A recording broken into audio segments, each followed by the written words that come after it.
Hello, everyone. Tis I, Broseph the Space Crusader VTuber guy on Twitch and YouTube, and welcome back to Prince of Persia: The Lost Crown. And I am greatly enjoying this game. I am greatly enjoying this game. So last time, we got the platform flipping ability, the purple-blue swapper, and we also got that was the last one. Got more abilities. Now, in between streams, I did a wee bit of work. I just kind of did the training stuff, and I got some money from it, and then I paid her to give me stuff, and I realized, oh, there's platforms over here. I forgot there was platforms over here. Now that I can use them, look at them. And I found over here, oh, the Tower of Silence. I'm not gonna go very far in that until later. Wait, are you intangible? No, you're just cold. Gotcha. Oh, trapped spiky thing. Gotcha. We've got this area attached to this, it looks like. But the Pit of Eternal Sands is the next thing on the mission statement to do. Oh. My goodness. My goodness. Ouchie. I had what, 53? How many did I lose? 30. So I lost $20, huh?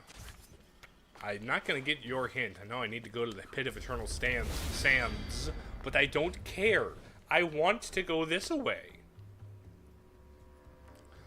I want to explore in the direction that is not the way that I'm being told to go, because that is the kind of player that I am. But no, so far, the game is very good. Oh, there's the grapple hook. Also, I will say, oh, more grapple hook. Okay, we'll get a grapple hook. I will say I am recovering from having been very sick last night. I don't quite know what happened. I must have caught something either from a roommate or from visiting family over the weekend, but holy moly, I got hit by a truck after the Twitch stream yesterday. I'm mostly better now. Mostly. I feel okay-ish. Like, I'm still a little headachy, and I'm still a little tired. But, generally speaking, I suffered last night. Like, after I finished the Twitch stream where I was playing Twilight Princess to get some footage, I absolutely got wiped the heck out. Okay, can't wall jump on ice. Okay, that works.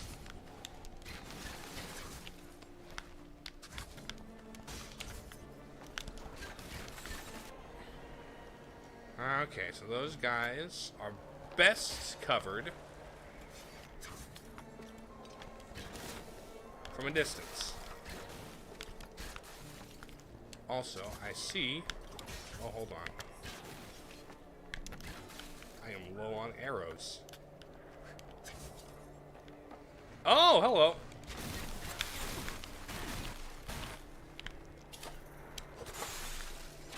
I'm gonna just grab this. It's a shiny, sparkly thingamabobbit.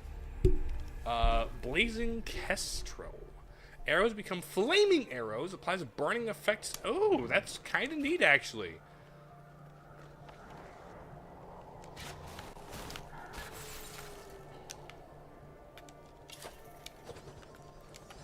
Okay, that's this room, and I need the grapple hook to do anything else about here. That is understandable. Hello, ma'am. Is there something new about you? Do you wish something? Do you have more things to buy? Oh, wait, hold on. It's just my new charm I could upgrade, right? Yeah. Very cool. I'll talk to you later, then.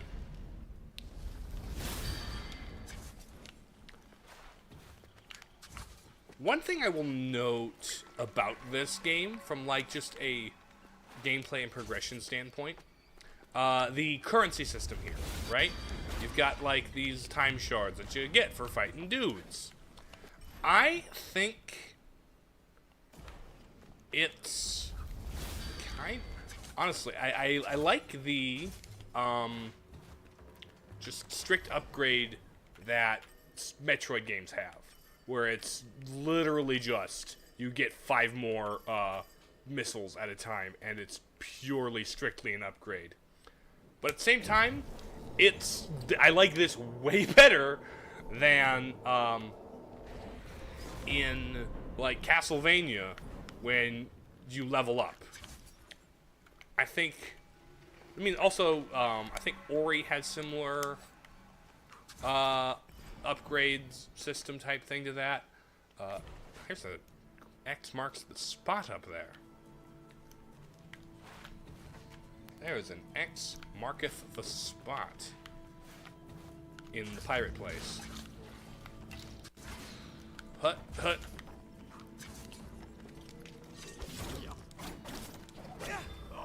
Hi, buddy. Oh, buddy. Come here. Let me... Oh, there's the parry button. Also, in the combat tutorials... Oh, ouch.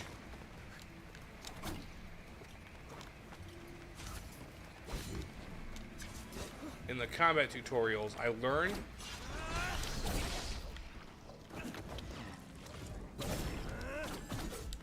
Okay, never mind.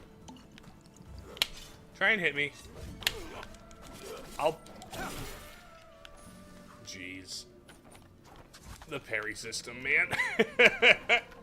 Also, looking at my side quests.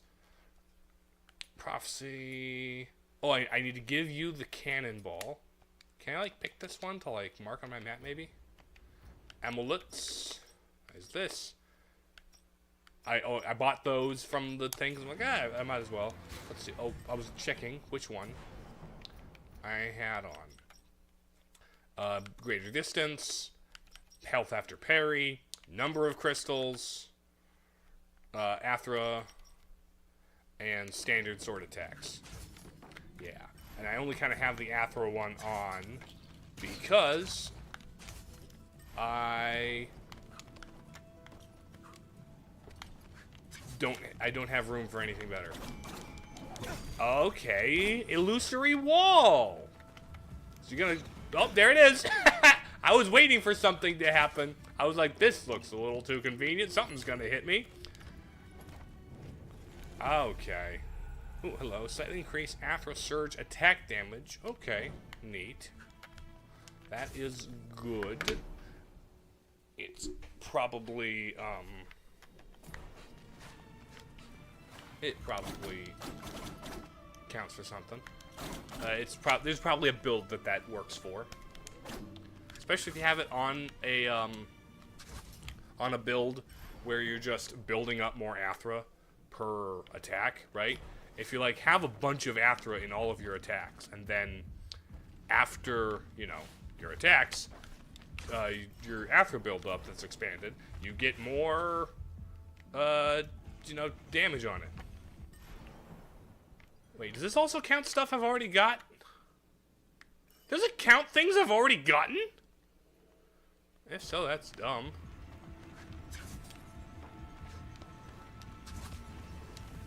If the things I've already got stay marked on my map, why are we bothering marking them on my map? That's...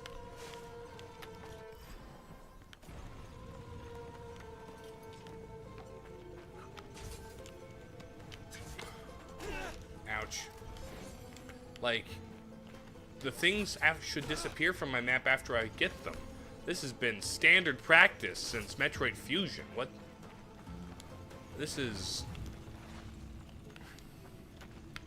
I don't comprehend that choice.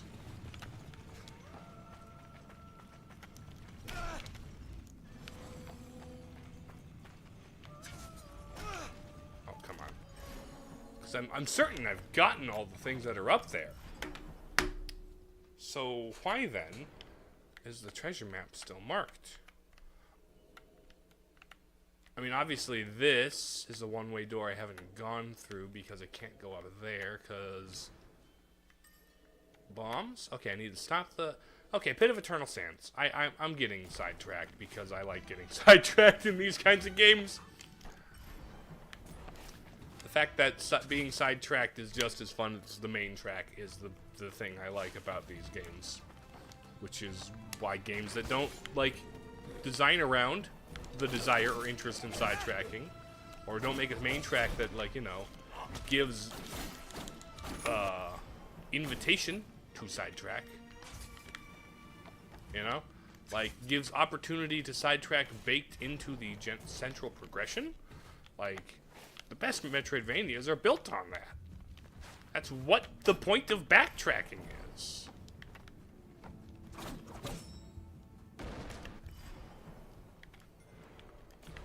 Okay, so now I can go over here. Oh, it was the pocket. It was the pocket ability. That's what it was. I got Villager Pocket.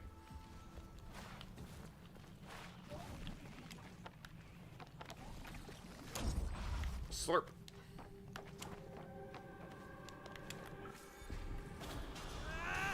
Hey-ya!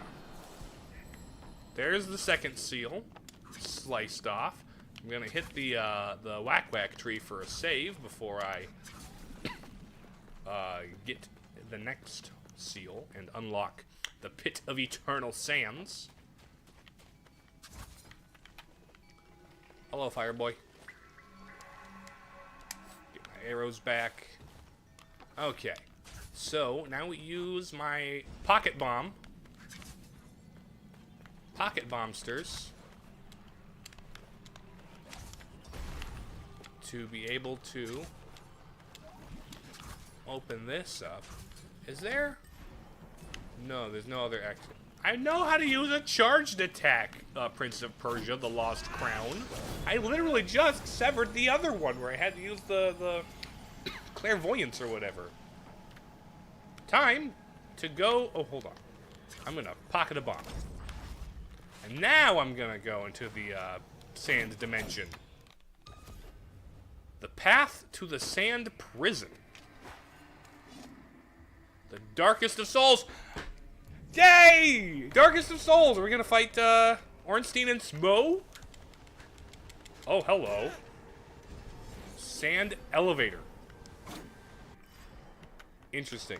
So that's a one-way back. Okay. So you want me to go...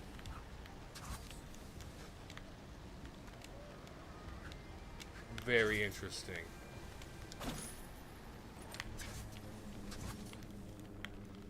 Okay, so that sand is a new, you know, movement option, a new way to interact with the world. This is an interesting bit of environment.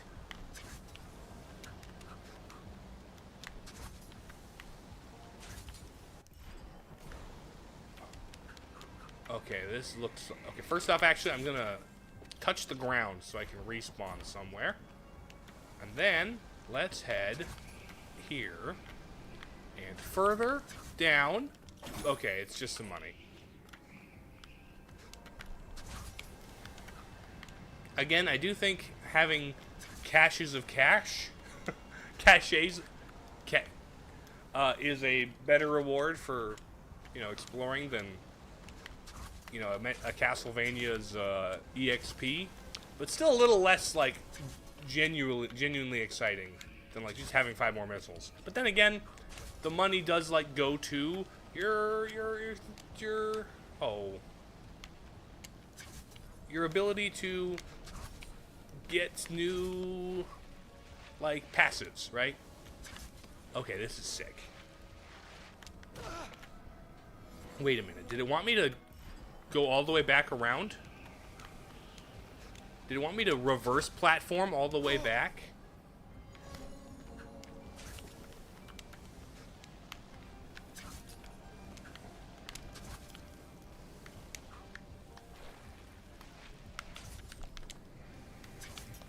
Okay. Okay, I need to dash back. I need to dash back is what I need to do. Whoop, and then, ouch, okay. Drink Papa Juice. Drink an Estus flask. Okay, and we dash. Okay. I like how this game isn't, like, hard committing to either the combat or, like, I don't like how it, I like collecting thoughts.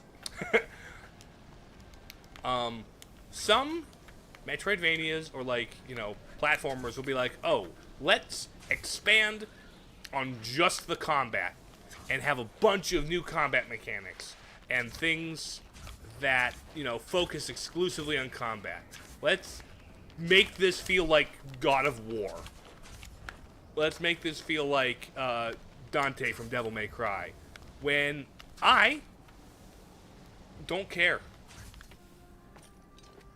There we go. I am more of a platformer guy than pure action. I like me a good action game every now and again. And the combat mechanics in this game are incredibly satisfying. Hello. At the same time, I don't like when the action comes at the cost, at the expense of the exploration and the sense of discovery and, you know, hello, buddy.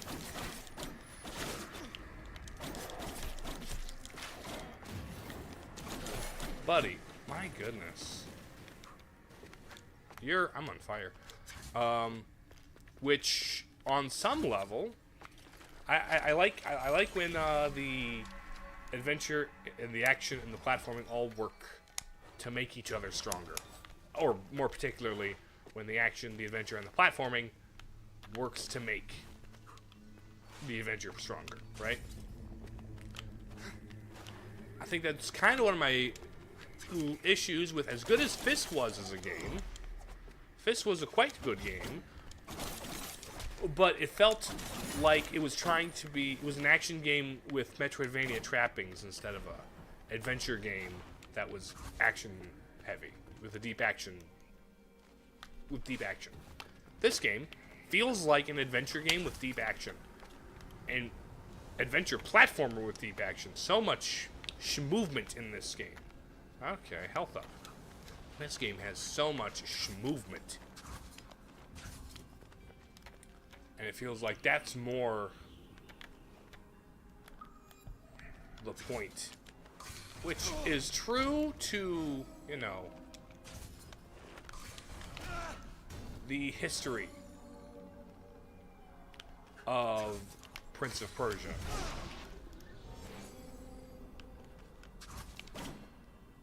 Prince of Persia has always been more parkour, you know? Very weighty platformer.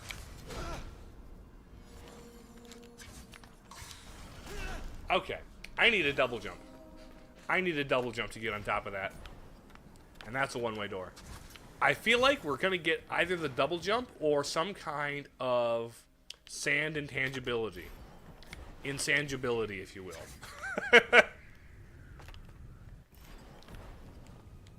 Because there's some of those, like, grates and like, some of those doors that are like grates that make me think, man, wouldn't it be great if I was just able to walk through the grate, if I could, like, phase through it, and given the whole sandy theming, I think, oh, am I gonna fight myself? Hello, evil doppelganger. I won't let any more of you distract me from my goal. Don't get distracted. Our goal is the same. Okay, just checking stuff, making sure, cause, yeah, our goal's the same. Oh, to fight the other guy and do cool combos. Oh.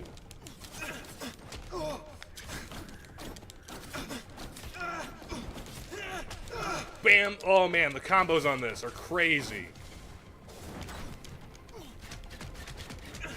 Oh, what if I just do this?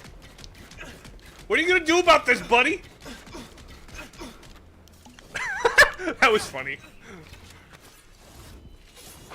Ow. What's that? Oh, hold on. Okay, there's that.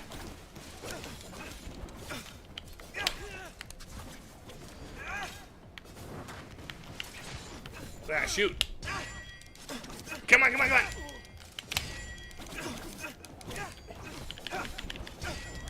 Oh, let's go!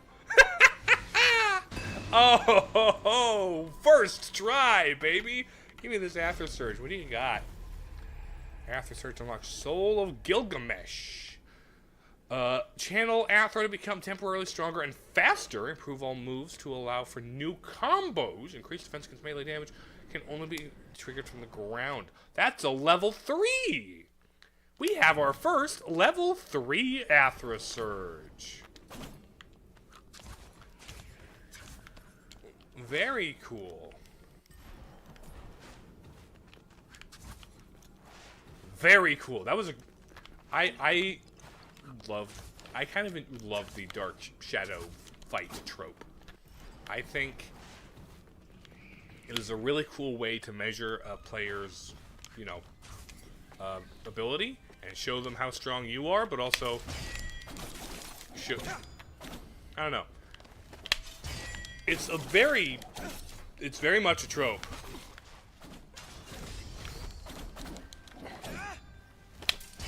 But it's kind of one I don't mind when used well. And this one works on a number of levels. Theming-wise, lore-wise, it's very cool, because it's all about... Hello. Enormous Tooth of Azdaha.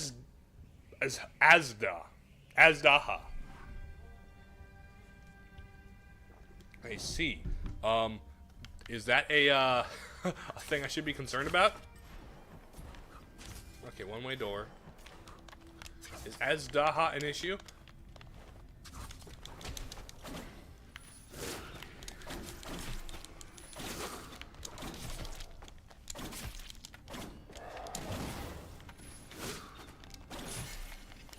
Come here, buddy. Come here, buddy.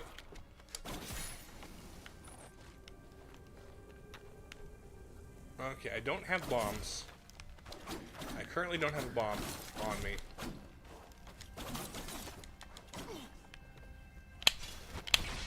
Ow.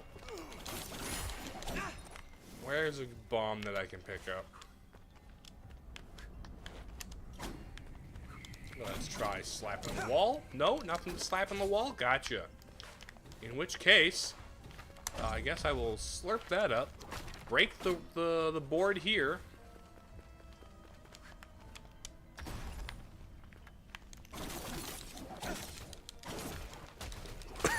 Like, look at how stylish that is.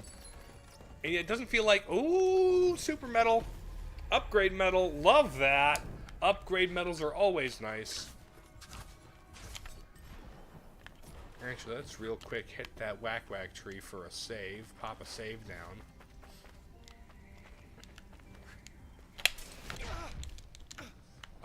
Also, pardon me, while I just kind of leave you behind, I'm going to save at the tree to heal up and get my healing jugs back. I need, I think, 2,500 to get a 4th potion slot from Grandma.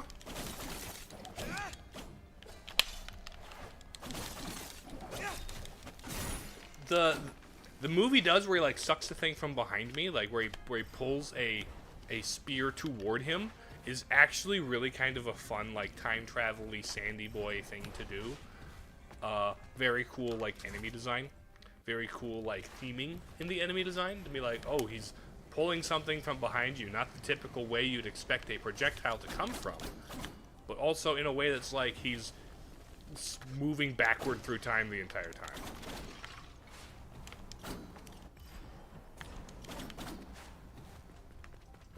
It's lovely. And then, like, the way the sand flows up here.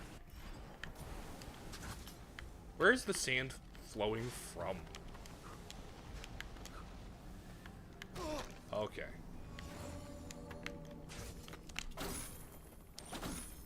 It's just money. But we've explored that niche, that little corner.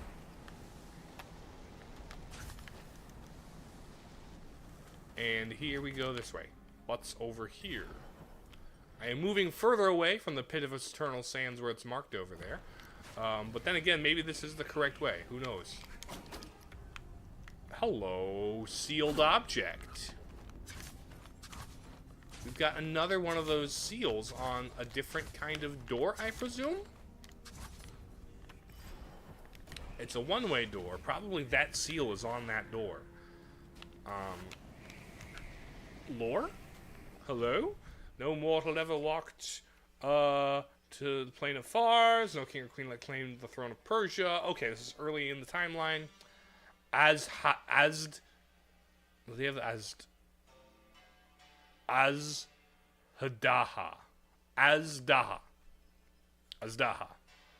And spread chaos over the world. Azdaha was what Ahriman, the Simug, could not defeat it. The bird, right? The Simug is the bird. Did not retain the same power in every universe. Past, present, and all different futures. Lasted a second and 1,000 years at the same time. Perhaps even more. Maybe tens of thousands times less. Was divided. Simurg froze the seas and oceans by crystallizing them with many grains of sand. All except one. A single universe. Gotcha. Quaff the crystals universe exist. So this is like, okay, this is, we've got some like ancient time being imprisoned here, and also the ancient time being is imprisoned here. Our universe is the only one that was saved, but all other futures still exist like simultaneously.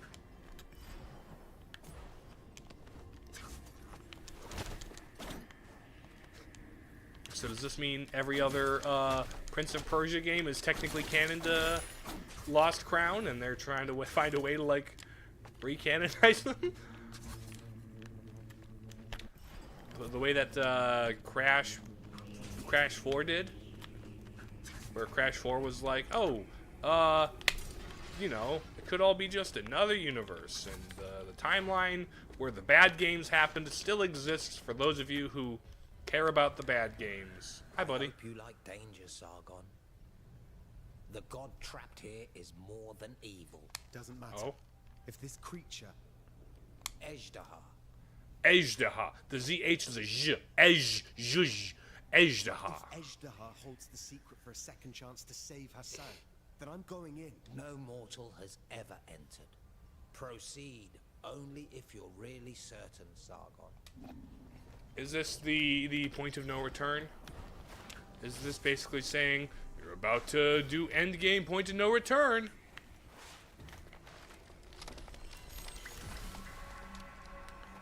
Because oh, hi Kaya.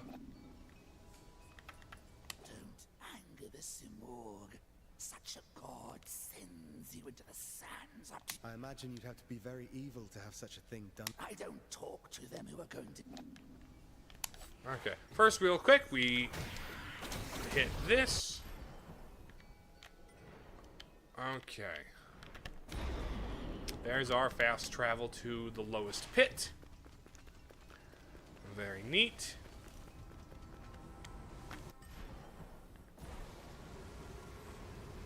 And we've got another seal here. Hello, sealed thing. You're flowing from the background. Hello. Welcome to the wormways.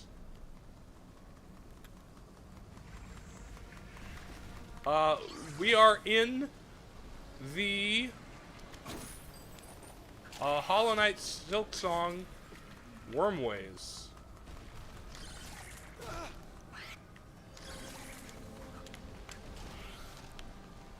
Okay, so we gotta time our thing to run directly past crazy human-faced centipede. So that... Oh, we can see the path they leave, too.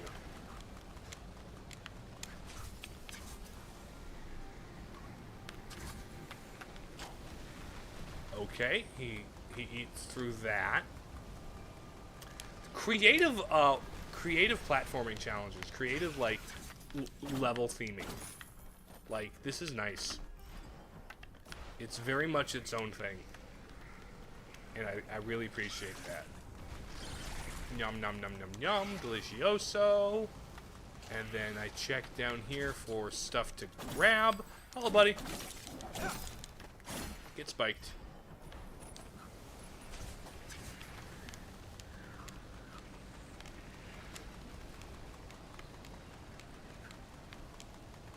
Gonna hide in this corner while you eat through the thing. There we go. Lovely.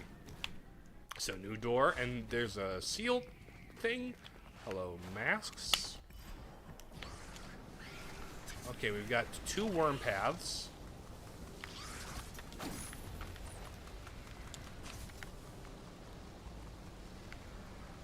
Oh, there we go. There we go.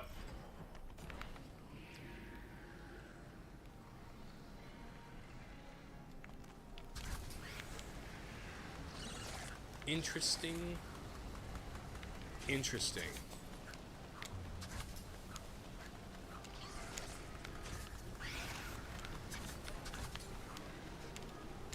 Okay, so we just kind of dodge these guys. Okay, I wait for the worms.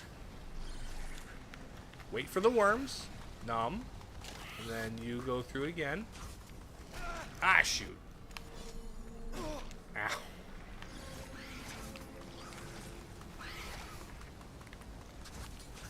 This is neat. Hello, you've all welcome. We have made it to the pit of eternal sands, and I am doing some sand platforming. While trying not to get spiked by diamonds or bit by worms. It is simply delightful. I gotta wait for the worms to eat the crystals before they are reset back in time. I'm gonna sit here. There's a worm carcass. Indeed. They do seem pretty timeless, given how everything about them. Oops, secret door. Secret door. Ow! Oh, buddy!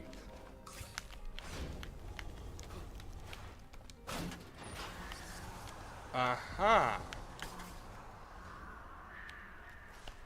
Okay, don't get punched by the platform. Okay, we slide down here. And more worms. I'm following this like ribbon trail of a seal thing.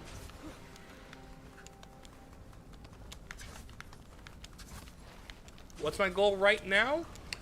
Deep in these sands is a being, or like at any rate the power to turn back or manipulate or, you know, go through time or timelines or something, so that I can save the Prince of Persia before he dies, because he has already died. So I need to go to a time when he wasn't dead to save him, because wibbly wobbly timey wimey shenaniganery.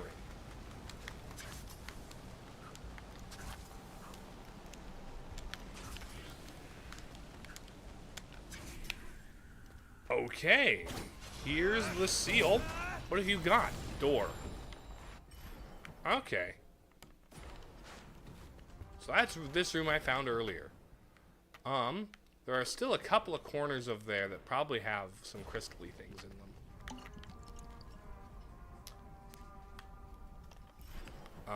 I could explore more of that. I'm not feeling it right now. Oh, what the hey? I can't go back without a double jump. Okay, never mind. I'll go back in the post game when I go back for 100%, I suppose.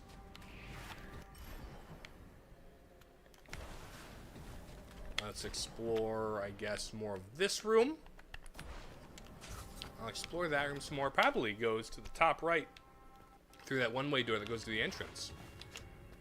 I played the Super Nintendo version of the original Prince of Persia. I don't think I ever beat that one as a kid, but we had that one for Super Nintendo.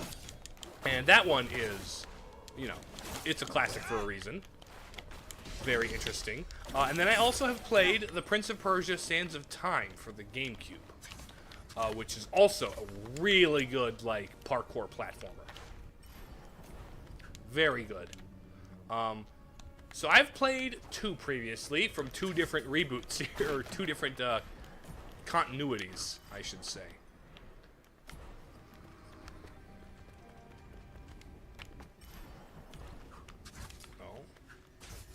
Okay. And this is the 3rd of the series I've played. I know there's like one other continuity reboot attempt. I think it was for like the PS3 or PSP or something. And then there was the 2 sequels to Prince Sands of Time, which I've heard mixed things about. Like, they're good, but they're like, I don't know, edgy. Like, in that very mid-2000s way, you know? Okay, so that's how I get back up.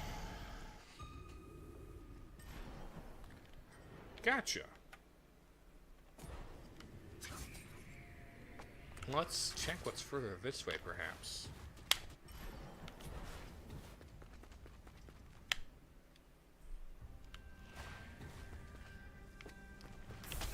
Oh, hello, snake person.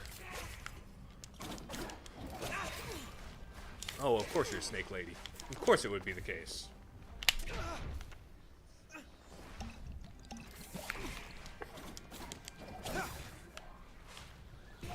Okay. Okay, you're gonna dive under me.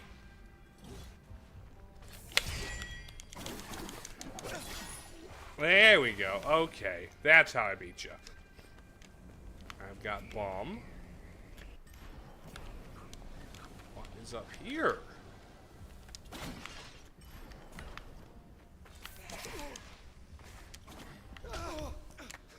My goodness, okay.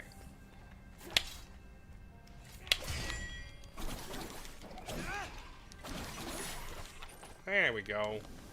I just need to know when to parry.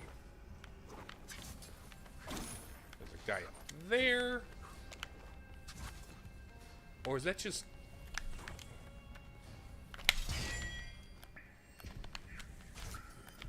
Okay, hold on. Everything I've seen of it looks at the very least interesting. The trailers are promising. It looks like a proper Metroidvania. The animation looks super nice. The art style looks fine. I don't have any strong thoughts on it, other than I really want to play it at some point. Presumed to be a Magi spell. Gotcha.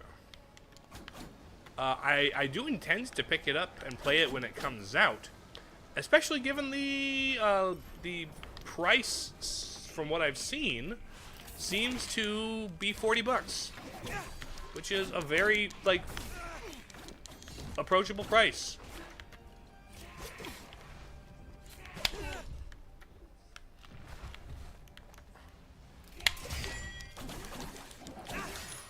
It looks like a game I intend to pick up and play.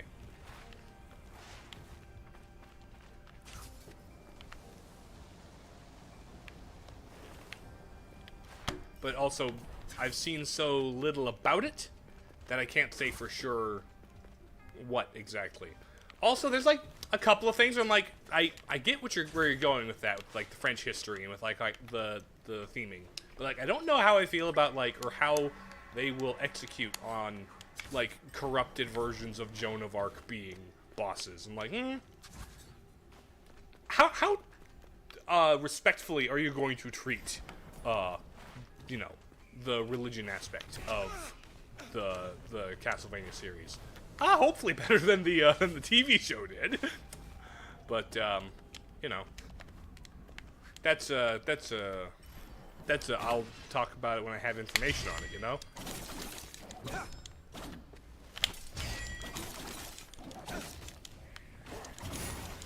Okay, there's that.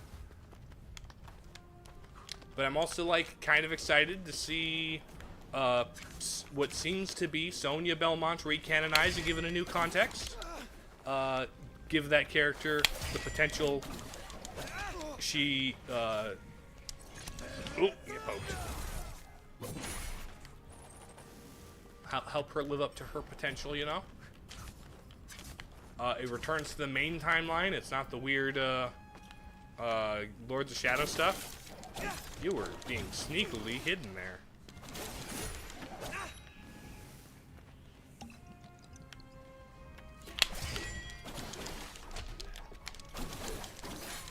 There we go. That's you down for the count.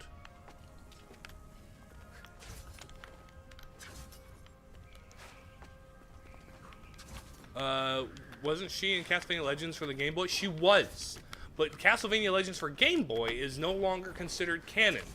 Which, because Castlevania Lament of Innocence now depicts what is considered the canon origin of the Belmont clan, as opposed to what was depicted in Legends, which, you know, I'm kind of glad the version from Legends is no longer considered canon.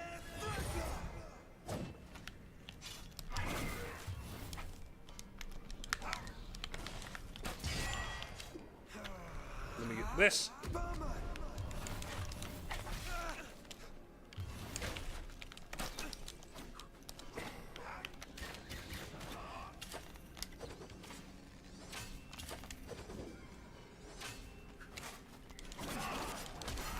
There we go. Oh, that was one of the Lost Warriors. Okay. I'll take the Xerxes for it. Okay. What have you got? Key item acquired insignia of Persepolis. Gotcha.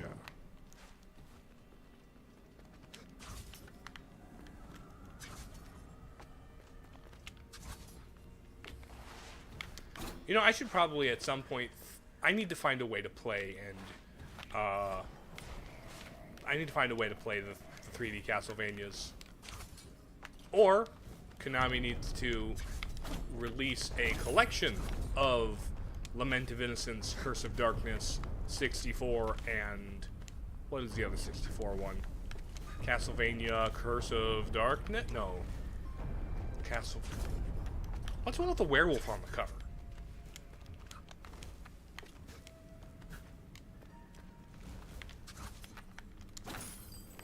It's not Castlevania 64. I think it's one word.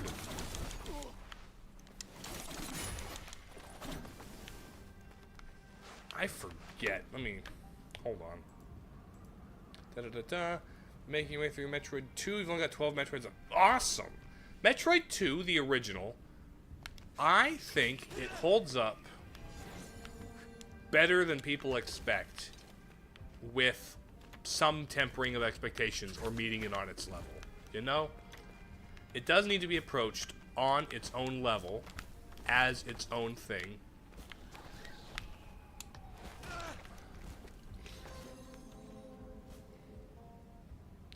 Okay, here's the plan.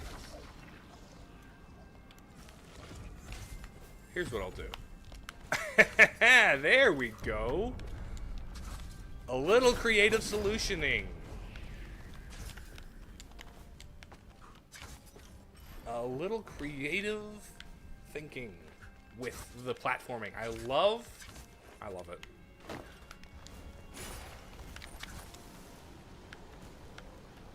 But no, I think like the biggest things about it are the fact that it's monochrome and they reuse so many map rooms. They reuse so many like of the individual room layouts, and there's no color distinction. I think that's like the problem with Metroid 2, because that makes it really hard. It makes it really hard to keep track of things and where you're going and where you've been, because like if these rooms look exactly the same, and there's no like color distinction. There's lots of rooms in Metroid 1 that feel very similar, but like, you know, Norfair's red and Brinstar's blue. So like, at the very least, those areas, those rooms that are recycled have a color palette swap, which, you know, the original Game Boy doesn't have the luxury of, and there was never a DX re-release to be the, you know, ultimate version of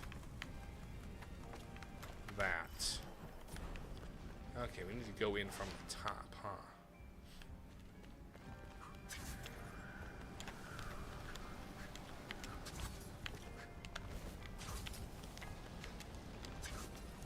Also, the lack of map screen is a thing. The lack of, like, map keeping track of things. I think Metroid 2, if it got a DX release for the GBA, or the GBC, I should say, the Game Boy Color, that gave it, you know, color, and then also gave it a map, that would really make it a lot more approachable to the modern gamer. Which would be good, because there are things that game does well with its story and storytelling that aren't achieved in the remake that effectively replaces it for 90% of people.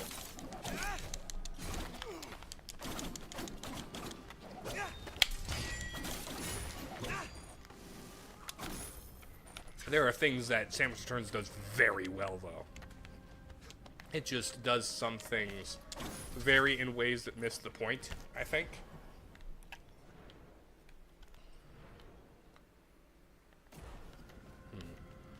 Playing color plus map ROM hack exactly. Oh, then that would probably fix a lot of the issues that exist in it, which is great. It's really cool that such a thing exists, frankly.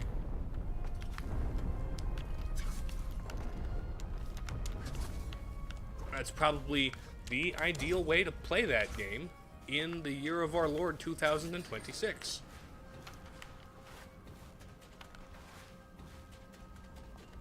Very cool that that exists and that you're taking advantage of that. Oh, wrong one.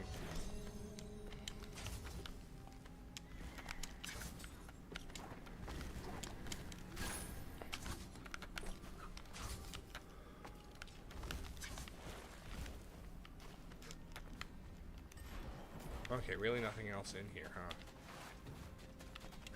I could have approached that from either direction, huh?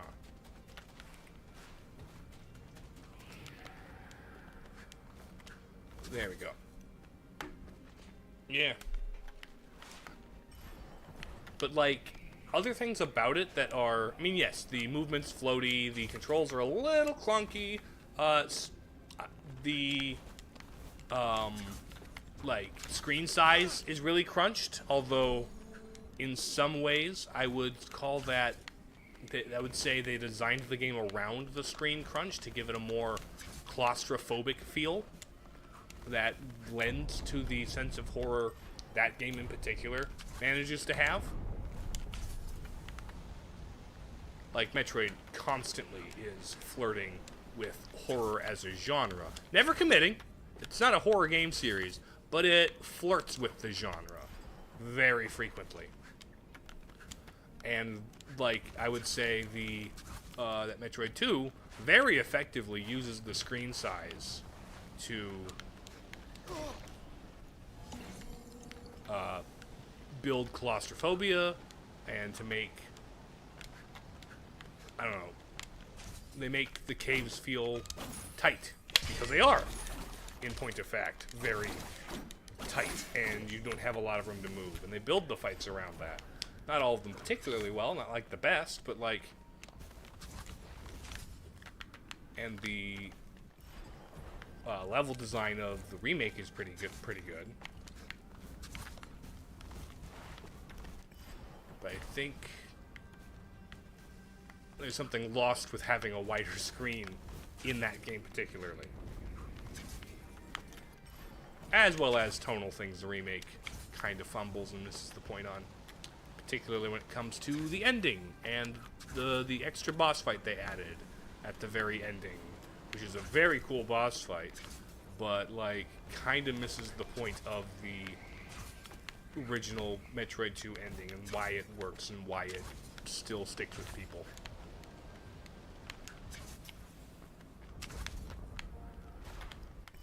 Okay. Oh, so this is just gonna connect to that room some more. Okay. Is this another seal?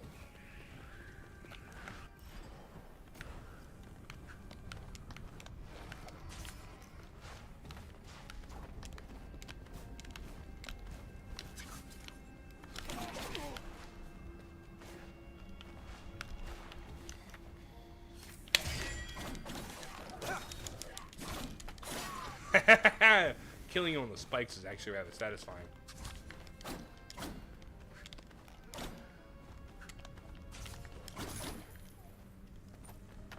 Okay. We're at 2013.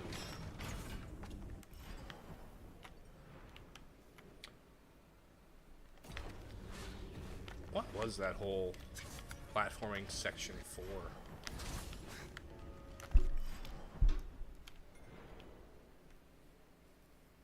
Huh. Ah, I've heard good things about Sonic Frontiers, particularly after, like, some DLC updated the ending to it. Because apparently before it had a kind of mid-ending. But gameplay-wise and level design-wise, it looks pretty interesting.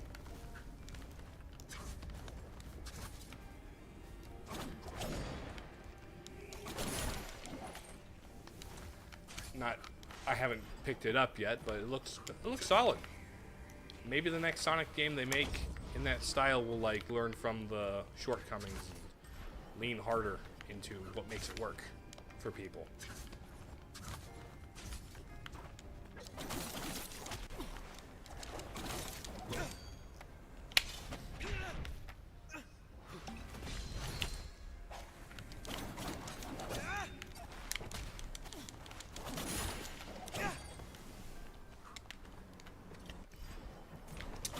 I know that there's, like, a lot of people who, well, it does the thing where it's like, oh, Breath of the Wild did an open world game in this long-standing series. Let's make this have an open world. And people are, frankly, tired of that.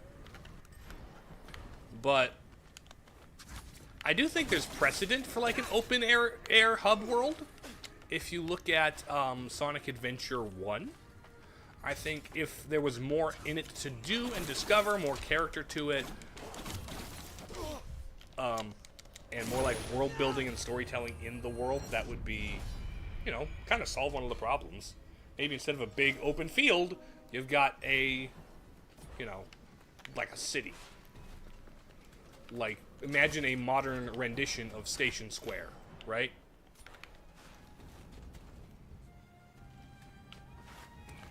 Which is, like, open, but it's a very large city with plenty of, like, opportunities to parkour around as Sonic with his Sonic abilities, you know? But then also entrances to the levels that are more... Oh, right, I went in here.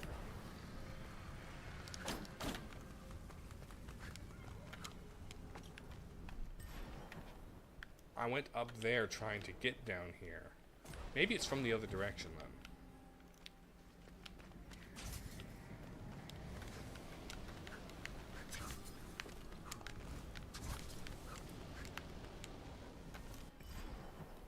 Okay, there's this thing on top of here we can go to.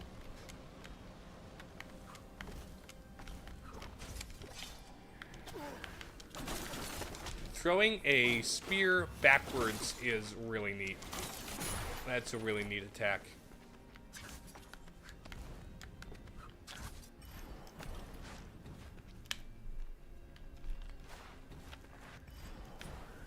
Alright, so jump, dash, Jump dash. Oh, really? Okay. Jump dash. Jump dash. Slide. Okay. Jump dash. Jump dash. Come on. Jump dash. Jump dash. Actually, jump dash. Hello, Face Melter! Welcome! What is up, my homies? How you doing? I am in the pit of eternal sands. And I am, platforming around down here to figure out. I mean, obviously there's, like, some creature thingamabob, like, ancient deity thing that I need to defeat or something in order to get the ability to travel through time enough to save the prince, because he's dead and I want him to be undeaded, but like not in an undead way, but like, you know, unkilled. You know what I mean. I don't want him to be undead, I want him to be unkilled. There's a difference. There's a very distinct difference between those two.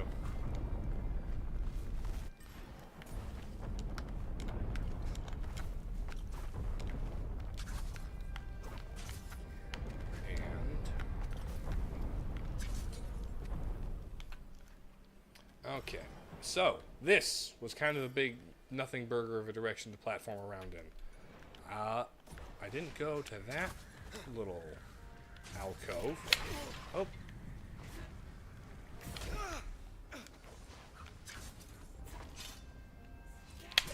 Okay.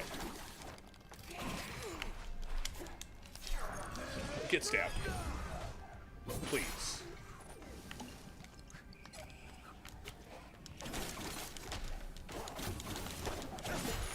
There we go, that's you. If I get 2,500, I can go pay Grandma to give me more. I can't dodge that.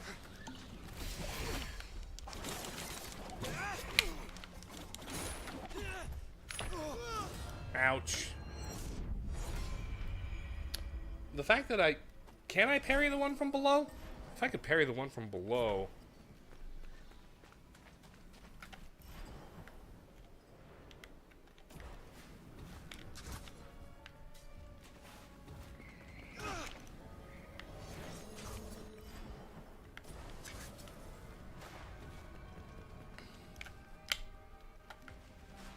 No, Yuval, a reanimator is what happens when Disney wants to make a new version of The Lion King, and so they make it HD with, like, extra realism and hyper-realistic PS5 textures. And so they reanimate it. And it also, fun fact, gives the appearance and vibe of being a corpse.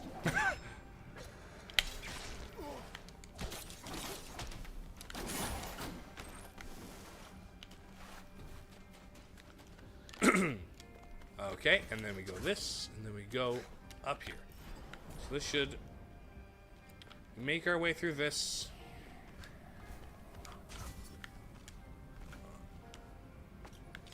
I didn't know a Black Panther is the new King of Lions. I never paid attention to it, so I actually don't know what you're talking about. I do know the only actor they kept from the original is James Earl Jones. It's I'm making a Disney remake joke. Gotcha.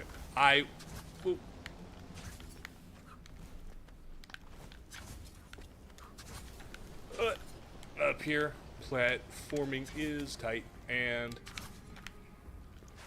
had I got stuck by that, that would have sucked. Okay, so let's go down. Can I check the top left corner of this? A 10-hour work today, and you're exhausted. That is rough, but glad to see that you're at the end of it. Good to see that you're here to have, you know, chill out. You can relax and take a breather. Let's just go to the... Hold on. I'm just gonna go to the tree and save there so I don't get stuck back. Platforming through the platforming section that really doesn't feel like it goes anywhere. Hey, buddy. You weird Yoda fella. Boom. There's a spirit guy there who's all like, you're gonna die. Oh no. And I'm like, yeah, I'm gonna die. Everyone's going to die except I'm an immortal? As in I will live forever, or it means I'm unkillable? I'm not sure which. Clearly. I'm stuck. Over here. Can you free me? Oh, Moon Gatherer. Get me out of here. Working on it. No mortal ever walked the plains of Fars. No queen or king like Persia. Ajdaha.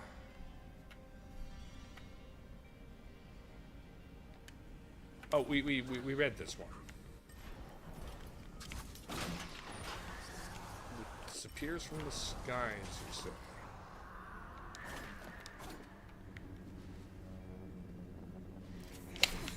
Ah, man, bad parry timing. Now, where's our boy? Oh, there you are. Hi, buddy. You are so tall. Everyone's destiny intersects with another. I hadn't given it much thought. If we are linked, friend, then I need to be honest. I don't see these moon pieces. Have faith. The true moon shimmers for us both. Shall we carry on? Interesting. Silence laments the loss of the true moon. Okay, you keep going on your moon adventure, buddy. I'll see you around.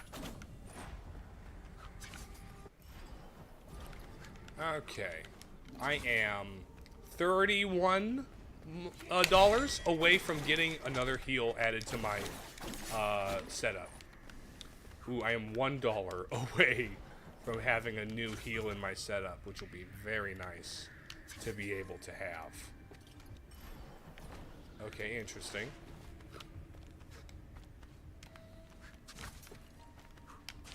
And then up.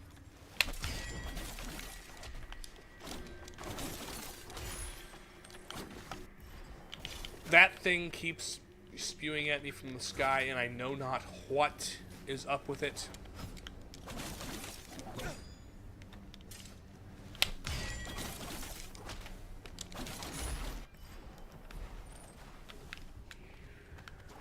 I can't seem to get to the top left corner of the world here. Upgrade, I guess. But now we have 2,500. So I'm gonna go buy another juice. I'm gonna buy another juice bottle, and that'll just give me more security as I bop around, doing the adventure down here. Okay, to the central place, to the hub, the haven. There's a lot of teleporty spots. This is a large enough world to merit it, though. I feel like the individual rooms in this game are quite large. I feel like the individual rooms in this game are actually kind of large, relative to something like Metroid, which is very tight, or even Hollow Knight, which is pretty tight. Like, the rooms individually in this game are on the large side. Not like a criticism or like a bad thing. It's just an observation. It's like this game likes big rooms. Potion efficiency. Okay, you're out of capacity upgrades. So efficiency upgrades are next, huh? There's like a lot more running around. There's also a lot more platforming. But I feel like the room size in this game it kind of bloats the world a little bit. I think the whole, it might be partly the jump move, or jump speed or jump height and stuff like that, right? Oh, we've got another seal here. Okay. So I got one of them.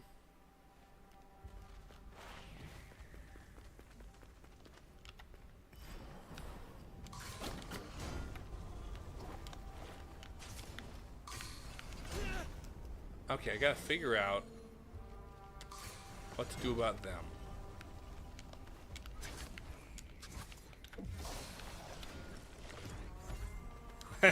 Okay, there we go.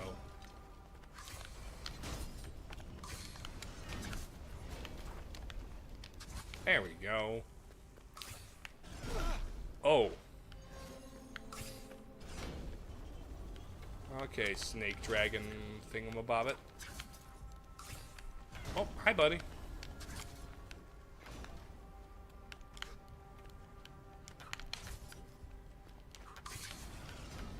We will do this.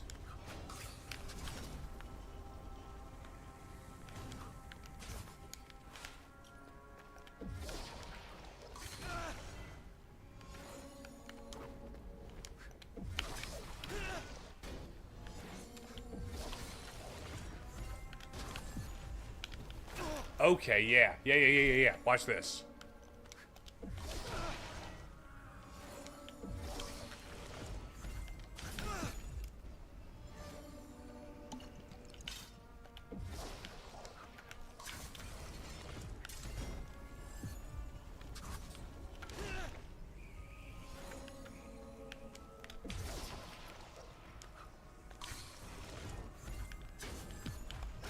Oh, I don't have to slide under it.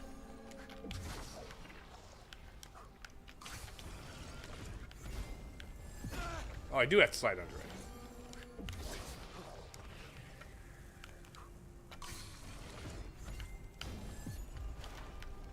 Okay, there we go. That's gonna slam down.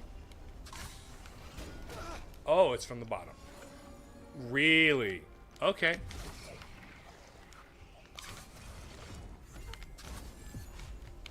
Oh, and then we dodge.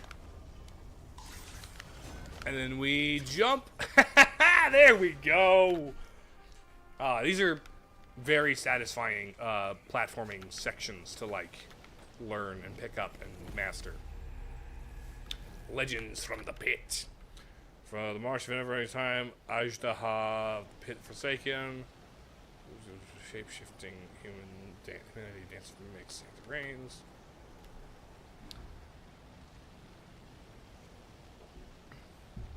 Oh, wait a minute. A place where the echoes of legendary war reverberate. A fabled keep. A prison, both sacred and feared. A god locked in a cosmic duel with another god. Their clash shaking the fabric of the existence. The universe fractured into countless figments of celestial dust, trapped in the enigma of space and time. Minuscule shards of stardust, akin to sediment, grains of sand, mimic the dance of humanity, shape-shifting and defying the laws of reason, for no mortal soul shall ever dare to venture into the forsaken pit of Ajdaha, a prison for long forgotten, even by the never-ending time of March of Time. That one was written backwards. There's a probably philosophically timey thing about it being written backwards, or it could just be the fact that, you know, languages are written differently. Now we need a bomb. I don't have a bomb in my pocket. There's no platform there.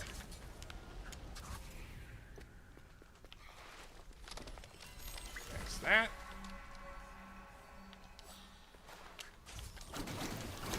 There's that. More time travel. Where's a bomb?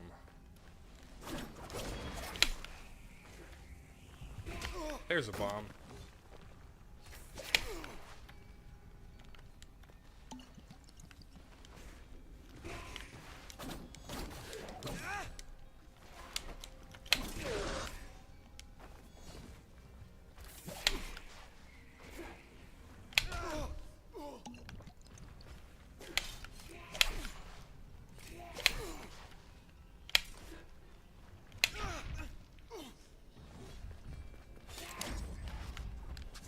hold on.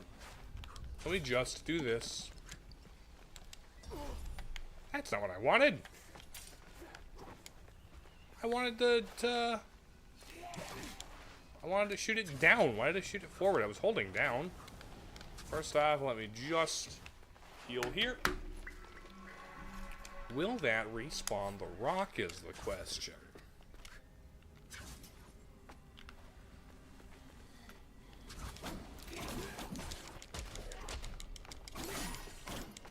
There we go. Pocket that. And now we can go down to here and see what's going on in here. Oh, you've got the map for me? Hi, kiddo. Buy map. Pit of Eternal Sands. Eye of the Wanderer. Thank you, thank you. Okay, so we've got down there. We got, really, probably need a double jump or something, huh? Hello, Ace-Pick, welcome! Welcome to the stream. Oh, I need another bomb. How you doing? I'm enjoying the game, but, oh. Okay, bombs, thank you. I'm enjoying the game. I am recovering from yesterday. After stream, after I finished the Twitch stream where I was playing Twilight Princess for footage, I had expressed that, oh, I'm feeling like I'm coming down with something. I end a stream and I feel like I get hit with a truck. Oh. Hello.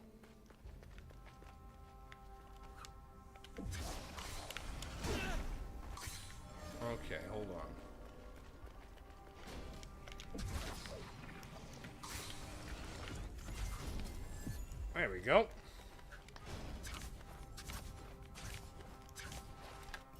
Okay, there's a hole in the ceiling here.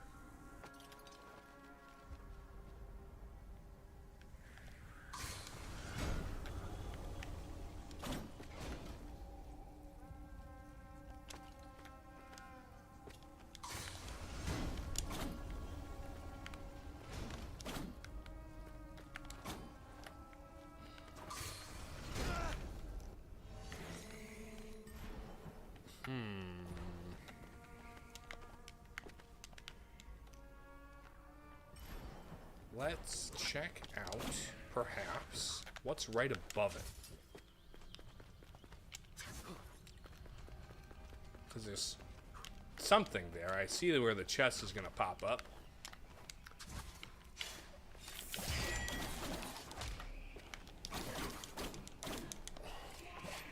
Hello, Thomas. Welcome to stream. Playing more, Prince of Persia.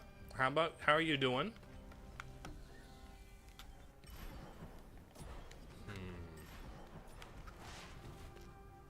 Okay, one-way door it seems. Well, oh, okay. I guess we go up here to find what? That'll loop to the center room somehow.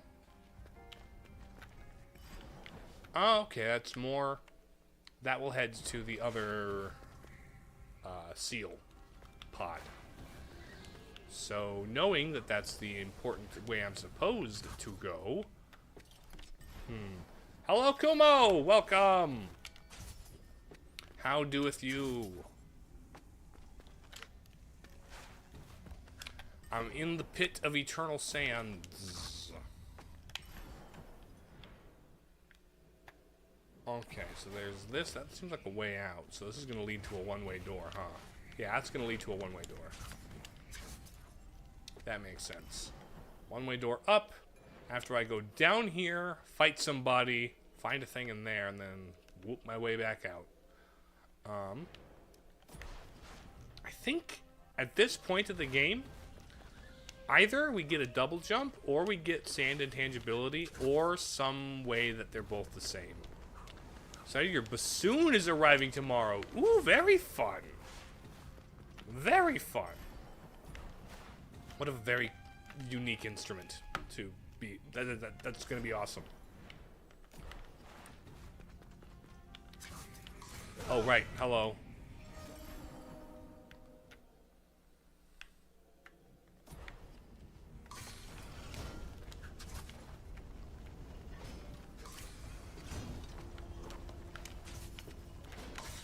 Ouch. Slam. Whoa, buddy. Careful, buddy. Careful. Hi.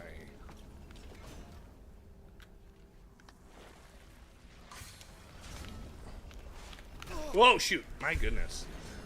Show it off as much as possible? Yeah, I look forward to seeing that. That'll be fun. Slide, jump, dash. There we go.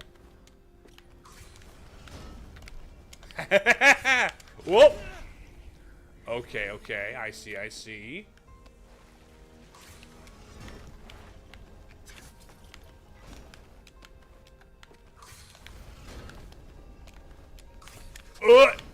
And there we land. Oh. Mater. Nice, nice, nice, nice. Indeed, I can. I should get back into practice, frankly. That's the thing I should work on again. But yes. So there's the other seal. Unsealed.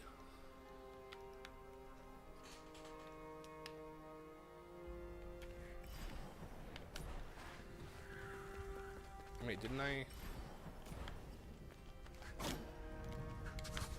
Perhaps. Perhaps. It's not like something I've decided I should integrate into my content, but you never know.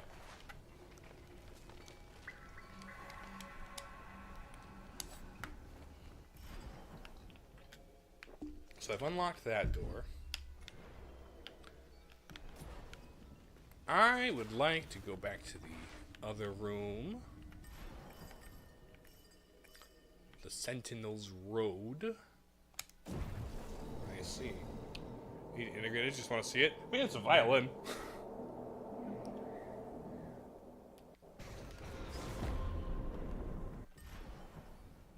If you've seen one, you've seen a good chunk of them. It's not exactly like I have a Stradivarius or something. Slide. Oh, hello. No? No. Okay.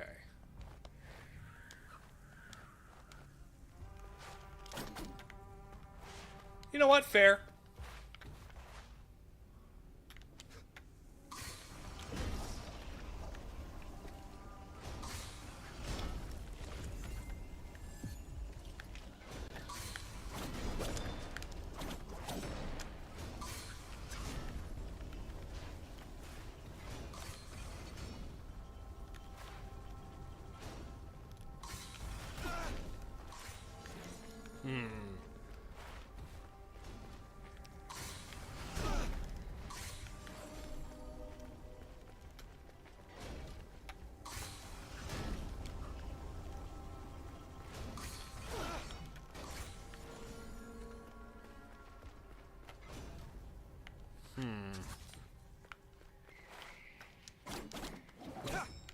No illusory walls here. Hello, Retro Man! Okay, so there's the hole in the ceiling. Not gonna be here long? Alright, Thomas, thanks for popping in. There's something to do in this room. We've got the smashy smashies.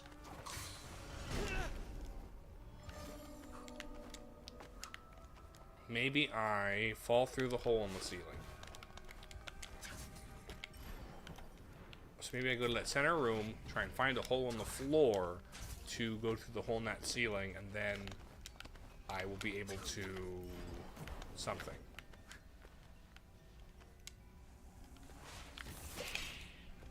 Yeah, I feel like a lot of this area in particular would be, I would feel a lot more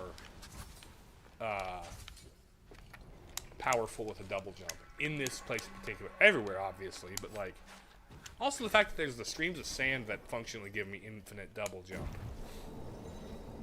The fact that the streams of sand give me infinite double jump also means maybe it's like trying to train me for the concept of multi-mid-air jump, you know?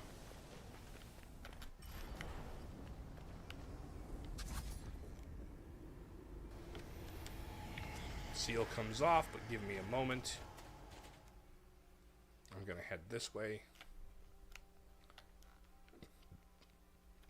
This game just looks so fun. I am having a good amount of fun with it. I am having fun with it. I'm enjoying it as on a number of levels.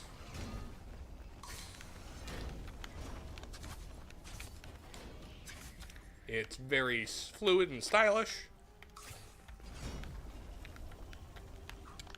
Yeah,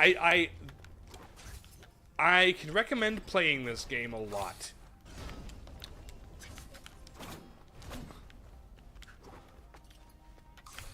Whoa! Ho ho ho!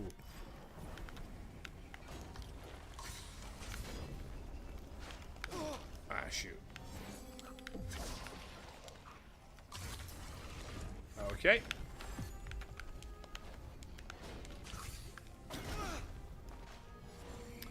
Ain't gonna count unless you disconnect it from the platform. That is the thing.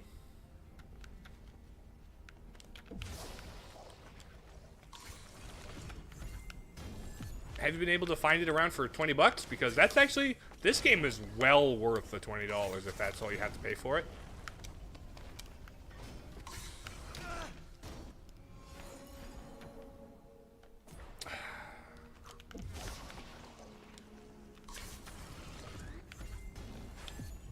I picked it up for approximately that much. It's the PS4 copy, but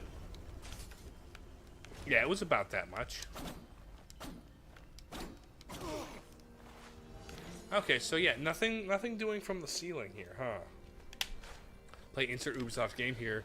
Oh wait, I don't want it, have internet, so I can't play it because yeah, I know it sucks. The worst thing about this game is the fact that it's made by Ubisoft. That is like my biggest criticism of the game. If this was not subjected to Ubisoftisms,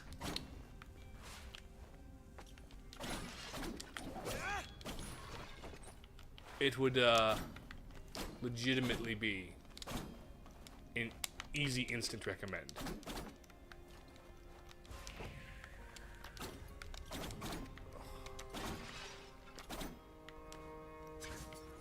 Okay.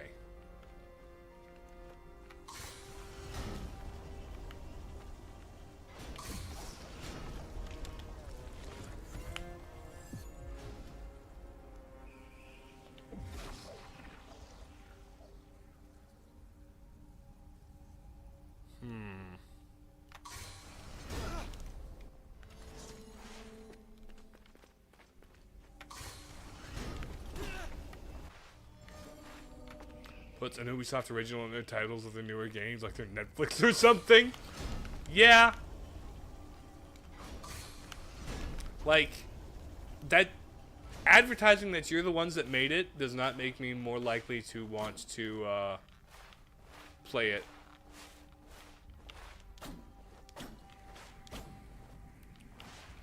Buy it for Switch because you like having games on handheld. For example, it would have bought it on Steam Deck if they sold it here. Is it not on Steam? Or is it like you can only get it through Ubisoft Origin or some garbage? Okay, so we have, this is where the thing is going to show up, right? This slams. That just slams. Calling Doom Eternal a Bethesda original. I mean, even then, Prince of Persia is only an Ubisoft original because Ubisoft purchased the license to like make these games. They purchased the IP. So it is more like a Bethesda original when it comes to Doom because, you know, Bethesda didn't own it originally. They just got it after the fact.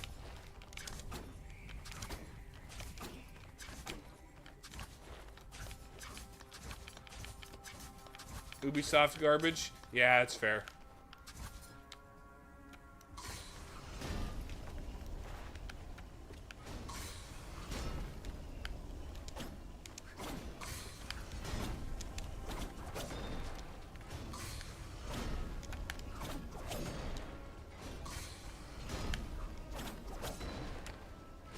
What is up with this? There's something to this.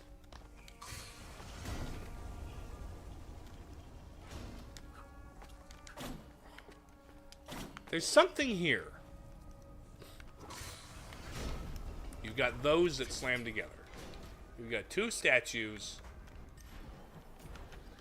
Okay, I'm gonna pop this here as a remember to do that because there's a thing there.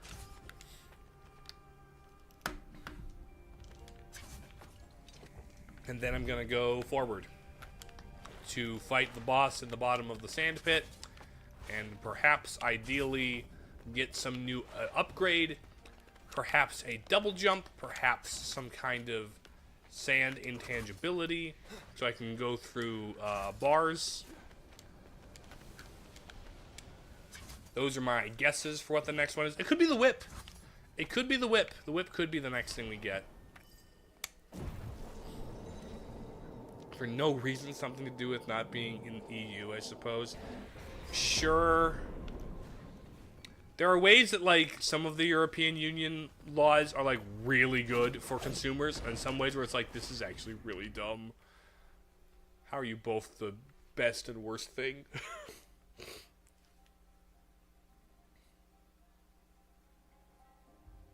Okay.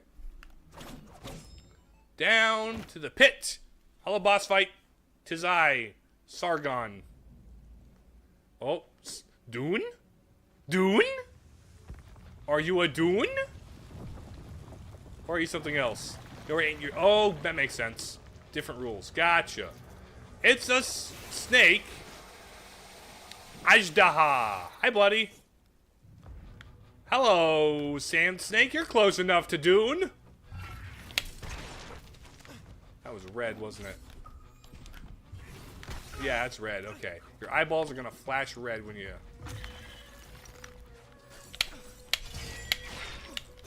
I need to be facing it to parry. Oh! Hi! Experiment Z57? What? Okay. Oh, I see. I know what to do with that.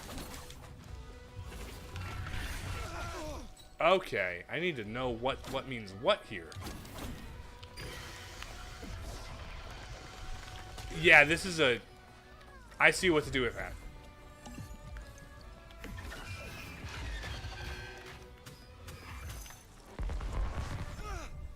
Okay, not quite.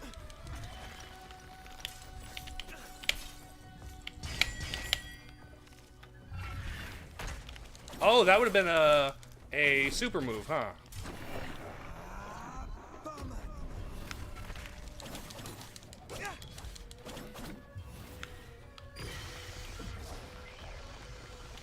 That's how we dodge it. Love that. Dude, that's such a cool move. I don't know what to do about that, frankly.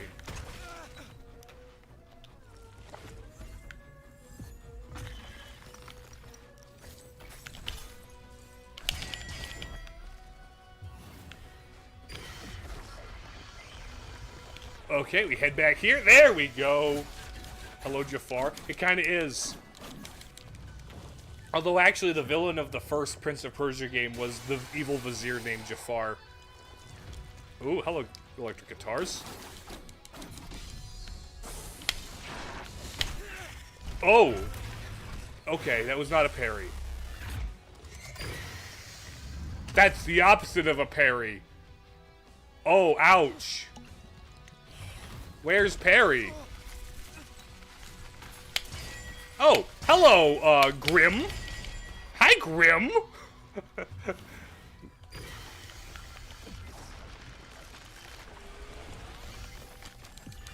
You're somewhere between Z57 and Troop Leader Grimm.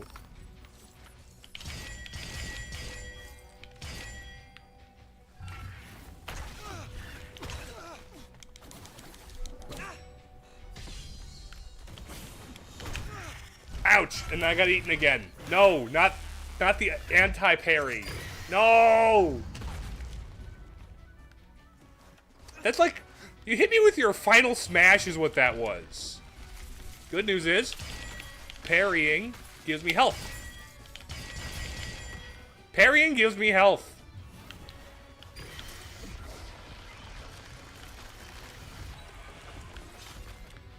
I should probably do it above the ground when he does that move.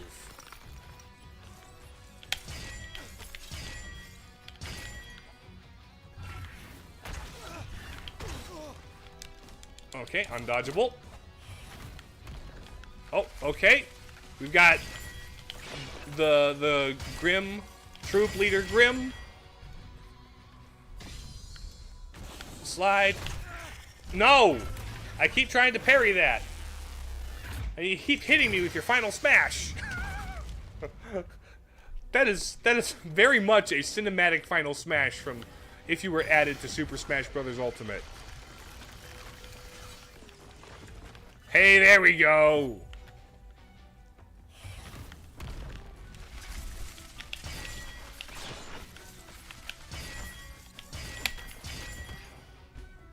I'm glad you give me such a free source of healing so frequently.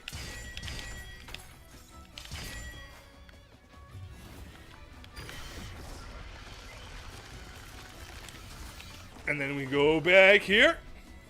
Sand stuff is utilized very well. Yeah! No! Not the final smash! But yeah, that like, save a point in time and go back to it. Such a good platforming mechanic. Such a good combat mechanic. It unifies combat and platforming and exploration in the ways that a good Metroidvania ability should. It's genuinely great.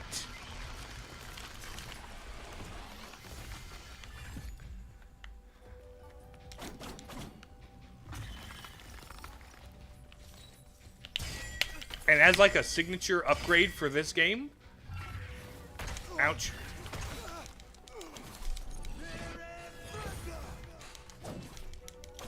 It's very, very strong design-wise. There we go! Here we go! Here's my Metroid Dread super move. Okay, now we Nightmare Grimm. Which actually, it's so much easier to deal with than Nightmare Grimm, because I can just parry them all instead of having to, like, Toho dodge the bullet hell.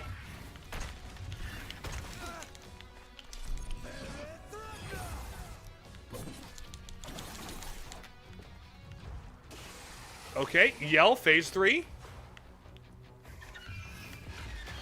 Okay. Okay, I'm not sure how to deal with those. Still not sure how to deal with those.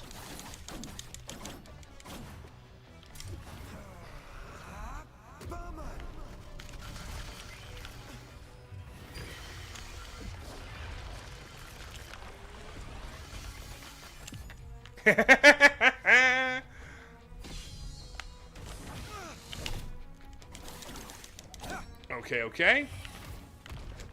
Oh yes, I love these because parry healing. Oh, parry healing is so good. I would not be able to first try this boss if it wasn't for parry healing.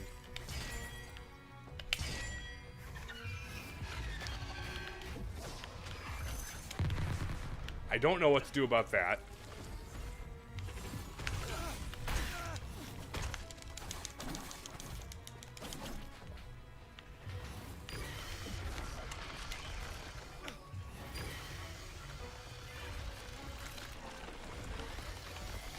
Ouch, okay.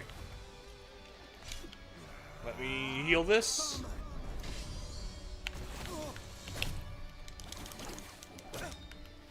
Let me keep healing. Okay, yep, let me parry heal this. Dude, the parry heal charm is carrying so hard.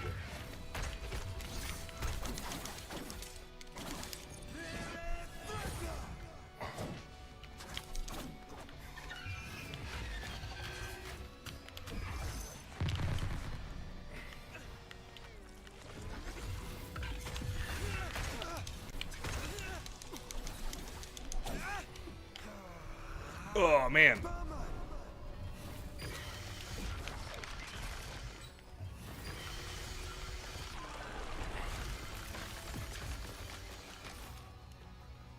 Okay, okay.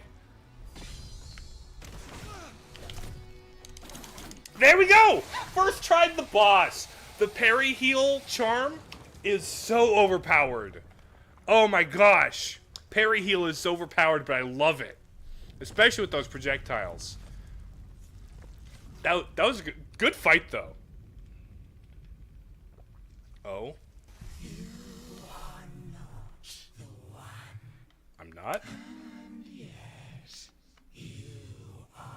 So, potential.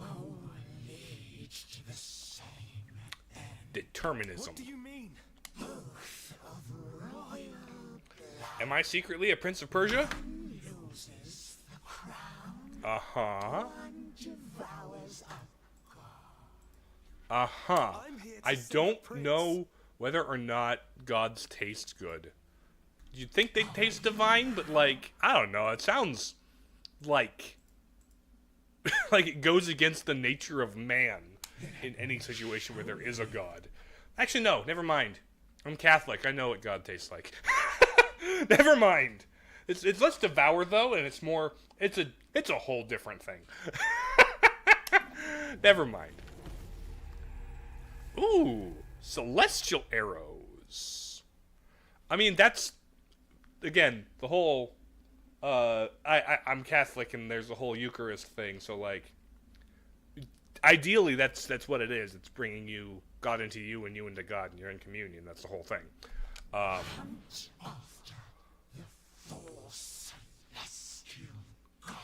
Okay, so I had linear path, then 2 I could do in either order, then linear path, now 4 I can do in either order.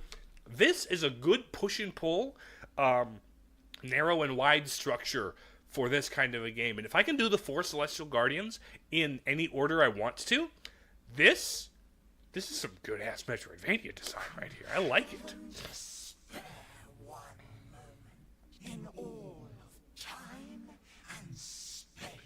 I think this does a really good job of giving it linear story thrust, but open-endedness that makes it feel like I'm exploring and discovering the way forward.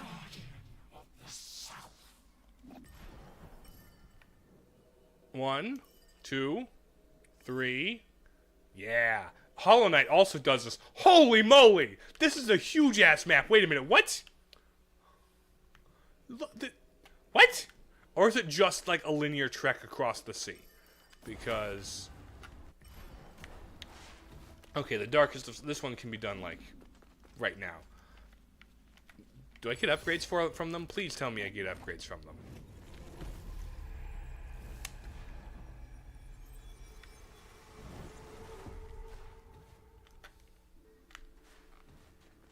Hello, serene stars in the night sky.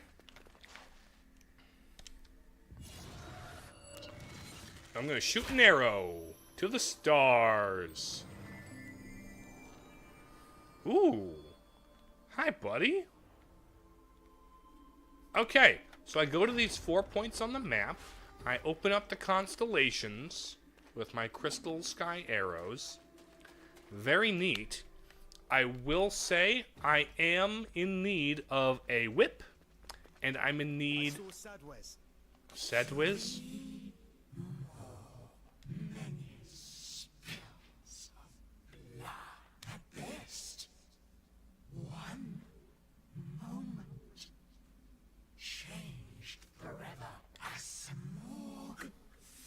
Okay.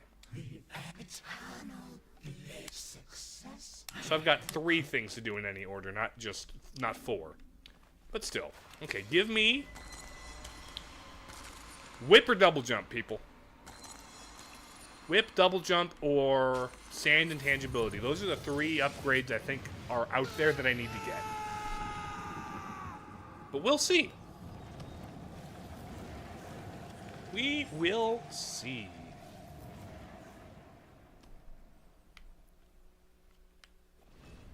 Gravity wings, double jump! Heck yeah! Okay, I can jump, dash, jump, gravity wings. Awesome. Also, there's like a little platform. Dude. Okay, movement's gonna be so nice now. Up, up, I know how to double jump there, video game. Hello, You again. kooky old man. You were right. Ejdaha showed me a way to save Hassan. Her evil deeds know no bounds, and one of them is unforgivable. A Oh? story I don't even want to remember. Between the 2 of us, I thought you were the fool. But I was wrong. Both can be true. You've helped me a great deal. What's your name? Call me Alcara. Alcara, huh? I wonder if he's a name in like this era of myth that I am simply unlearned in. Okay, this right here. That's the double jump is only going to make platforming more tricky and more fun, and it's going to be great. I love it. Hello. Collectible item acquired. Melded collection of precious jewelry. Ajdaha, leave any of her victims or their memories. Thought toward victims. I don't know, she's big snake. She probably just eats them whole and then digests them over the course of several weeks. And here we have big platforming section. We've got...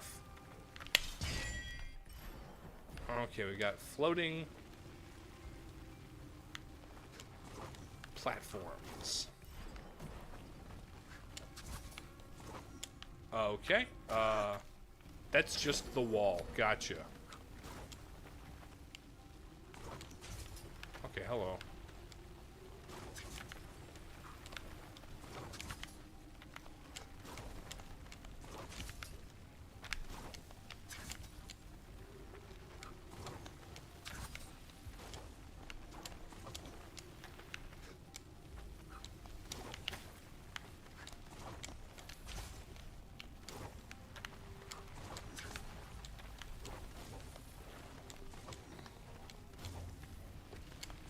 Okay, just a big room where all the double jumping you could ever want to do is going to be helpful to, like, this is just a big room to get you used to the idea of double jumping with falling platforms.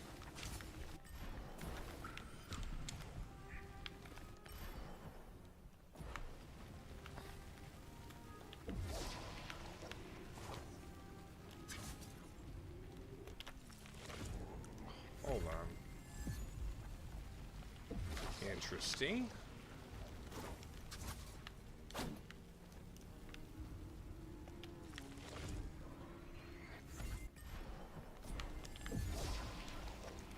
Hop, hop, and then dash.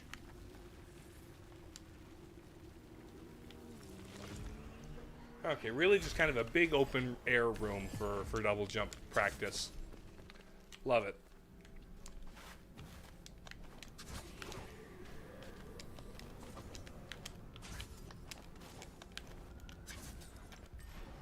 And then this is the one-way door.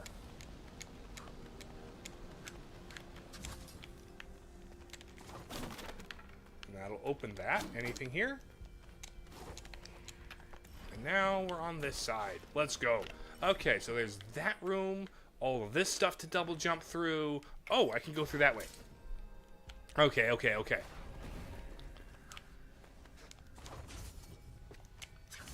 Double jumping just is one of the most basic, but like most helpful, like upgrades you can get in a platformer. Particularly one where the world is limited by your platforming ability. It's the kind of upgrade that both makes old areas easier and makes new areas, like, possible. In just really concrete ways. Now, let's see if the double jump fixes anything here.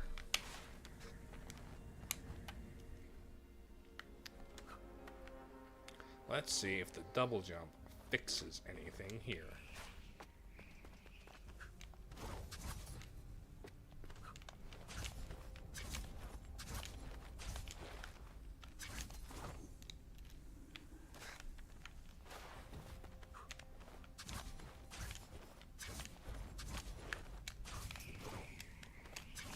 Okay. Okay. Gotcha.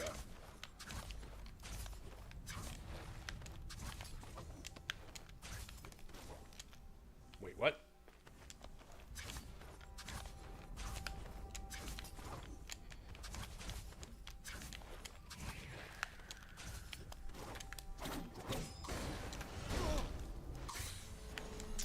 Okay.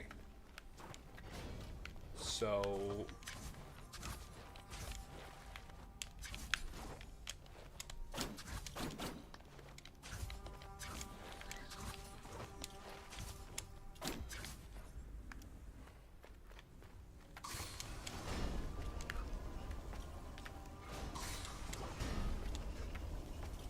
Is it just I play jump rope?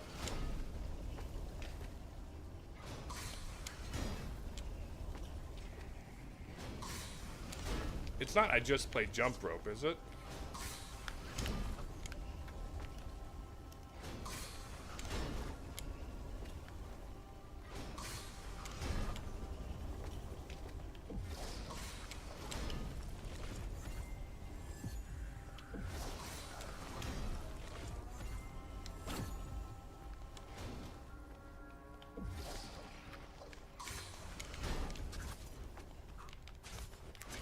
Huh.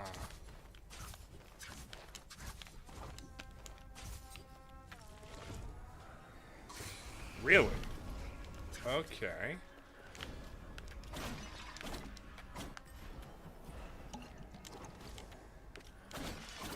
What is the deal with this room? You guys both have your arms crossed, like you're disapproving.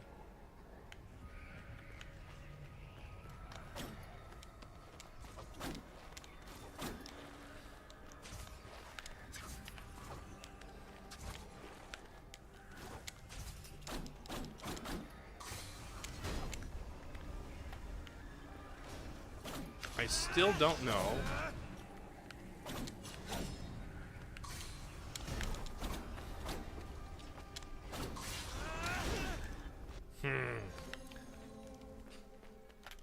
I'll figure this room out later, I guess.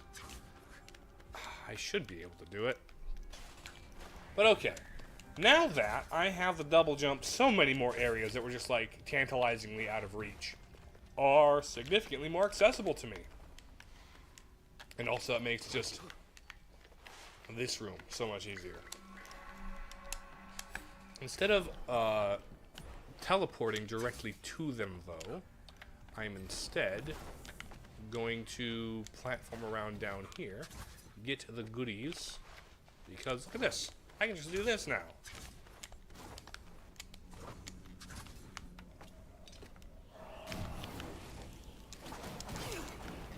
Hey, buddy.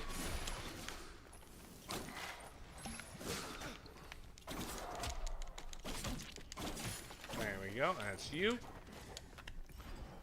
There should be something over here. In a this way direction. Oh, hello. Okay.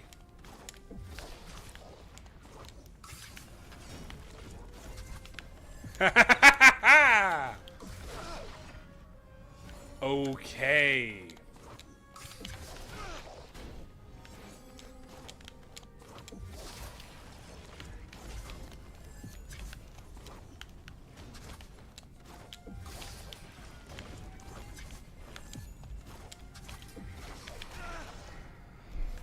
Okay, this is gonna be fun.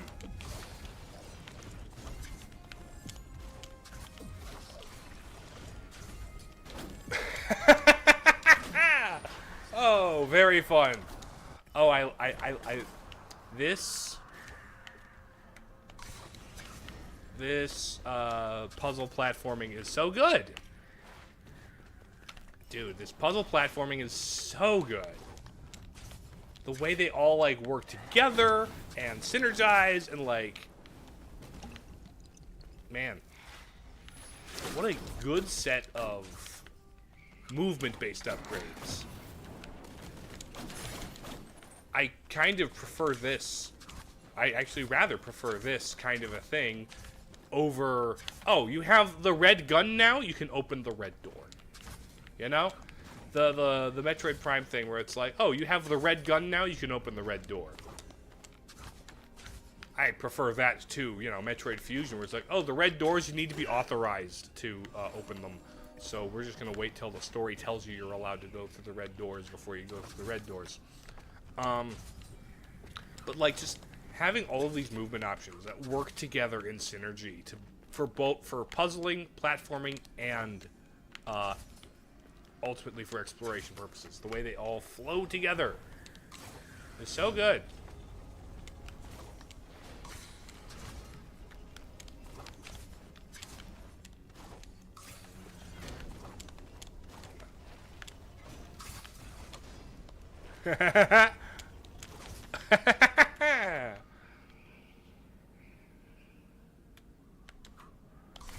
Okay.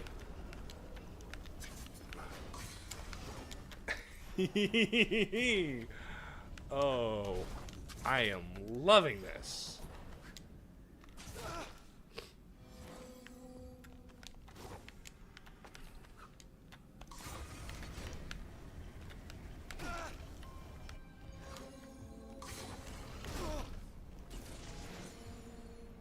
I didn't mean to vision this.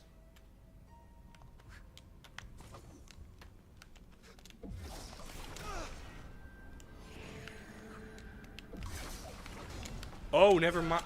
Never mind. Okay, here's what we do. Jump. Okay, here's what we do.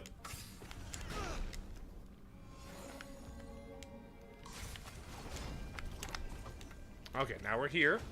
Now we jump. We...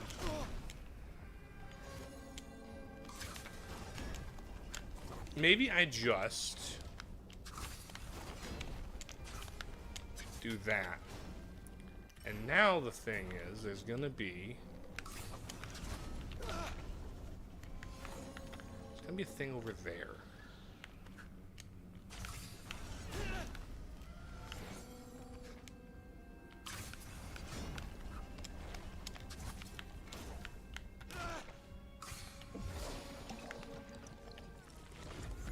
There's a thing up there. There we go. I didn't need to jump off it.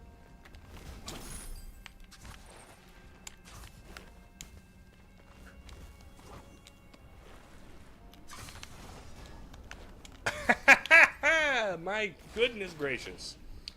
This is some... Oh, hello. Worm fella.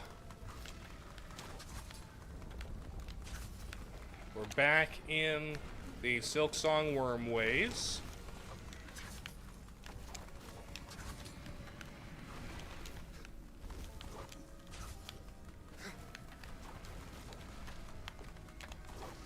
Oh, and then we go up here and we get the Xerxes. There we go!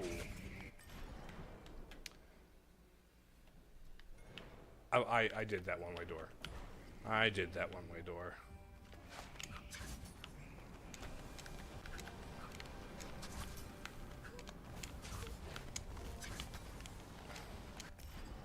Okay, save station and also an arena of some kind. Right next to it, perhaps a fight. There's something rumbly going on.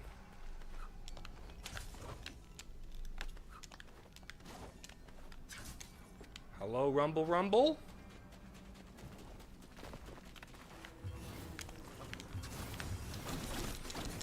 Hello, statue head.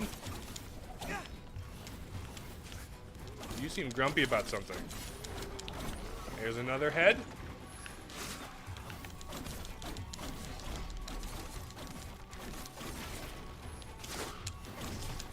Oh, lasers.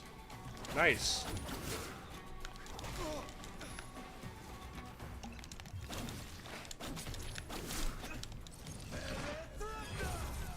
Get the head. And then phase 3 is going to be next guy. And it's going to be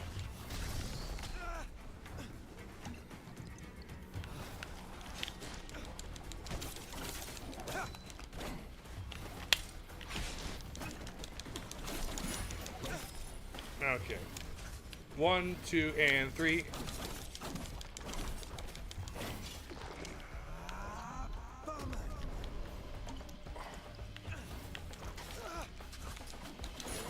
There we go. That's you. Any more?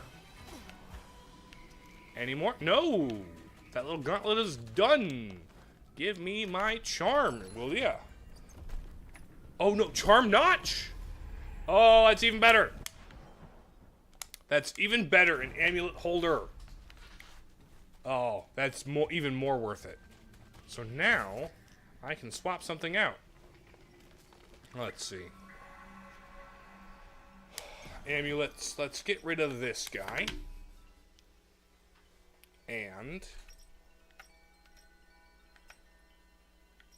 let's see, what are the 2s? Oh, Blade Dancer. Let's get that back on there. Spot dodge is good.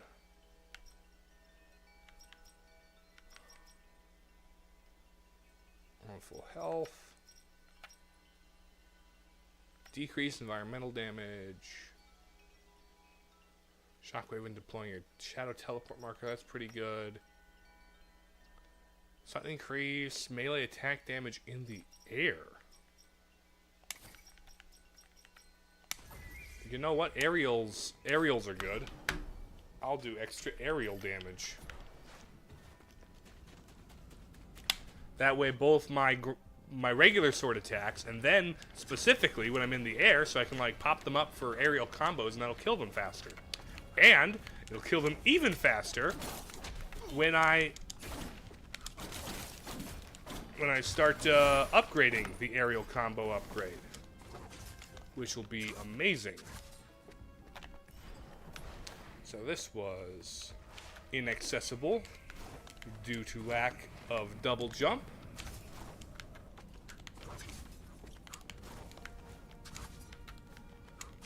Okay.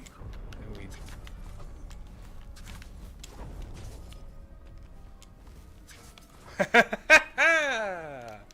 oh. I love it when the when I can one-shot a platforming segment and just feel really good about it.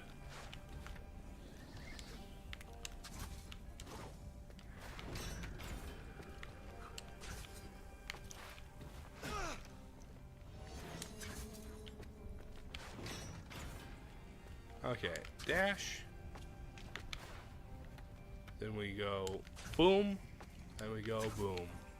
There we go. That's this room completed. Love that. That's the last place I died, it seems. I can double jump up there. I can do this platforming thing because I can double jump now. And then I head up to teleport someplace. We'll pick a direction and run, I guess.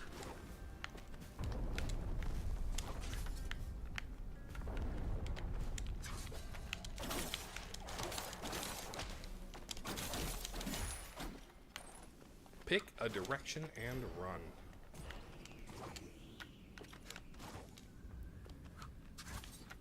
Hup.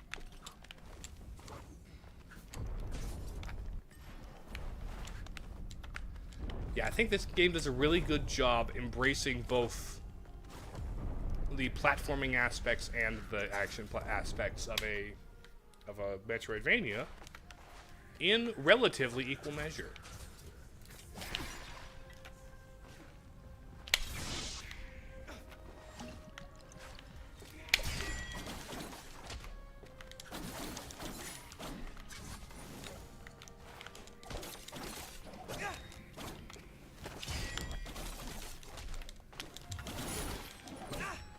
Okay.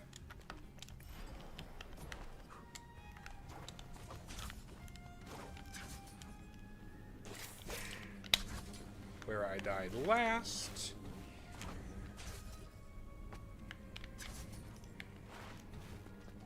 And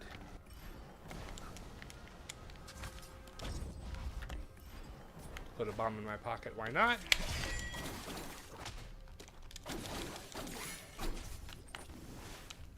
Yeah, initiating an aerial combo and then having more air damage is a very good way to do it. I could, like, oh, have more Athra Surges and use my Athra Surges more often, but, like, that really hasn't been a core aspect of my combat. I haven't even swapped out my Athra Surges. It's lovely that those are options, but, like, I think the ones that I have right now are good. I really like the healing one, frankly.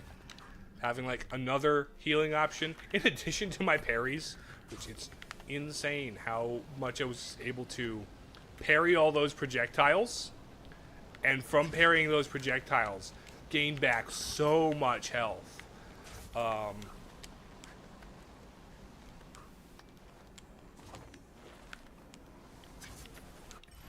Kind of insane.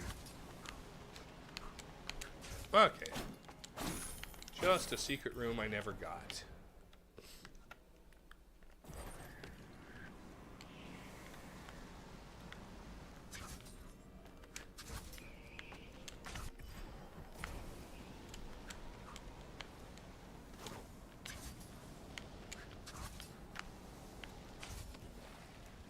Okay.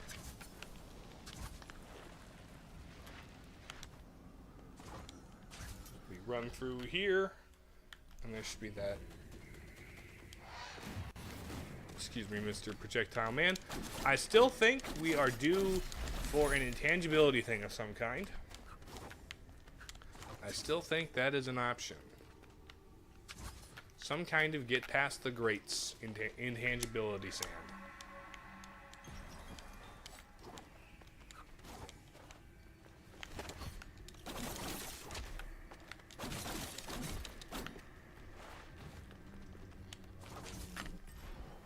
Okay, so in here was a place I couldn't get to unless I double jumped, yes? Or...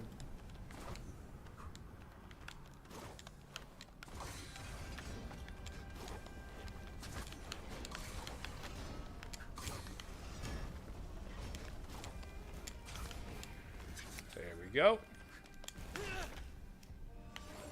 This is going to be a bit of a gauntlet, isn't it? This is going to be a wee bit of a gauntlet. Okay. So.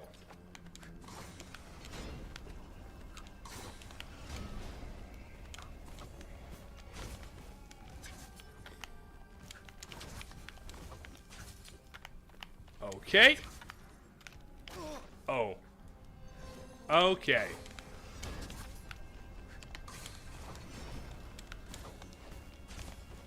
Dash.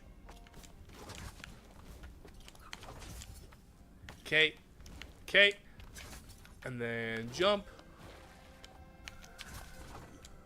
Okay.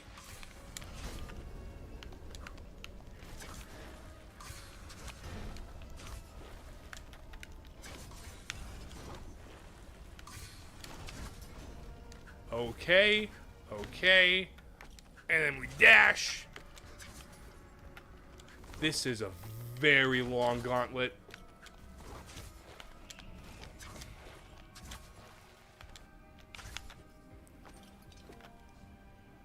Okay, I'm glad you just gave me the Xerxes outright like that.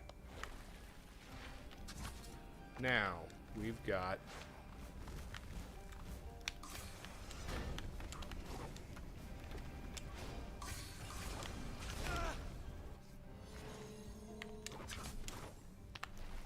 very tight placement there.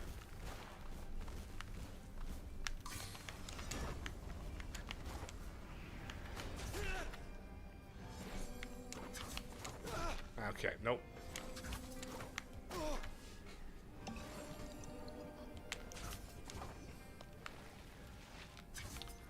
Now I've got a platform the rest of the way around.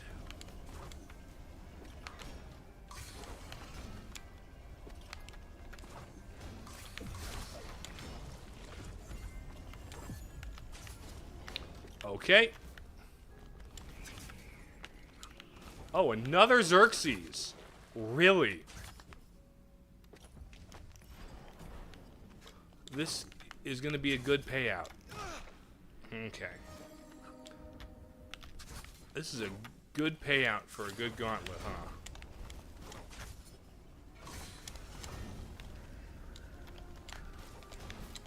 huh? Okay. Something is going to come at me. No?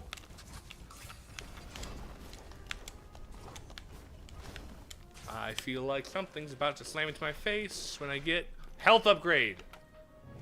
Let's go! Very worthwhile detour. Very worthwhile detour. I love how worthwhile that detour was.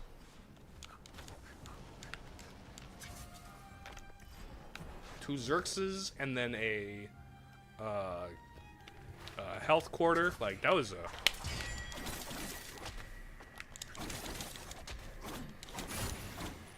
That was a very good one. So now we hit this. And now we go over here and check out this corner. I still have that corner. I got one of them. And then from there, I think the next spot after, so I'm going to go talk to Hammer Lady, to talk to Big Muscly Forge Woman about upgrading my aerial damage some more. And then from her, probably see if after the story thing happened, Old Lady has updated her shop to add a 5th potion bottle. If not, that's no big deal. I can still get the healing amount upgraded.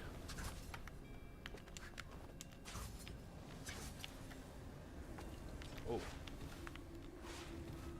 And it'll still be a good thing. I don't know what to do in the snake room where they ram into each other head to head. Don't know what to do about that.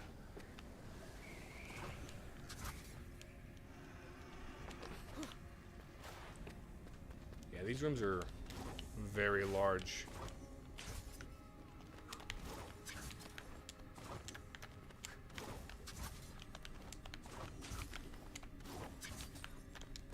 Oh. You require whip, don't ya?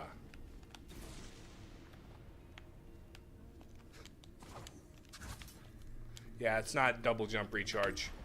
You require whip. Good to know.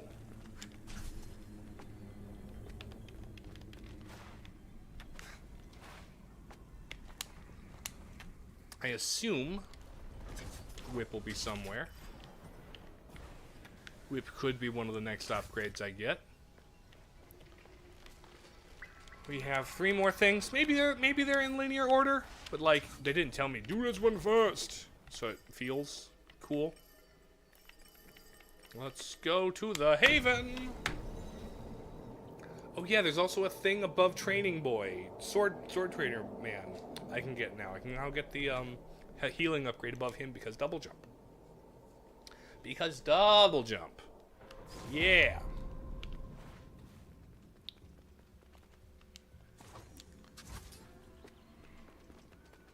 Excuse me.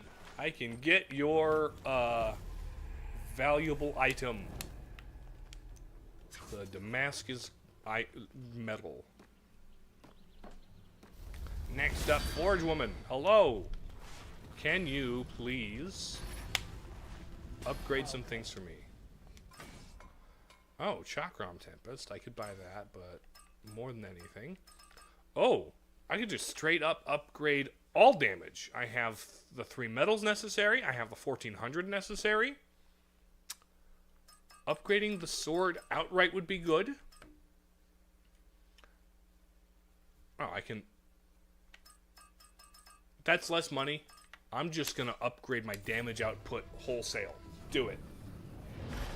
I I have enough metal. I have enough crystals. More damage is great. More damage. +4 unavailable. Restocking in progress. Okay, that's unavailable. More quiver is unavailable. This one I need more money. Okay, yeah. Just more damage in general, not just more health.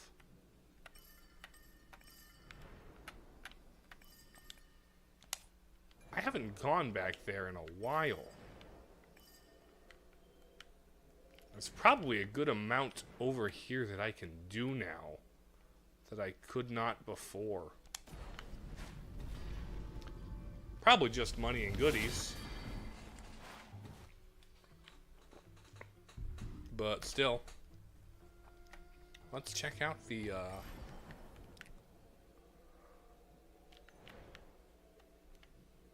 Oh. Oh, wait a minute. Let's go talk to the guy who trades in Xerxes. Let's go talk to the guy who trades in Xerxes. Then explore more of those depths. See if I can double jump around some of the stuff. Scrapper's hideout, yeah. But first and foremost, maybe I have enough Xerxes and I have so few crystals for upgrading, so like maybe I'll just buy him clean out, you know? I've got 13 of them. The depths. Except these depths are visually more interesting than Tears of the Kingdom's depths. Hey, Scrapper.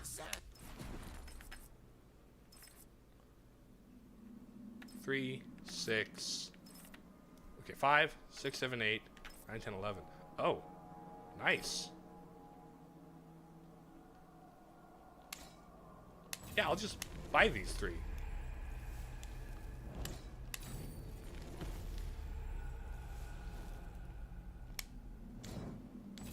Just clean you out. Sure. These are the big trade-off ones. Also, display enemy health bars. That's a good one.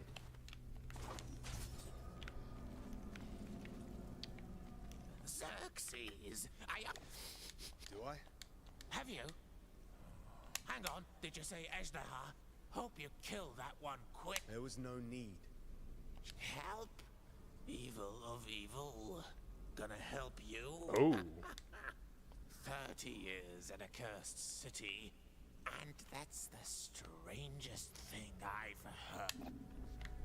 Okay, you know about her, huh? You get little lore insights. So yeah, that was an expensive Xerxes run, but like, I have so few. Oh, you're a double jump place. Okay, you are a double jump place. There's gonna be lots of double jumping around here. Okay, there's a couple of directions I could explore. You know what? This is closer. Let's do this one that's closer.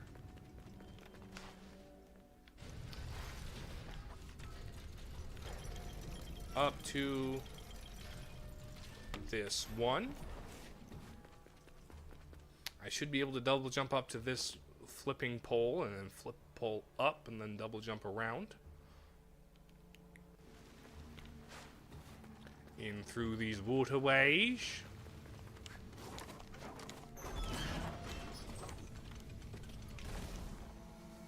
Oh, one of these, huh? What have we got? Oh, shoot.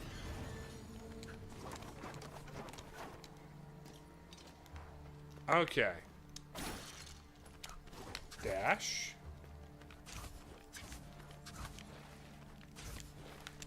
There we go. There's 2. Okay, 3.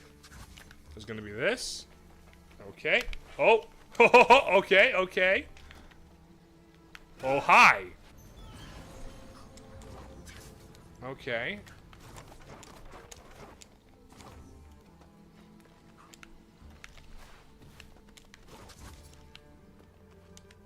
And then this one goes on the top. We landed in the center. go over, under, then we go over, under.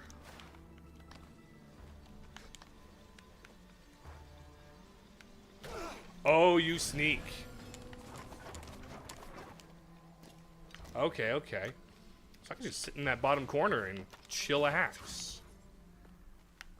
I can just sit in the bottom corner and chillax. Okay, now we jump over the left side, widen over the left side, chillax in the left corner. Down, alternate, down and in. Oh, that's a time stop. Okay, okay, okay. Gotcha. Over this one. Not time stop, but time like stamp. Okay. Stand in the corner. Oh! No, not that. Wrong one. I got punched by that because I was one too soon. Okay. Up, two, and dash. Okay, in, then out. Up, two, dash. Okay. Under, over, over, under. You miss me with this spiky garbage. You come out.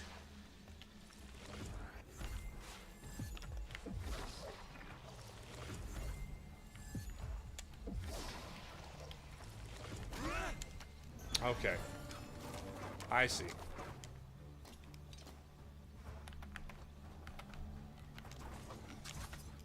I just need to know what's coming, know what the plan is. A little hard to react to it. Jumping over, around, jumping over, sit in the corner while it just kind of does its thing. I slap a thing down here.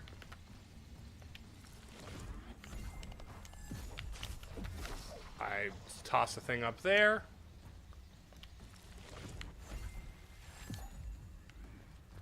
And now what?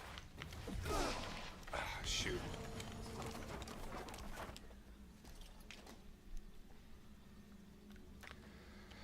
Okay, bottoms. I wish I had, like, I can execute it after I know, but until I know, I can't execute, you know? I'm not really good at the being purely reactionary.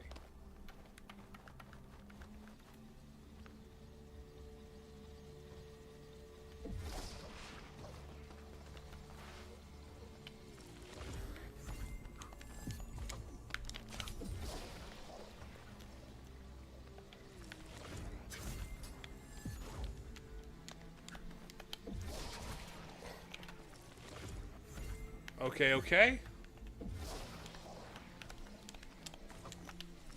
That was a good guess.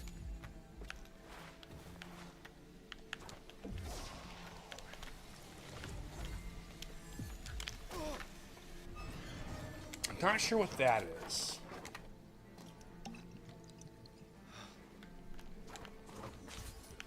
I'm not sure what that is, but that'll be... Maybe the ethereal ones can hit me even when I'm time traveling. Maybe those are timey-wimey ones. Okay. So, corner. This is left side. This is top.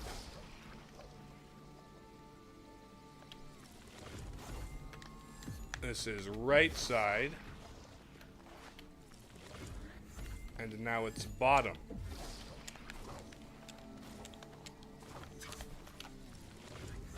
And now...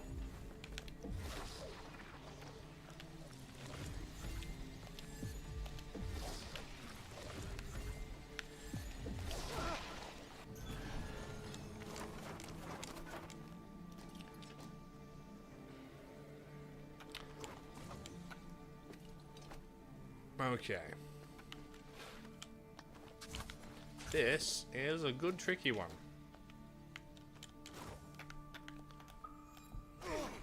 All right.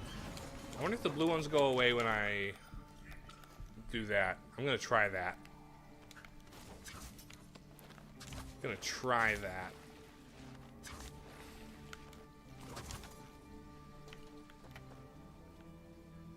Swoop. And loop. We sit one down. We go over and around.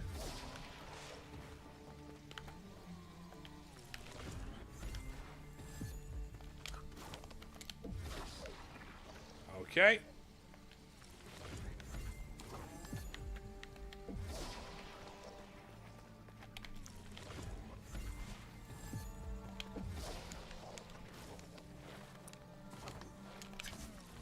Okay. Oh.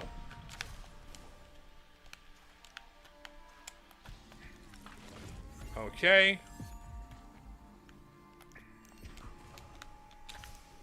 Okay, bottom.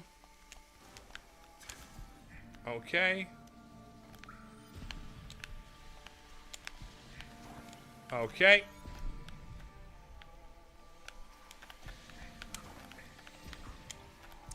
Okay.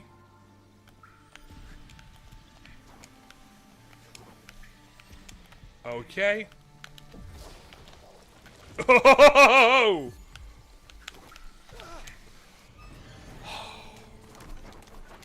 My goodness, this is a gauntlet. This is a major gauntlet. This had better be worth it. It better be a whole talisman notch. It better be a whole charm notch. Because that would be worth this, honestly. That would be worth this.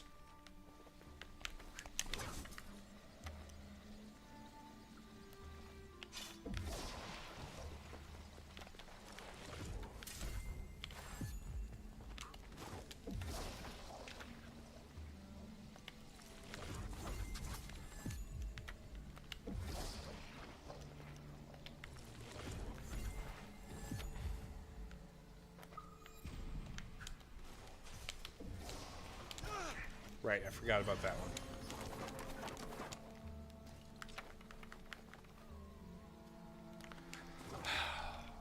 Man, I wish there was like a checkpoint.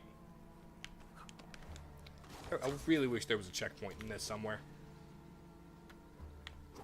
That would make this easier to deal with. Just sit in this corner as they loop-de-loop around.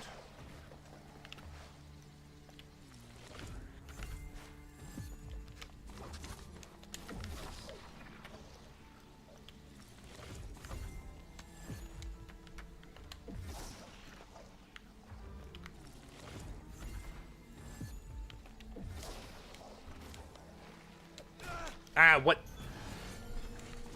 That's dumb.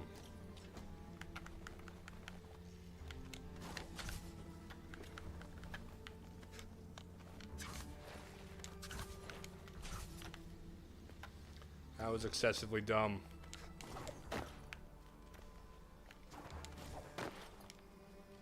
The fast fall is... I don't really see many opportunities to really need it. Maybe it's a combat thing.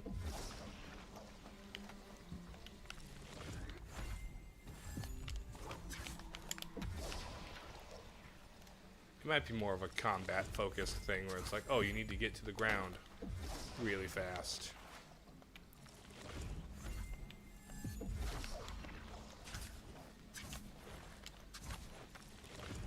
Okay, and now, this.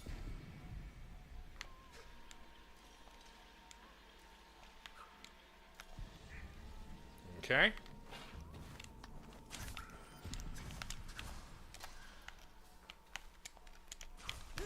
Ah, shoot.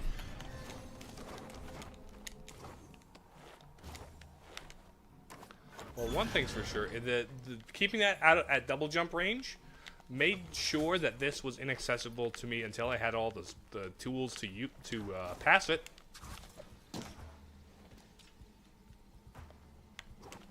So that's good.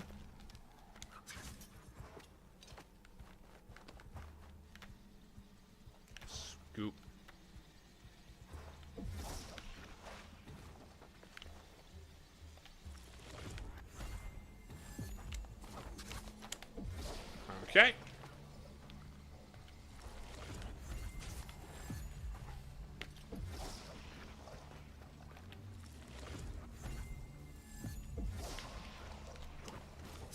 Then we go up here, and it goes up, and we go down, and now we get blue time.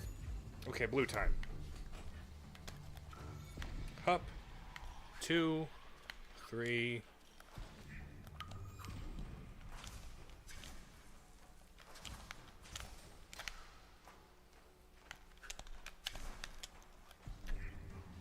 Okay. Go over this, over this. Okay. Nah, shoot. Timing was off on that. I'm stubbornly gonna do this.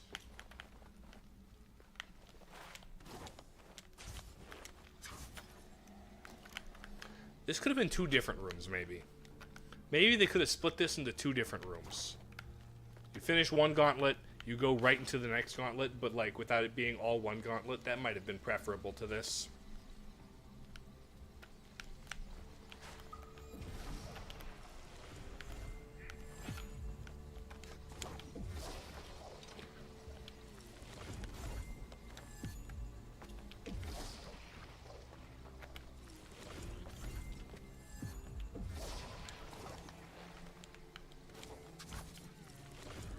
This. Whip. There's no real like limit to clairvoyance, is there? I keep like thinking, oh, we gotta turn it off so I can serve it, but like no, it doesn't seem to be on any kind of limit or timer.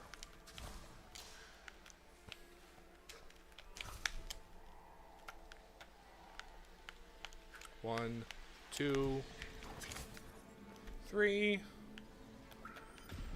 1, 2. Okay.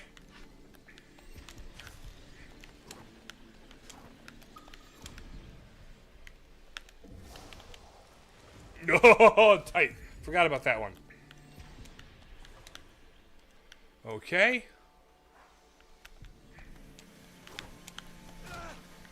Okay.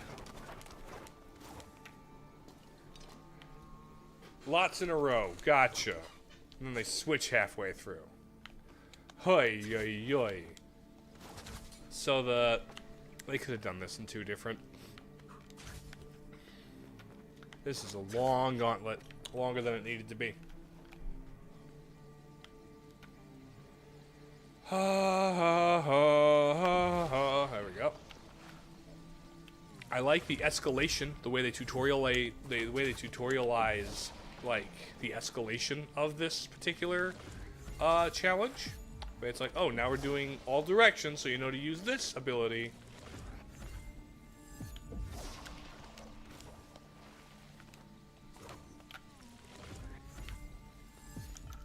Okay. Now 1, 2, 3.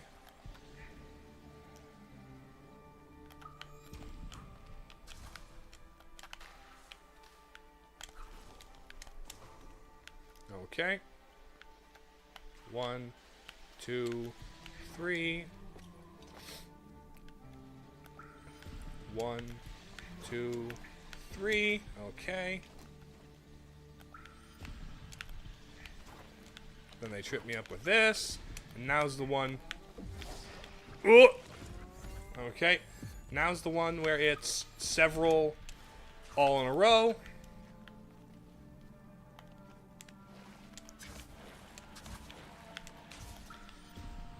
Okay, now what? Okay. Now what? Directly in the center. No! Oh. Okay. I feel like I was close. I feel like that's so close. I feel like that's so close. I spent so much time on this platforming section. It's a good platforming section, and I'm enjoying, you know, it'll be satisfying to finally have it done. My goodness. My reaction time is not what they want it to be from me. Not able to read the room and intuit.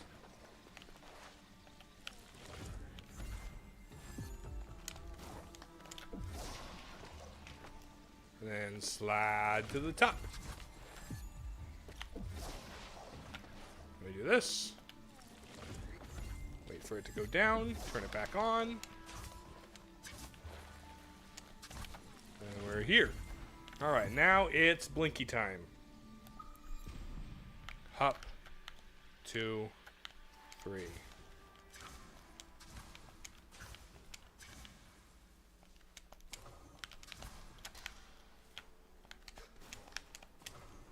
Okay. Now, middle, other blink, middle, swap. Now it's going to be blink, and then 2 in the middle, and then this. Found the crown yet? Nope. Working on that a little bit. I found the prince, though.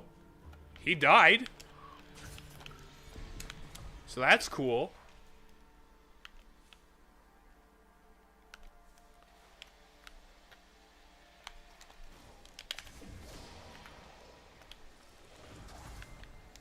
Okay.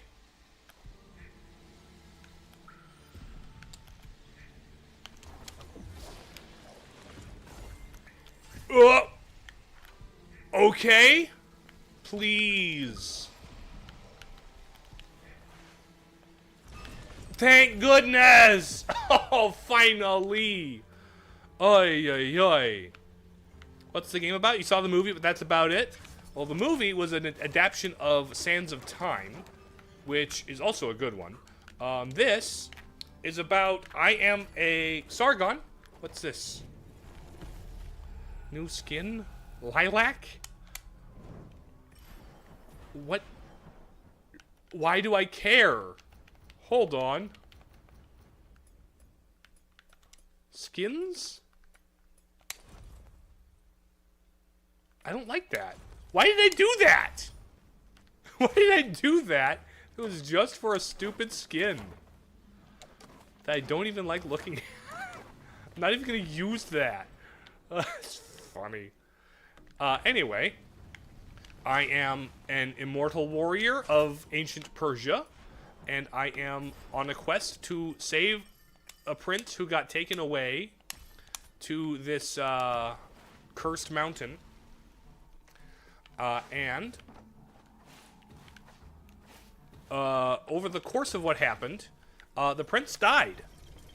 So, the prince died, and now I've got to find some wibbly-wobbly, timey-wimey solution to go back in time and save him. And to do that, I've made a deal, it seems, with an ancient evil snake. And now I've got to go shoot some constellations in the 4 corners of the world. So that's what I'm not doing right now, because I'm backtracking and collect-a-thoning stuff in this Metroidvania-esque game.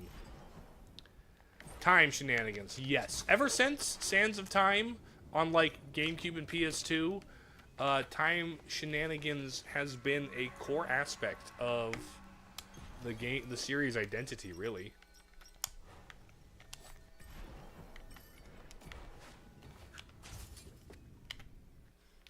Many a game in this series has revolved around timeline, time travel goofiness.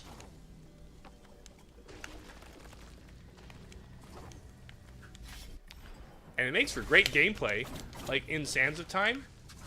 Okay. In the Prince of Persia Sands of Time, it's a very, like, I want to say, tight parkour platformer, right? It is a very tight parkour platformer, where one mistake means falling off and dying, and that can get frustrating. And so in Sands of Time, there's actually a mechanic where you have this, like, dagger that lets you rewind time for yourself. So if you fail a platforming section, you can rewind a little bit instead of, you know, dying and having to start over. But there's, like, a limited amount of sand in the dagger, so you gotta, like... You've seen the movie. The movie is what it's based on. Once played Prince of Persia game, it was some strange thing about darkness and such. Don't think it's related to this one. No, this one is straight up a new continuity, a reboot. The one that's about darkness is probably within the Sands of Time trilogy. It's probably in the Sands of Time continuity / trilogy, if I had to guess. Because those ones got into, like, oh, corrupting darkness, oh, edgy, you know, kind of a thing. Okay, those are double jump places, for sure. So let's go to the double jump places, I guess.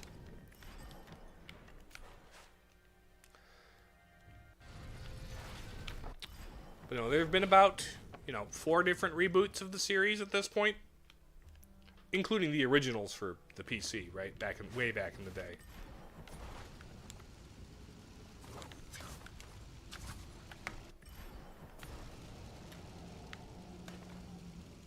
Oh, hi. I guess I didn't realize I didn't get that coin. Neat. Oh, right. Head up to raise the elevator. Dude. So yeah, more of the stuff in here is going to be more... The backtrack stuff through here is going to be...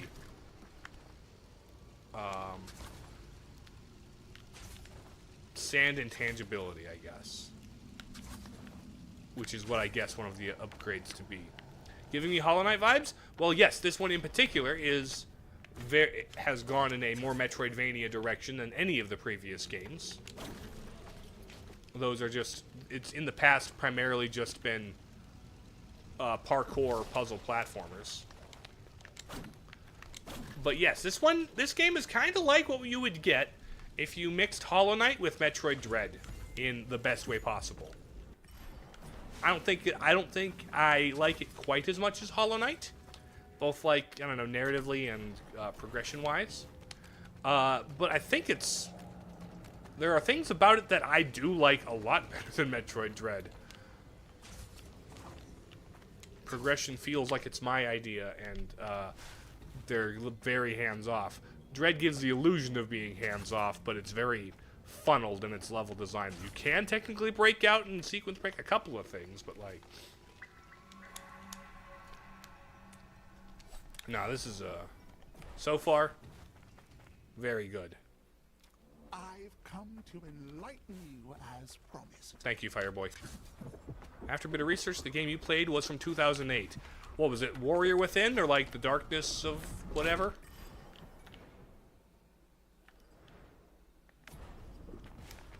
It was one of the PS3 / Wii ones, right? Because Sands of Time was for GameCube, PS2, and maybe the original Xbox?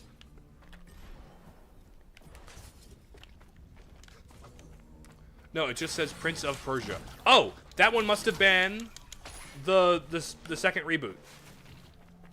Because there was, I think, Prince of Persia, Sands of Time, Forgotten Sands, and then Warrior Within. Then there was just one called Prince of Persia, which was another attempt at rebooting. And then there's Lost Crown, there's this one, and then there's the original two, which is Prince of Persia and Prince of Persia 2. Which I have played the original a long time ago, and I have played Sands of Time. Oh, hi.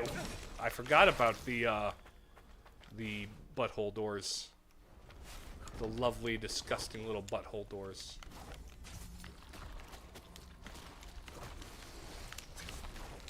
Oh, this room is going to be much more traversable. Perfect. I can remove that.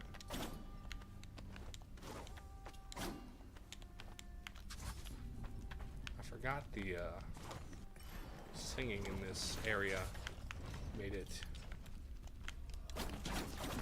Oh, hi, big fella. You are a big fella.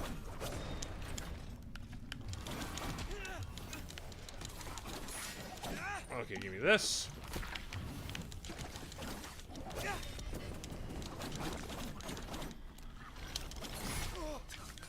Ouch, ouch, ouch. Come on.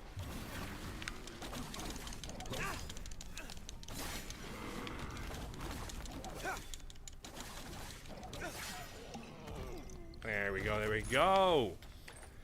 There was this girl with like light and purify powers. So yeah, was it like a kind of a co-op thing where you had to help the princess along the platforming stuff, and then she could like help with things, right?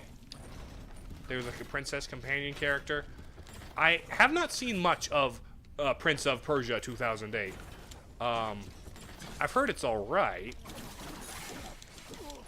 Okay, I've seen little bits of gameplay from it. Was it for PS3 or PSP or something along those lines? Okay, just some good money.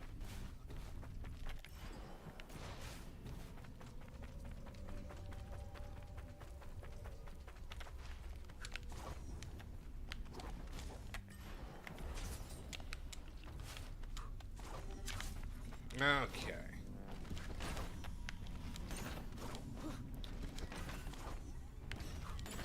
Sands of Time must have been like 04, and then the other two were like 05 and 06 or something. I don't know. I don't know the timeline. I didn't play them when they were brand new, you know. Oh, you played it on PC. Okay.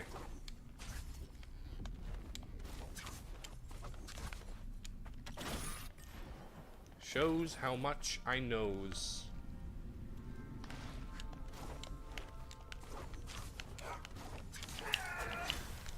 Oh, are you one of the warriors?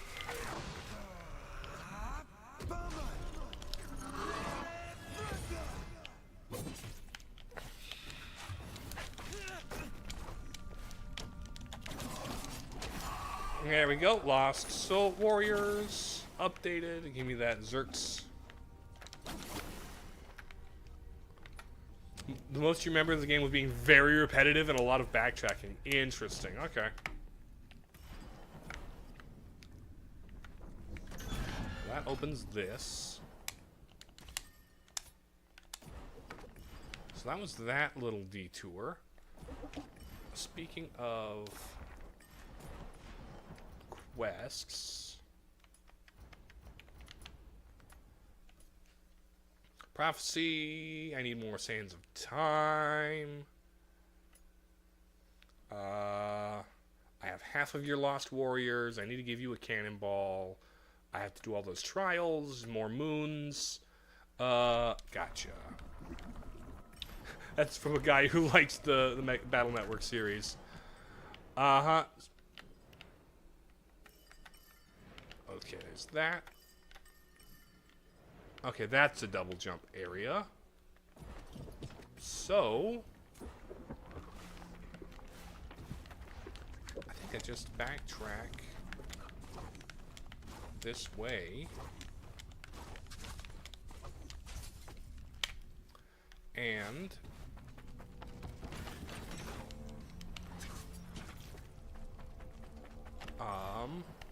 yeah, this is shorter, but it has like more annoying dudes.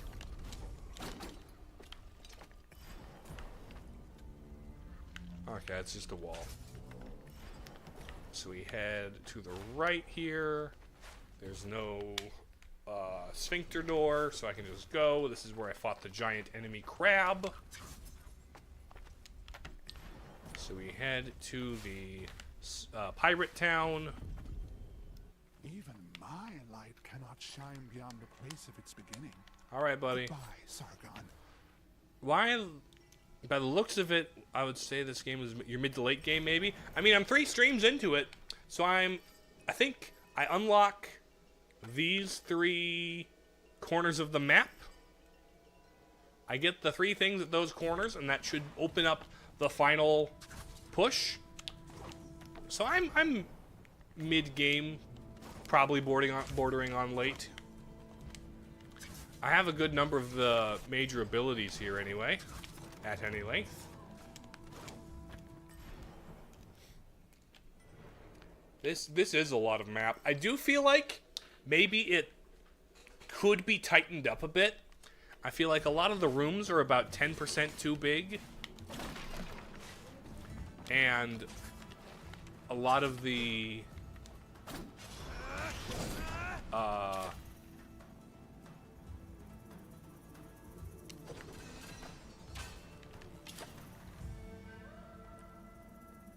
come here.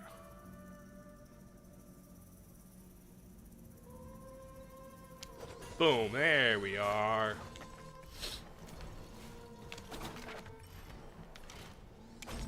And I feel like maybe some of the passages could be just tightened up a little bit. I feel like the world design density is not up to par with something like Hollow Knight, right? Where Hollow Knight may have the occasional very large room, but also it is a very densely designed world. Like, very little wasted space at all.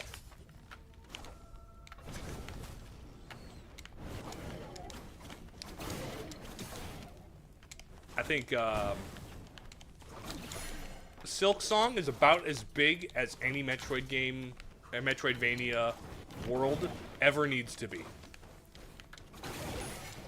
That's just about pushing the limit, both size-wise and length-wise, for what I would prefer, you know?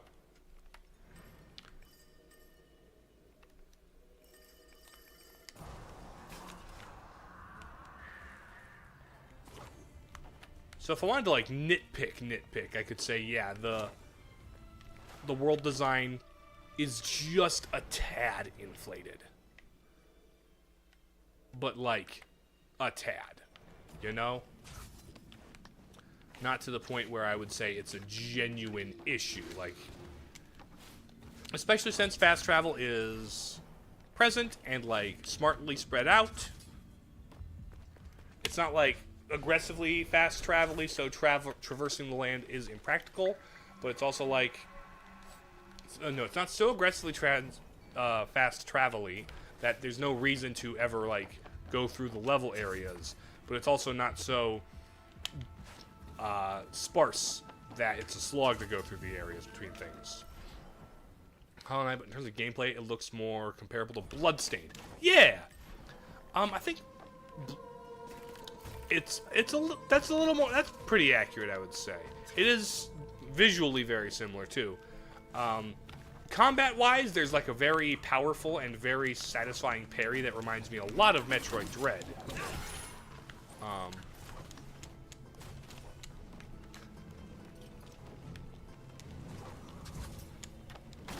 Okay, there's the one-way door. Taken out.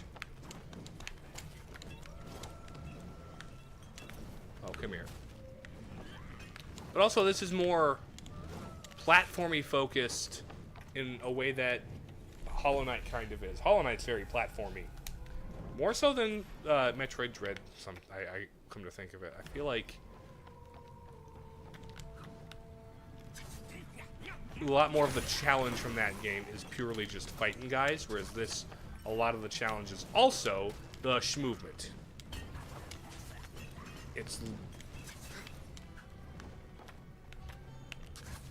like in Dread, you got the dashy thing, so like the flash shift, right?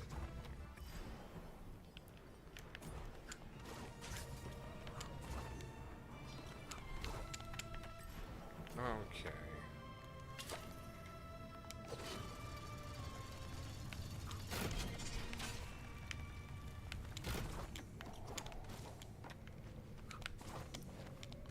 But also, Bloodstained leans more on the RPG mechanics of your Igvanias, right? Whereas this, it has a a currency system instead of having straight up missile expansions or whatever. Wait, I did play Fist. I played it on stream, and I feel like that game, while very well put together, it does lean a little more on the combat versus the platforming. It feels like it's a brawler with Metroidvania trappings versus a Metroidvania with deep combat, you know?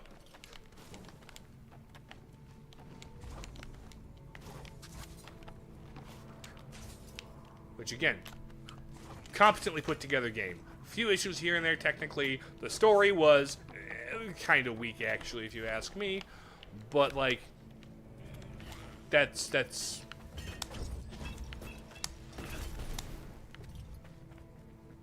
Can you... Thank you.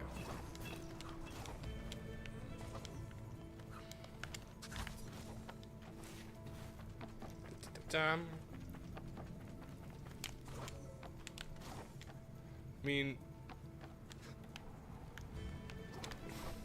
a good lore is a good lore. Yeah, but I don't think Fist had particularly good lore. It was fine. It got the job done, but like the way the story was told was kind of weak. The personal character stakes were hard. I don't know. I feel like, and I'm not saying the story that the game had was bad. I'm more saying, oh, stop, don't kamikaze. I think it's actually more of a storytelling issue when it comes to Fist. It's more how the story was told versus what the contents of the story were. You know? Because the contents were fine. Had they been packaged better, it might have landed. And it could be a translation thing. It was originally a Chinese game. What do you like most in the game? Lore, gameplay, or balance? Well, I grew up with Nintendo, Kami. So, I'm gameplay first, story second. Like, every day of the week. I would rather play a really great game with paper-thin plot than play through an excellent story that is a grind and a slog.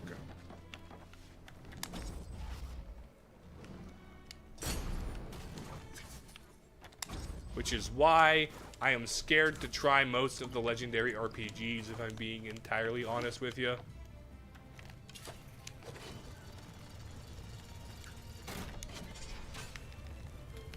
I really appreciated playing through Chrono Trigger.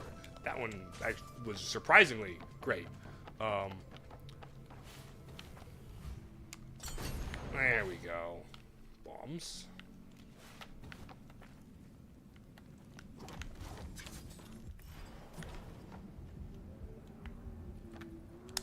Give me the bomb.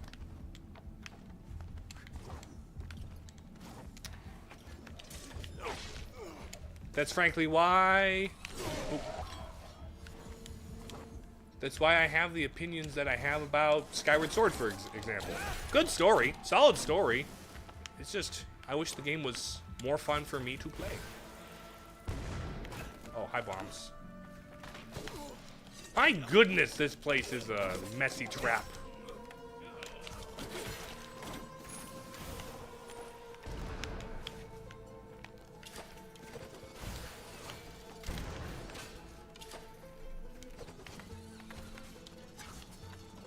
Okay,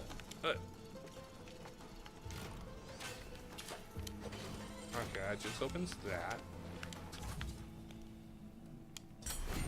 Boom.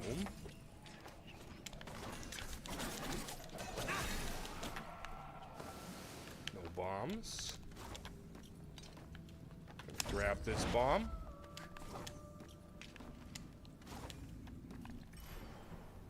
Okay, I missed a thing down there. Hold on. No more time to stay. All right, thanks for popping in for the time you could stay, Kami. Thank you for popping in. May tune in tomorrow. I look forward to that. That will be awesome. And even if you don't, I hope you have a good day. What? Okay, this is telling me something about this.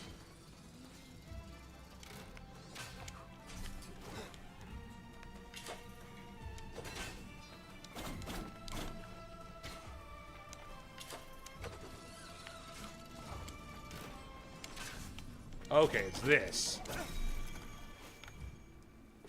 There we go. Ooh, metal. Upgrade metal. Love that.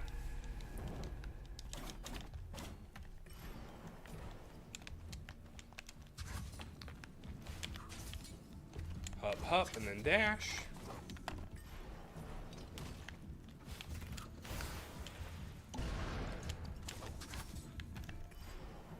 Okay, and now this will be a shortcut. Love that.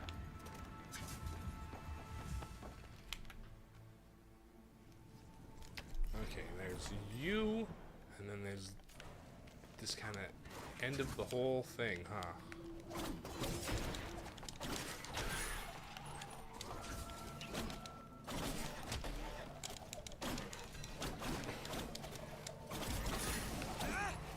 Okay.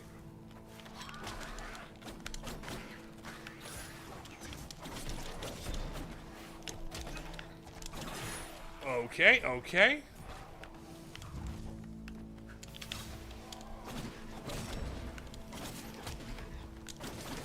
There we go. Having just more damage on aerial strikes is really nice. Okay, and what's in here? New charm. New amulet. Slightly decreased duration of shock effect that cripples Athra gauge. Okay.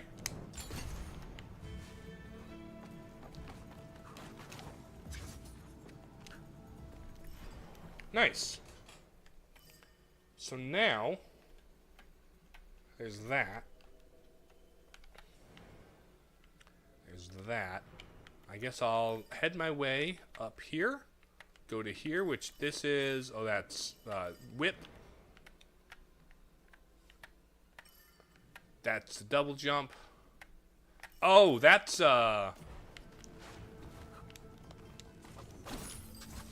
That's the clairvoyance ability. I should probably go do that also. Lots of fun stuff to clean up. I'm not making progress right now, but I kind of don't care. I kind of don't care because this is too fun.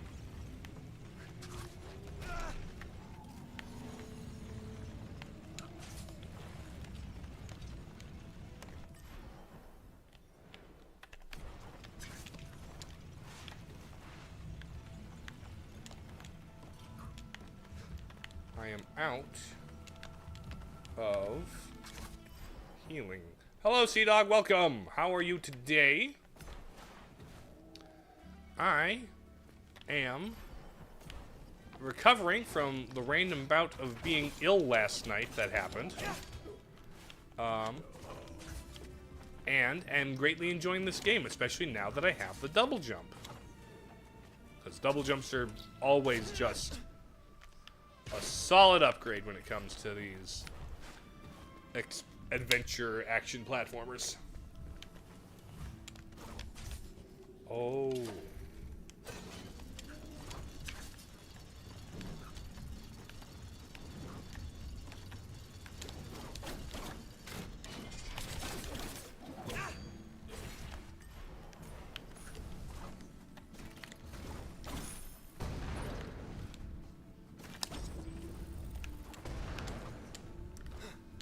My goodness.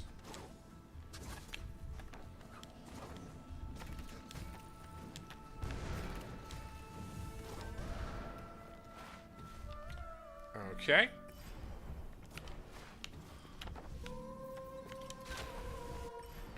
There's a tree at the top of this. Let's actually prioritize that, shall we? Got a little bit of health from that guy.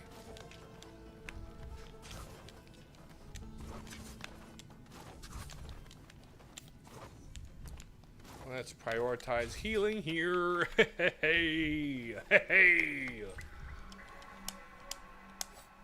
And now, what is in the bottom right corner that I missed before? Was it just I didn't look over here the first time because I was too concerned about following where the save point was?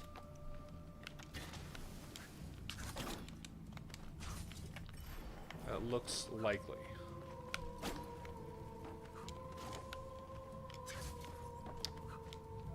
But also, if nothing, why area? If nothing, why area?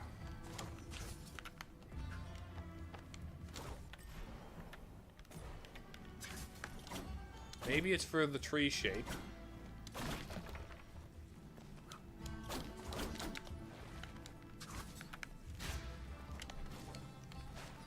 Maybe it's to sell the tree shape, but even then, I don't know, it feels like wasted space.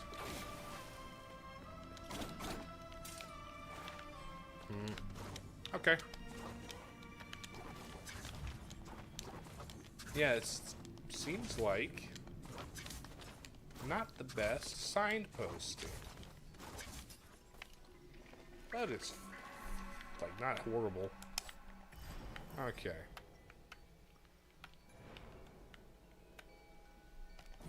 Let's head up here, I guess, to the Soma tree. Did not really watch your Metroid Prime 4 streams, and I would like to know what you thought about it.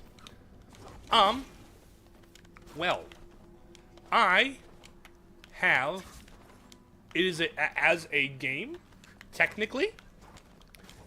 It is put together and like programmed, and like the mechanics are all very tight. The movement is very good. The best controls in any Metroid Prime game.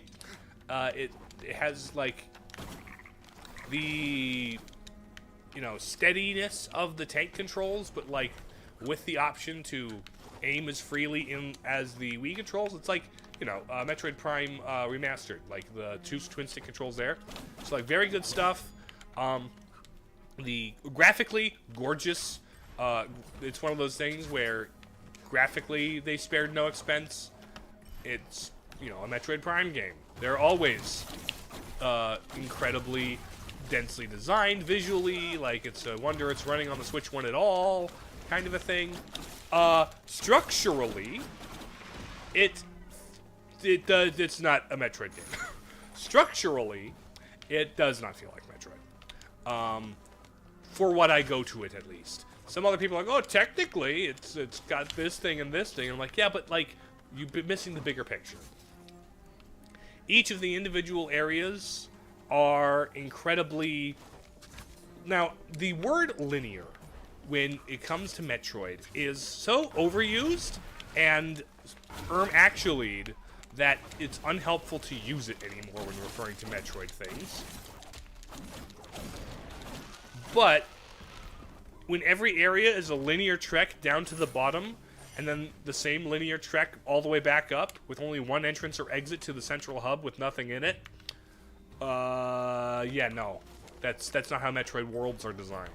That is not how you design a good Metroid world. The level design feels more on par with Federation Force, except instead of a level select, there's instead of like a level select menu, it's all the desert hub.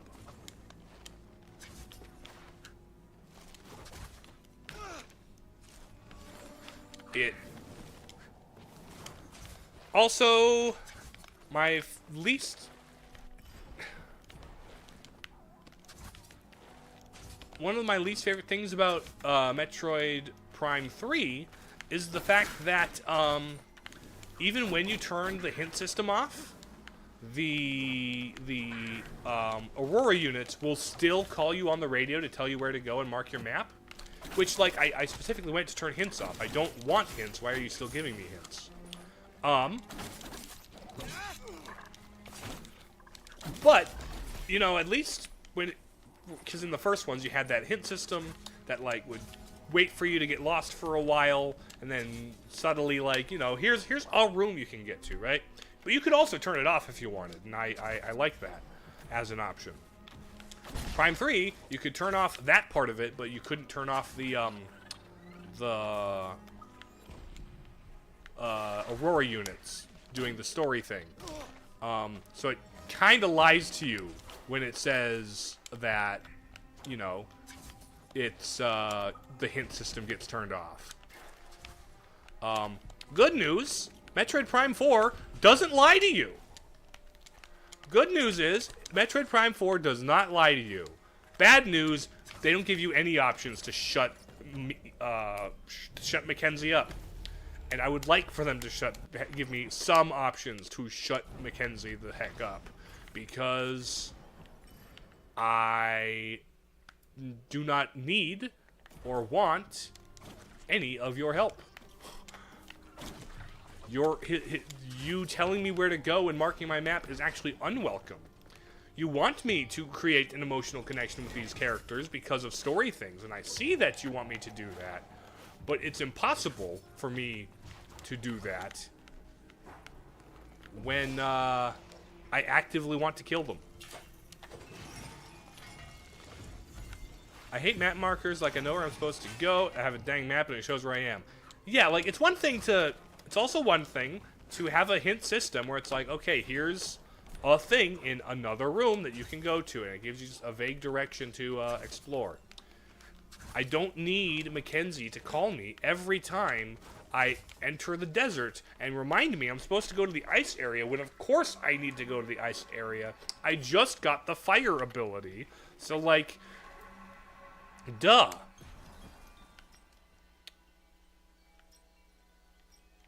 Let's see, where is... Melee attacks at full health. Poison effect. This one. Boom. Enemy health bars. So, Metroid Prime 4 is easily, by a pretty wide margin, it's easily the worst of the main Prime games. It's easily the least best. Play Metroid Prime 4 as a first Prime game because you'll have no expectations. You know what? Yeah, it's a good tutorial for the rest of the series. The entire game feels like a tutorial. The entire game feels like it never let me leave the tutorial because it didn't trust me to not, you know, have ADHD and lose interest at the first time I got even the slightest bit lost.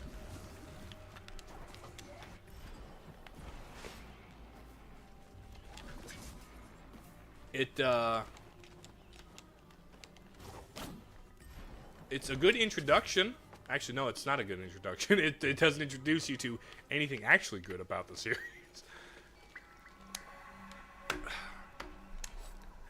Technically, you get upgrades and backtrack to previous areas only after Adam authorizes them. Its world design structure and level design, I'm sorry, it's given Other M. It's giving Metroid Other M. The story is, like, not good, but, like, it's not Other M levels of horrendous, so, win? It's about as much of a Metroidvania as Other M is. Which is to say, not very much at all, by my reckoning. Not in the way that I prefer to think about them. Not in the way that I like things about them.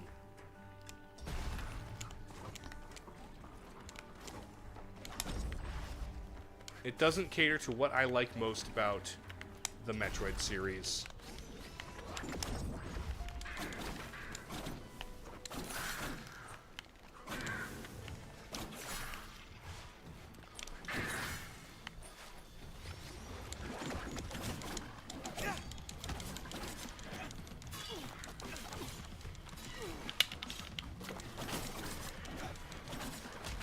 Okay. There we go. I'm going to play one of the 2D Metroids in NSO. I would say a good one to start with might be Zero Mission. Zero Mission does a lot of early game guidance to give you direction, but also leaves opportunities for you to break out of the set sequence if you want to be creative and explore. And it lets go of the hand-holding after a certain point.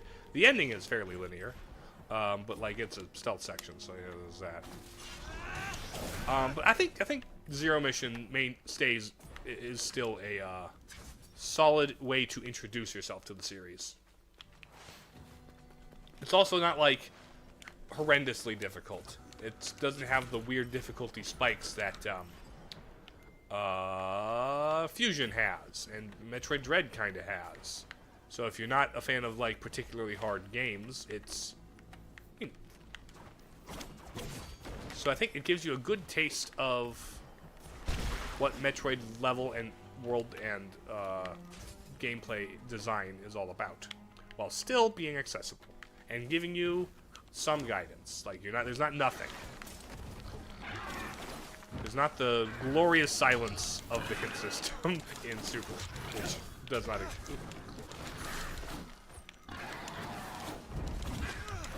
Ouchie, ouchie.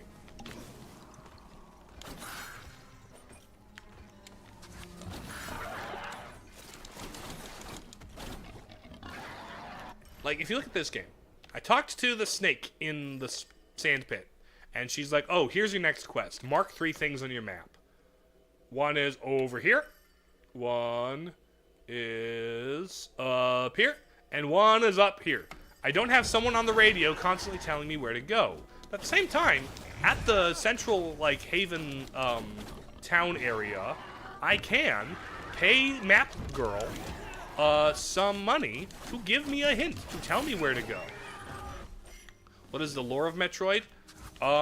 There are space pirates that want to use a parasitic organism as a biological weapon. They really, really, really, really, really want you to care about Samus and her history as, like, former soldier in the Galactic Federation and the characters there, but, like, I don't. I'm more interested in, like, the dead aliens, which have been more interesting, which were more interesting when they were dead, I think, but that's just me, I guess.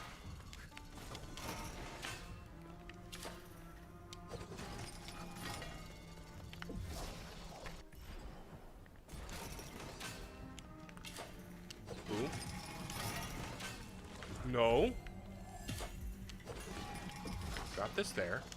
Pull this back. Toss that there.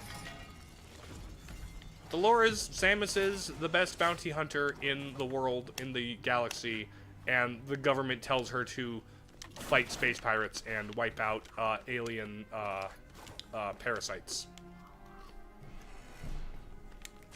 That's the broad strokes of the important bits. Oh! Secret Sargon! Double Sargon! Oh! Hi, buddies! Yes, it's set in a, air quotes, distant future. Stop. Hear me out. We should work together. Don't listen to him. It's a trick. More. Come on, then. Okay. We aren't enemies. This is a gift. A gift. This one is too far gone. Kill him, Sargon. Shut up. Let him speak. What do you mean by a gift? By a gift? It's a gift to see other paths, to be given Simorg powers. Okay. We need to share this knowledge. Nonsense. You see, he tricks us for the powers. Enough. Both of you are in my way.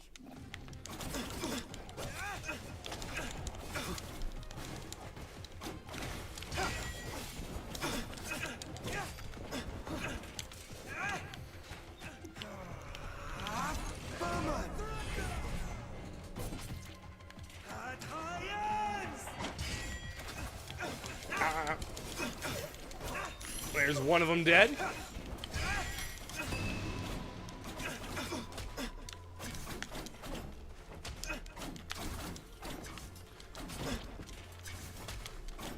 Oh, hold up. Come on, come on, come on. There we go. There we go. Give me the powers. Absorb it. What have I got? It's a new level 3? Had Hayen's Might. Teleport over to enemies and crush them from the heavens. Triggered from the ground. Interesting. Ooh. Okay. That's pretty neat.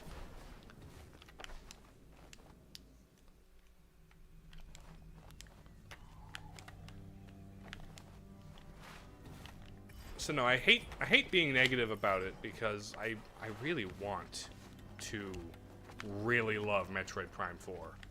But I very don't love Metroid Prime 4.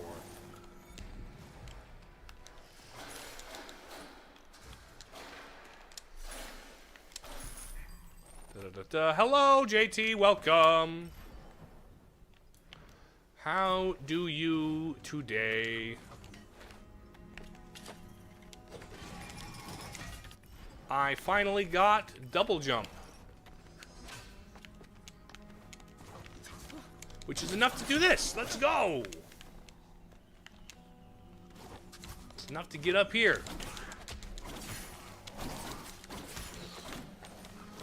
I'm gonna be able to upgrade several things, ideally. Okay. That'll lead to a water wheel thing. Oh, there's a... Oh.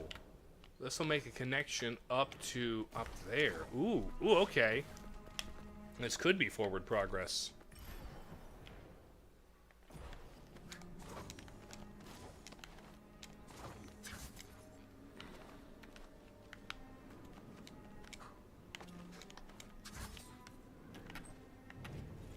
Okay, collectible item. The Mighty Simurgh. Okay. Poem about how great the bird god of time thing is. The bird time god. And we're back in the lower city. Okay.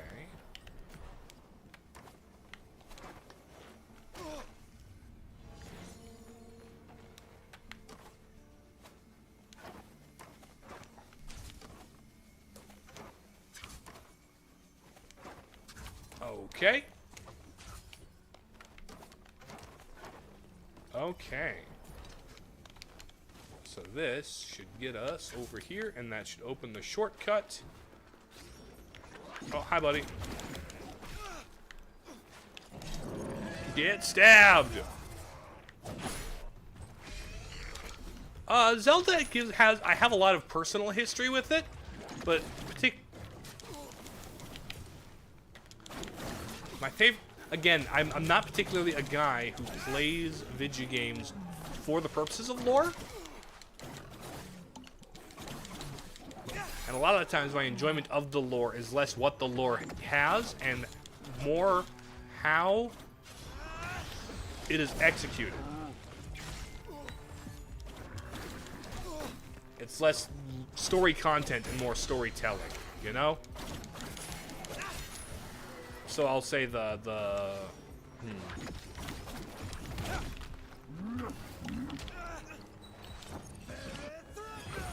Oh. I did not need to do that. Ooh. I saw those clips too, JT.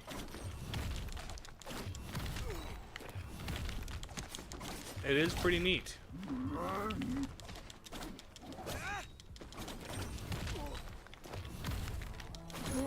Okay, that's you dead. Give me a new pendant, new amulet.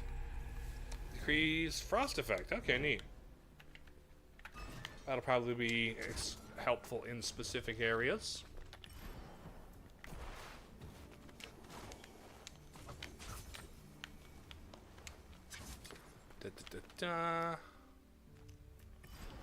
Okay. I'm gonna go take the low path to the whack whack tree. Oh.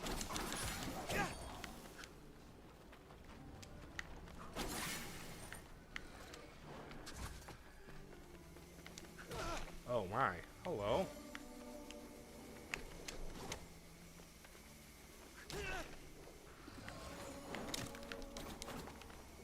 Okay, come here.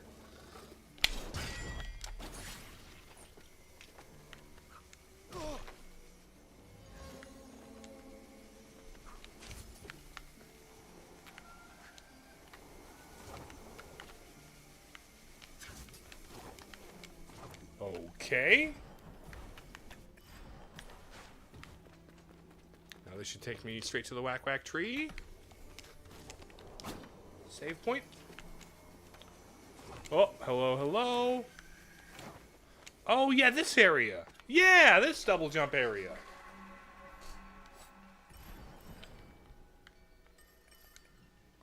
Oh, that's a double jump area, and it's not far from the central hub.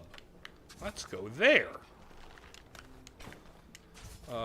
Wicked. Gotcha. Oh, Wicked, like the show, the Broadway show, not the movie. Right. I've heard good things about it. I've not been convinced I care enough to watch either the show or the movie. Seeing the show live is actually probably going to be better than the movie.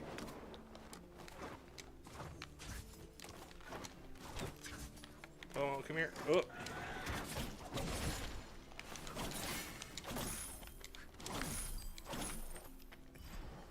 Okay. That was a bunch of good money.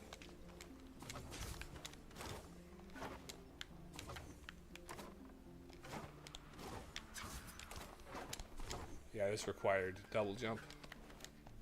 And I can't go further up. Cool. So that's a good amount of money. I can take that off my list.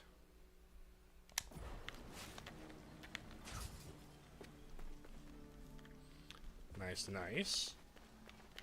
Saving at the haven. Now let's go get big red muscly forge woman to pound my amulets. Hello, forge lady. That's fair. They have flaws. Fair.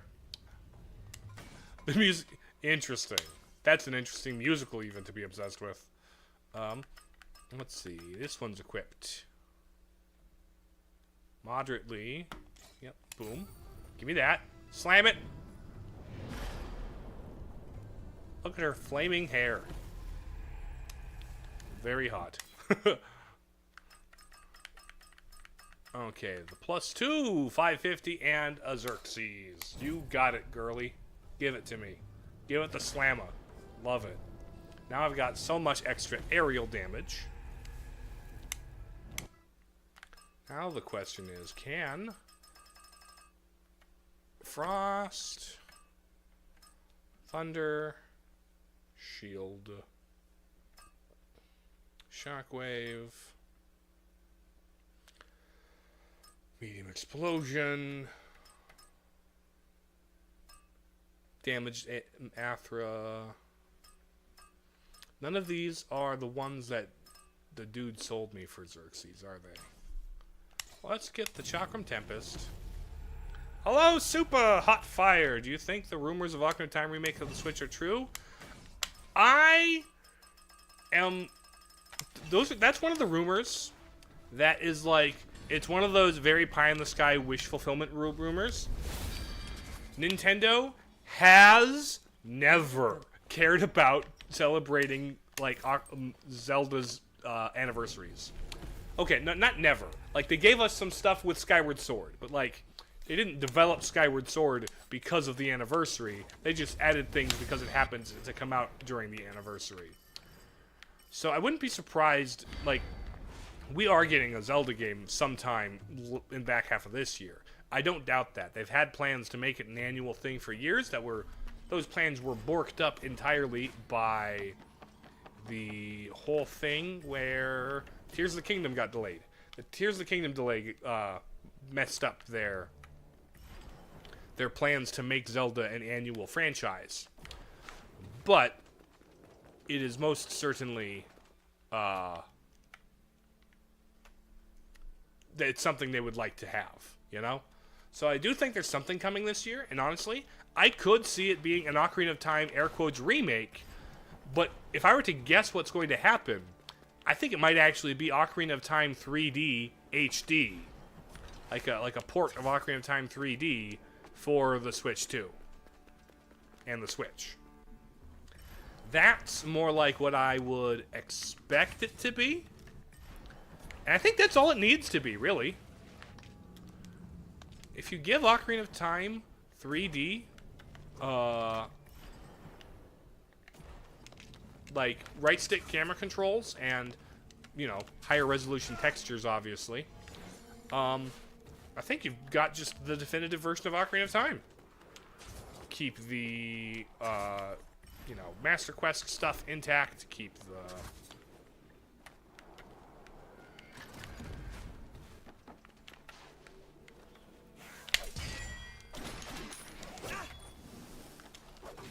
So, I'm hesitant to say that Nintendo will just remake Ocarina of Time, especially since, like, their primary Zelda team, the guys that made Tears of the Kingdom, took 7 years to make Tears of the Kingdom, and they already had the engine and stuff built up.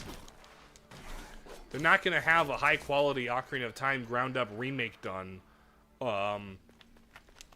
this year. Oh, pants. Radiant, I kind of don't care. But we'll see what the Radiant looks like.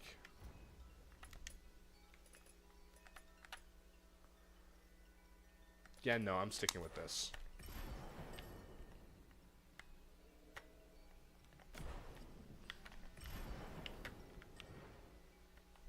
Da da da da. The old Royal Road. Da, da, da. Okay, Time Force, you're hoping it comes out. Have not played Age of Imprisonment. Do I look like someone who can afford a Nintendo Switch 2?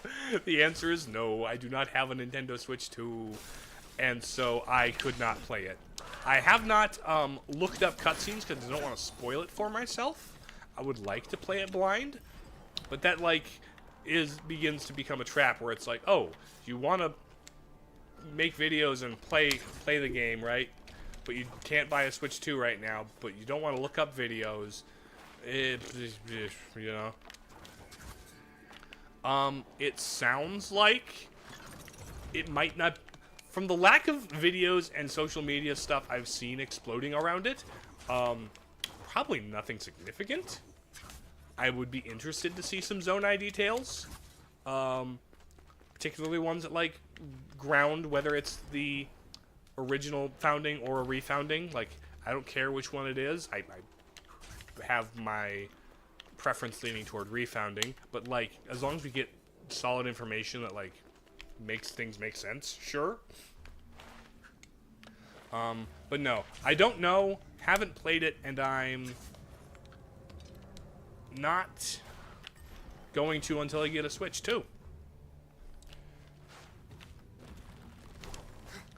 It's among the first games I would be interested in looking at getting when I get a Switch 2. But it's not the game that's going to sell me the Switch 2. The game that would sell me the Switch 2 is probably more like Metroid 6 or Luigi's Mansion. You know?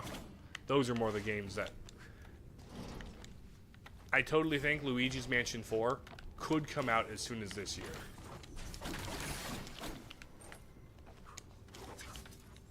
Like, what has Next Level Games been cooking? We don't know what they've been working on since they finished Mario Strikers Battle League.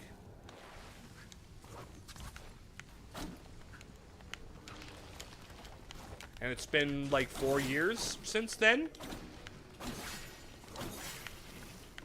And also they hired a bunch of people to expand their team anyway. So like, especially since they were bought out by Nintendo.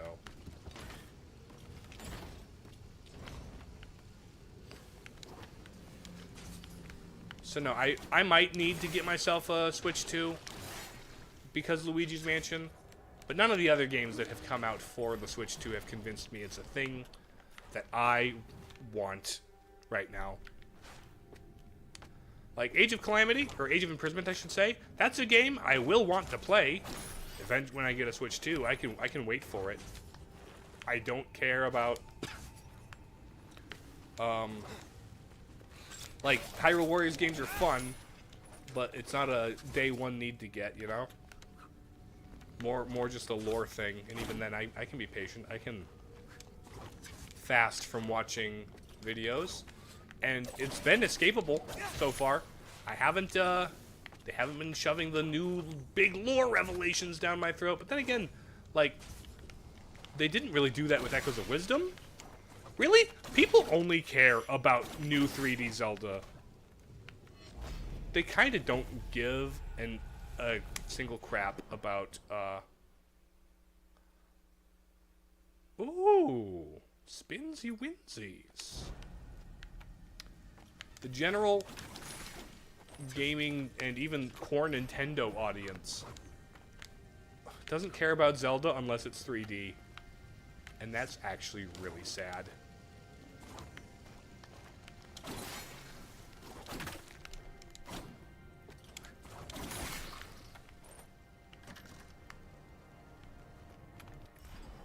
Because 2D Zelda's great. I really liked Echoes of Wisdom. Hot take, GTA 6 is... I could not be paid to give a shit about GTA 6. If it never comes out, I don't care. When it comes out, I will not care. The only interest I have in GTA at all is maybe San Andreas because Big Smoke memes.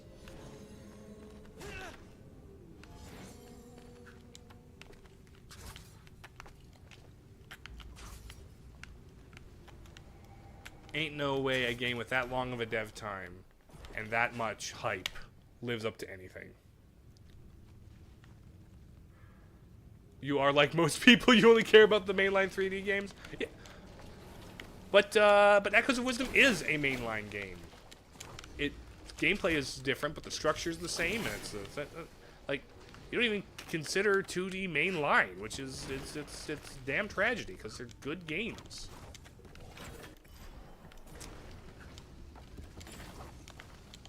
Some of the best are 2D games, in fact. 2 of my top 5 are 2D. And I think they probably make up about half of my top 10.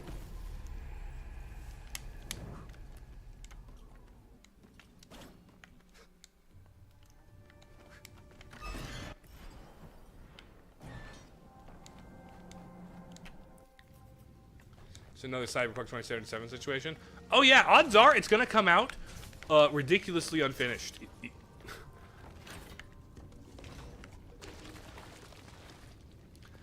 I mean, even with all that dev time, I would not be surprised if it came out with, like, just half finished and half the content held back for new GTA Online and for DLC and stuff. And even then, because they know they can't get away with charging $70 or $100 for it, but like, after all the DLC and GTA Online, it might as well have been $100 outright.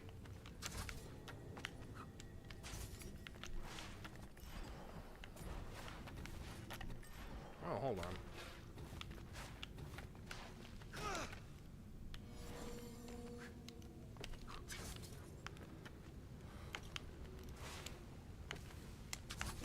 Oh, there it is.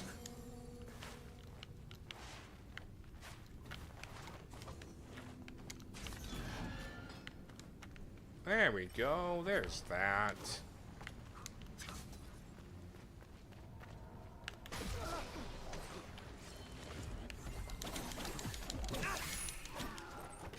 Nice.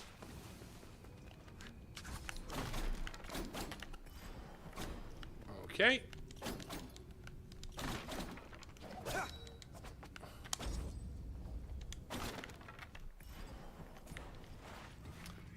So what's over here?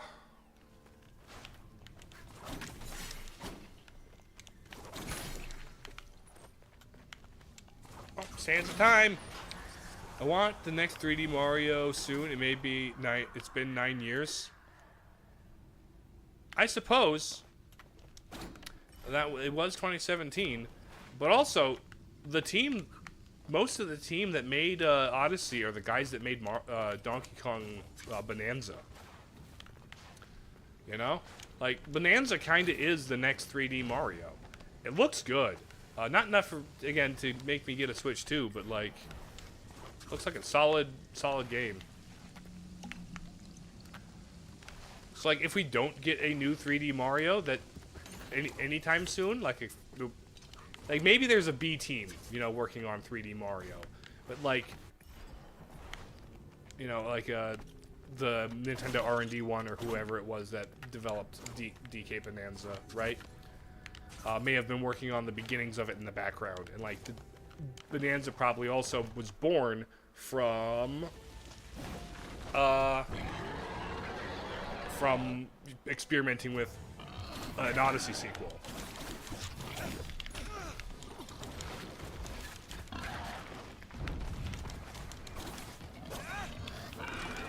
Except, you know, destroying the ground is not a very Mario thing to do. So like, okay, let's do Donkey Kong. This sounds like a Donkey Kong thing, not like a Mario thing.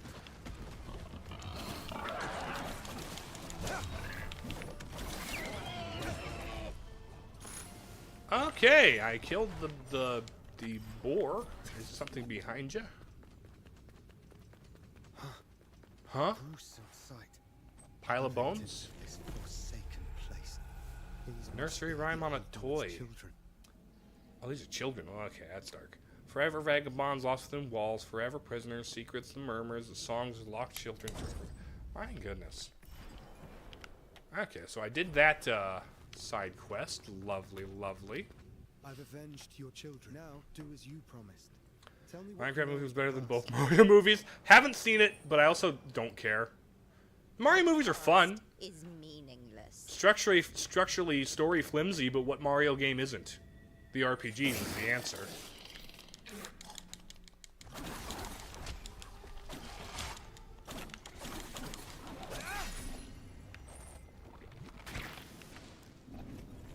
They were fun.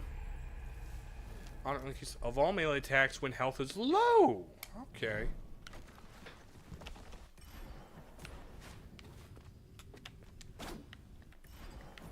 So I did that quest.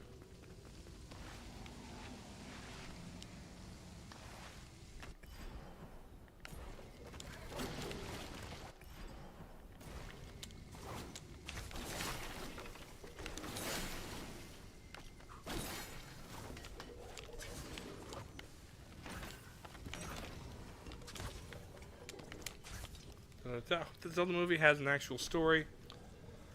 Different, doesn't affect the games. I don't know what the goal is with the Zelda movie. I think obviously it's a live action, you know, adventure film. Hopefully it's an adventure film instead of like trying to be an epic or a like action film, because Zelda's an adventure game, so it should be an adventure movie. But it's going to be held to different standards because it's a live action movie. If it was an animated movie, maybe I'd be more worried about it, even though people constantly say, oh, animated would be better, which I'm not against an animated Zelda movie. I just think both can be done well. But also, I don't know what their intention is with this movie. The way I judge the movie will depend on what their stated goal is, you know? If their goal is to, you know, be a adaptation of Ocarina of Time, I'm gonna have very specific, like, expectations and desires from it, you know? Whereas if it's a completely new story vaguely inspired by the Zelda universe, then I'm gonna have different expectations and concerns, frankly, because, well, how do you adapt some elements without the rest of what makes the games they're from, you know? And make that make sense in your new hodgepodge lore.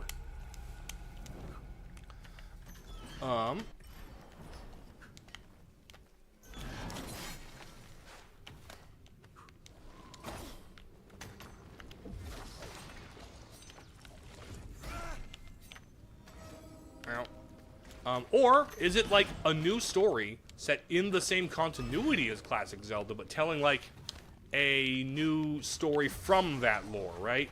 Could it be a thing where this is canon to the games and it takes place between these two games and tells the story of this Link and Ganon? Like, all of those narrative options have merit and could be interesting. But I have different expectations from all of them. You know? And so I don't know what the goal is, what their plan is for these movies.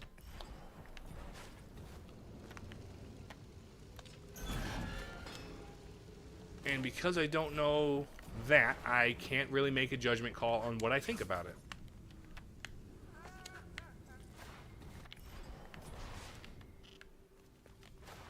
Because I really can't think about it unless I know what the parameters are.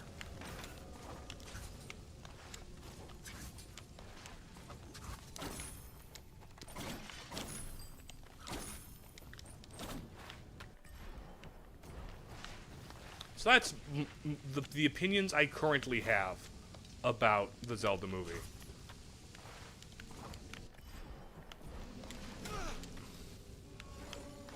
As in, I think it can be done well, but how to do it well, and what I would expect or require for it to consider it done well, are going to be different. Whether it's,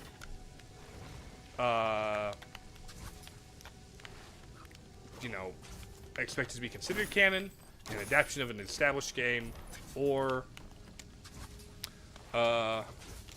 hodgepodge of elements from across the series to make the most generically recognizably Zelda thing they can.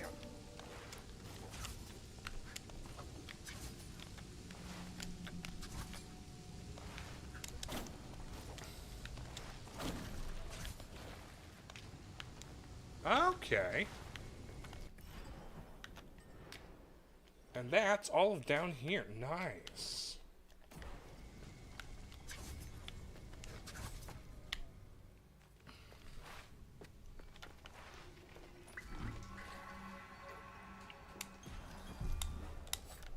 Honestly, my PS6 might release next year. It feels like the PS5 released yesterday. I mean, same. Man, the entire PS5 generation came and went, giving me no excuse or reason to want it except for 2 games. Like, there's only 2 games I could maybe want to play, and neither of them are like, I want to play it enough to make me buy the console.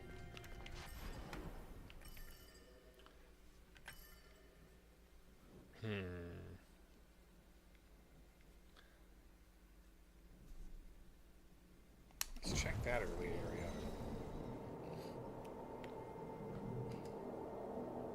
Like, legit, if Sony would just release the Demon Souls remake, or the original Demon Souls, I kind of don't care, and Astrobot on PC, I would have no reason at all to get a PS5. Because those are the only things that even remotely make me interested.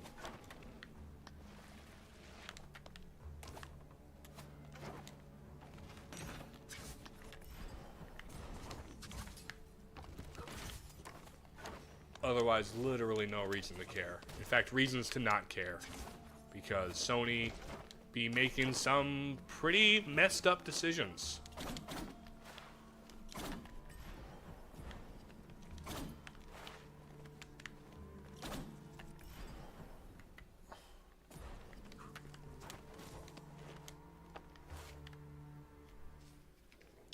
The PlayStation Store drama, where there's where they discovered like a 30-day expiration date on digital purchases made after a certain date, which is just complete and total BS. No, that should never be even remotely considered acceptable adjacent. That is the most garbage thing. You made a purchase. End user license agreement stuff is BS. Am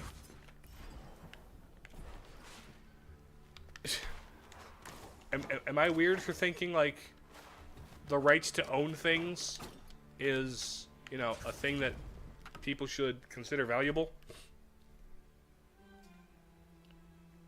Like, come on. I'm glad. I've only ever made one digital purchase on this PS4 I'm playing on.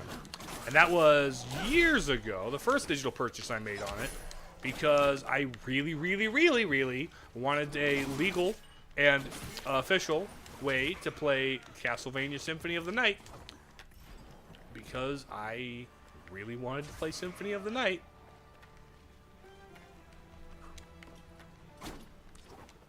I need bombs.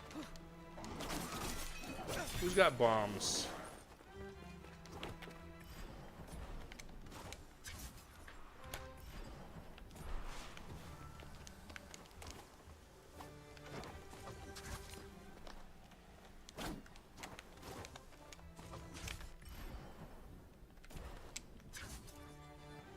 Okay, I need a bomb. Where does one get a bomb? But that's like also the other reason I am disinterested in getting a PS5, because the only PS5 I would ever be interested in getting is the one with the disc drive, and that's like $100 extra. They are charging you more to be able to own the physical disc, so that when you buy into their digital ecosystem, you're stuck and can't and can only have the option of buying digital games, which locks you into the stupid end-user license agreement bullshit. So yeah, that's a very shortened version of what I think of that. Well, it's not very, very shortened. It's what I think of that. I think it is complete and total and absolute, unfiltered, unadulterated bullshit. And it's one of the reasons why, yeah, it makes me anti-excited for the PS6, because then they're gonna do never gonna do physical discs. They're never gonna do physical discs again. Okay, hold on. That's a bomb. What if I go in here, reload the room,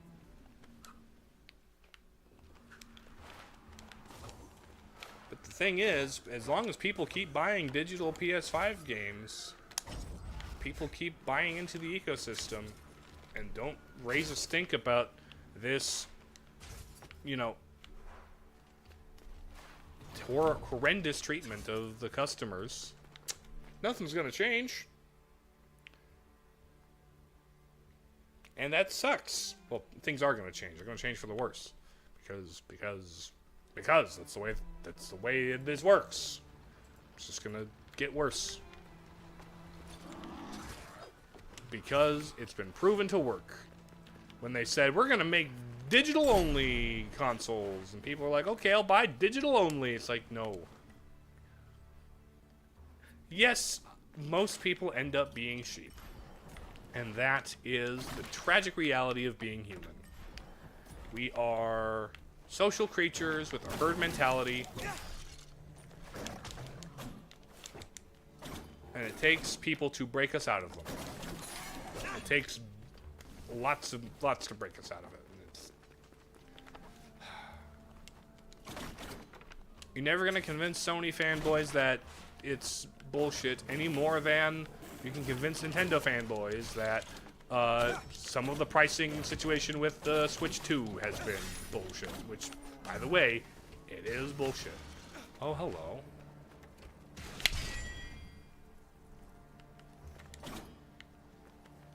Huh?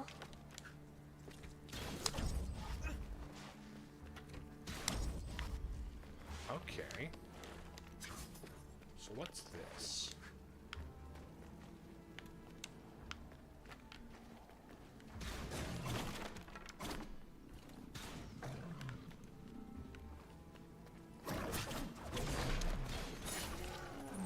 Okay. That's handy, but I don't know what it does. Should be any new handheld consoles on Nintendo from now on will likely be only the handheld PC.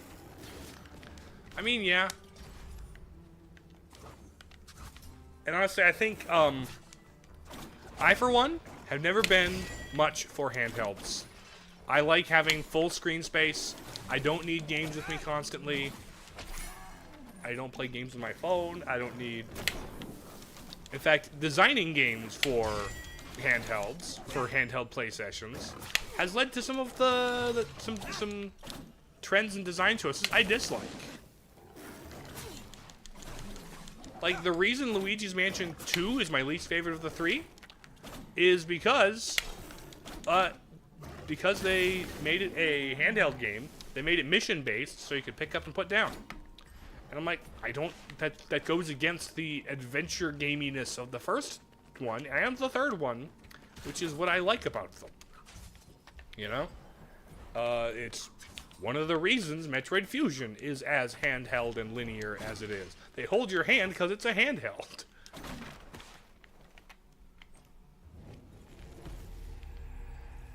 And because you can pick up and put... That's honestly one of the reasons the original Metroid 2 is area by area linear in that way. Because it would be hard to have a full adventure game like the original, you know? So no, I could not be paid to care about handheld gaming 99.9% of the time. Occasionally it's nice. But also, like, having nothing but distractions on hand is not a good thing for our society, or has proven to not be a good thing. Oh, hi! Hi, Big Bird.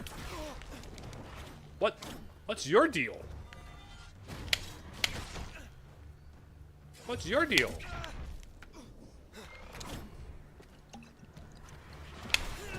Game seems serious. I hope not. That's what they want to happen. That's what they want to happen. And I hope it doesn't.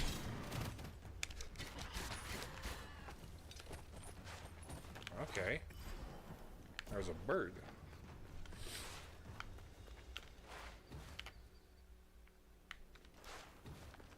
The Old Royal Road. Hello, big statue.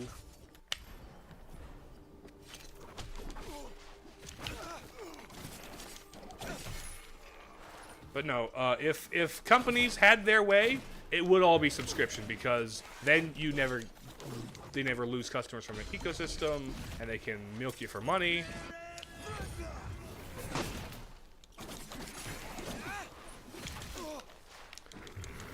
So, unless consumer trends move away from the convenience of subscription models and toward actually owning games again,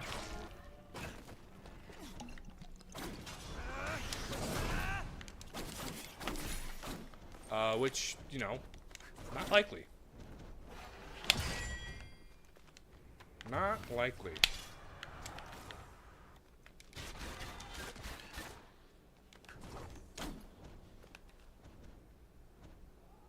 Come on, buddy.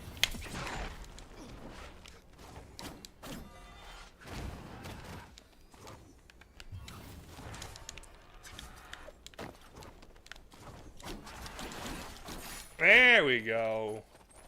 Give me this. Ooh, pants. It's crimson. It's just red regular clothes. And the regular default look is... It's mid. Okay, hold on. Before I go further back through Old Royal Road, which seems to be its own area, with its own optional things, which is neat.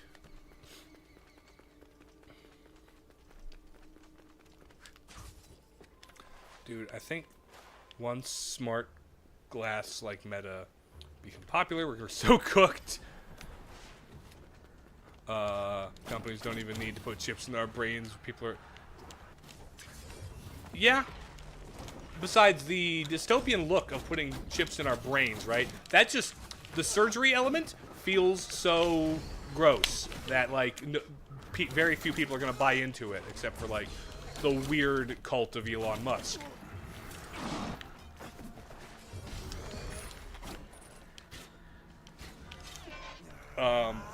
But the thing about it is, we're still limited by battery life and the price of the technology. As of recently, the only reason, like, Apple, like, got as big as it was is because it turned cellular phones from a luxury into something people could realistically afford and use. Its UI and its price point were inclusive and accessible. What's this? Oh, more memory shards. Gotcha. Versus, like, the competition, which were, you know, close this in. They won't let us fight it out. Gotcha. So, like, currently, prices are not keeping up to the point where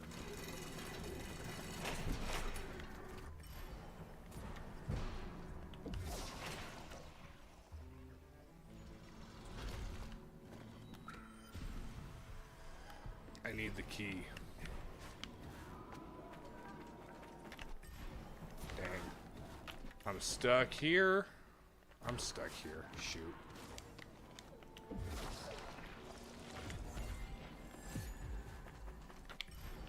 Where's the nearest fast travels up there, huh?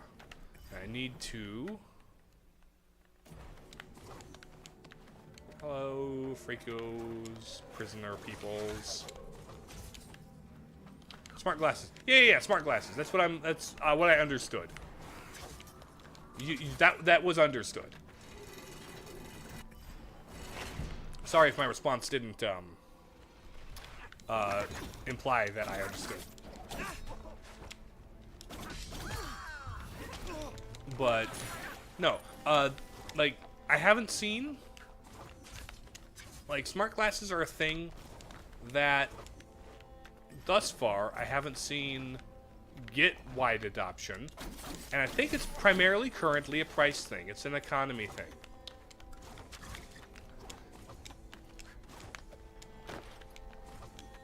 Also, they need to push really, really hard to make the glasses form factor work, which they kind of do a little bit, but, like, not as well. But also, like, make them look like things people actually want to wear.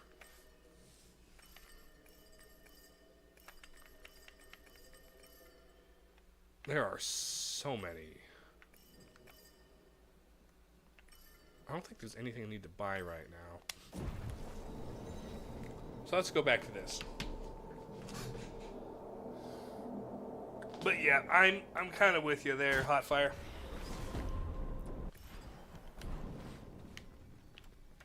But the problem with right now is economic and the price of materials, right?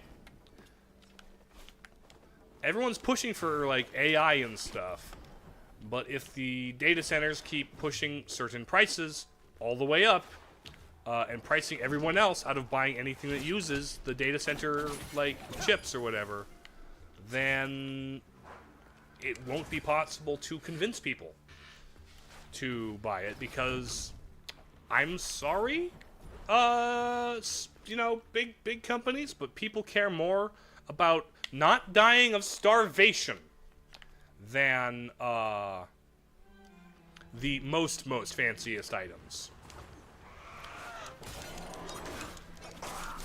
I am perfectly okay with buying a refurbished phone from 2 generations ago. I know you're not fine with it, phone manufacturers. You are very not fine with it. You need new ones and you need to planned obsolescence. But, like, there are some things going through.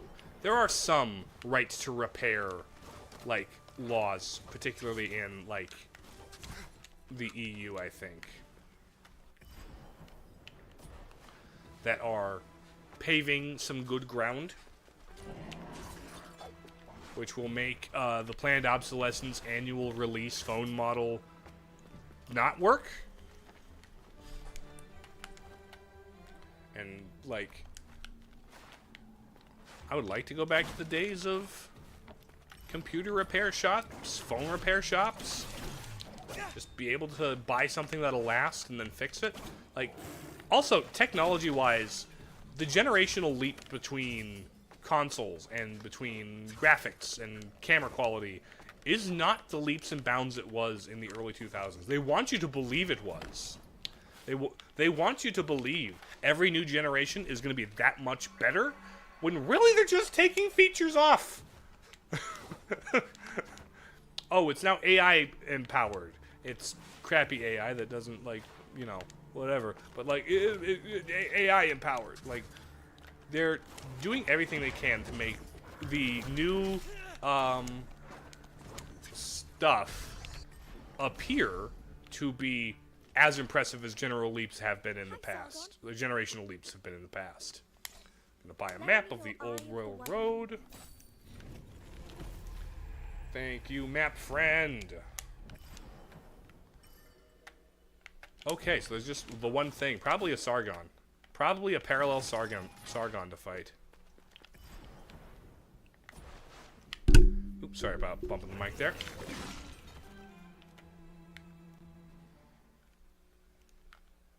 If I had to guess what's down in the old Royal Road, it's a parallel Sargon fight. Gaming on smart glasses sounds cool, though. Like, in theory, so does, like, in theory, so does VR, but I haven't been sold on VR. VR is A, too expensive to become the gaming norm and to get me into the ecosystem, and B, they just simply haven't made any games that I could be paid to give a shit about. Like, I don't really care about horror games. I know that VR experience makes horror games all the more immersive, and that's really cool if you can give a shit about horror games, but by and large, just a game being horror doesn't do it for me.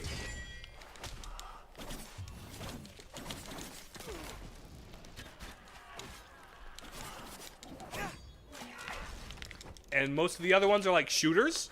I do not care about shooters unless they're like, they do something very different for shooters and they're like BioShock or something.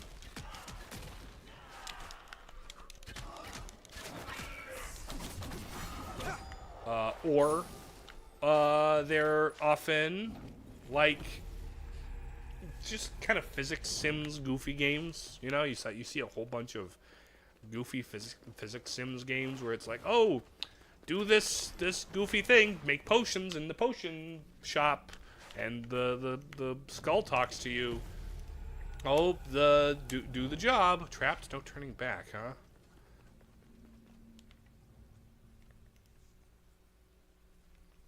What is this sorcery? I can't escape. Okay. It was just a dude.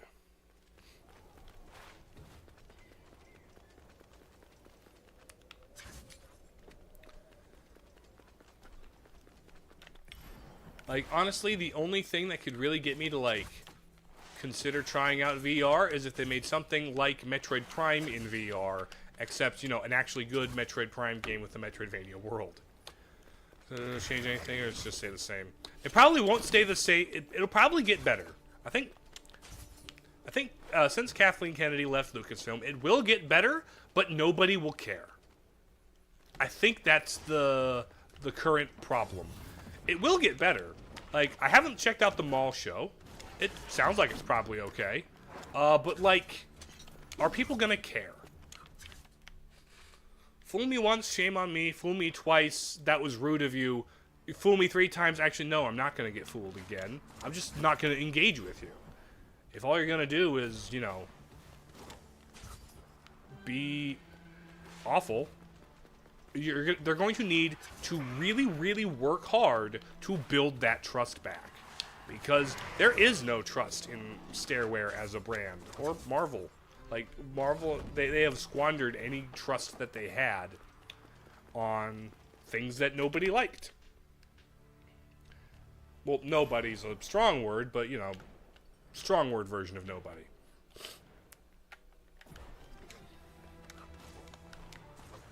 exaggerated version of nobody. Because people cared, I guess. It's just they didn't care enough to make enough money to spend enough money to justify it. So no, I think it will technically get better. I really, really, really want The Mandalorian and Grogu to be a good movie, but I kind of trust it to not be. I kind of expect it to not be, which is horrendously sad, because I would love to take my younger brothers to that. I want to take my little brother to a Star Wars movie in theaters. Like, dude, I want going to a Star Wars movie in theaters to be an event worth going to. I want more movies in theaters that are events worth going to, frankly. Project Hail Mary. I went to see that one in theaters. Very good movie. Very good movie. Very good movie. Now, what do you have? Upgrades. Potion Fence 3. Don't like the state of Star Wars since 2019. I mean, yeah, same. Force Awakens was like not like great, but like a decent starting point. And then after that, no.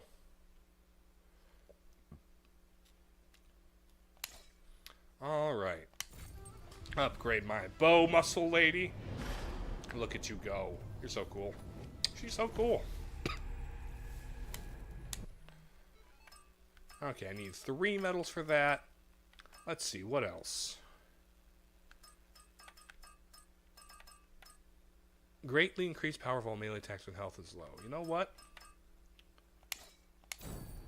Let's just upgrade as many of these as we can, shall we? So I can not have to worry about getting more money. And instead, just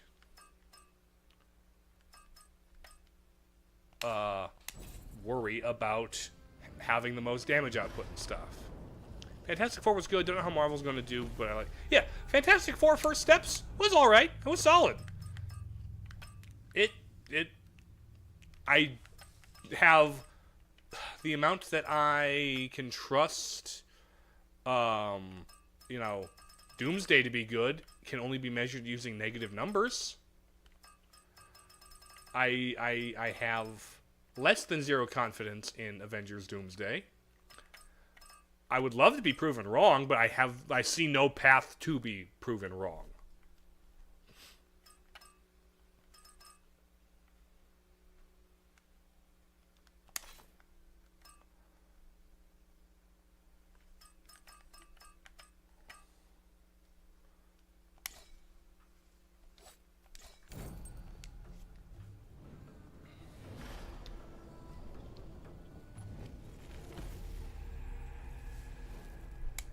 I don't think Doomsday will be the other Endgame. They haven't put in the work to make me think it could be. They have no groundwork to build from to hype me up. They recast Robert Downey Jr. They're bringing back people from like across every Marvel movie ever, which is like not even just the MCU. Which honestly, even when we got to Endgame, the storytelling in the MCU was kind of not good. You had to watch so many movies to get a baseline on these characters that when they had them all...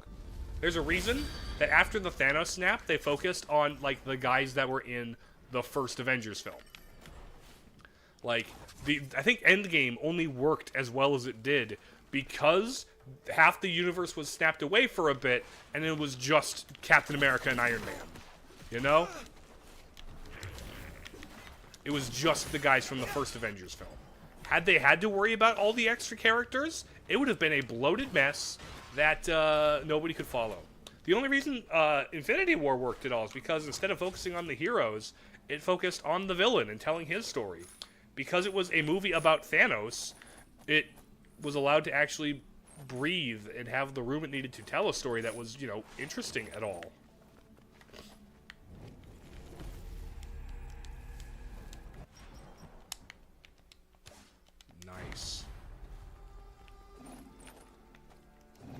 What's this one? Slightly reduce incoming burn effect. Okay, I don't really care about environmental damage. The Marvel, what has the most optimistic future? I'm pretty mixed on DC, but like, Superman was pretty good. Superman was pretty good, but also they all are suffering from the same things. At least DC has the good like sense to say, okay, we need to start over. I've decided we need to blank slate start over. Marvel is not blank slate starting over. It's doubling down on building on past things to the point where it's like all this past stuff we're building on now was never meant to be connected. It was written with the express intention, without the express intention of being connected. But we don't care. We're going to connect it anyway.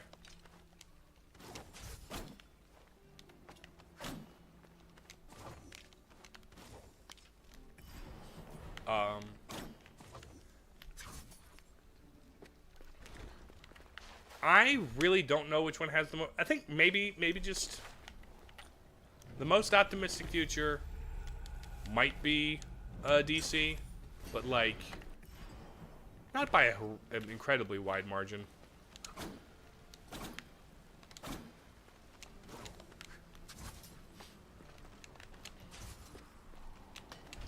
Like, James Gunn makes fun movies at the very least. There are things that you can level as issues about the James Gunn Superman, ways that it kind of modernizes it in ways that kind of miss the original point, but like, it's still well made.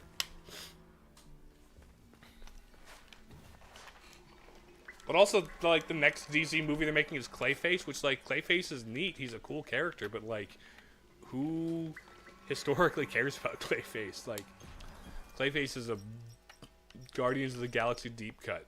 But, like, he's cool. It could be good. For each successful attack, Athra.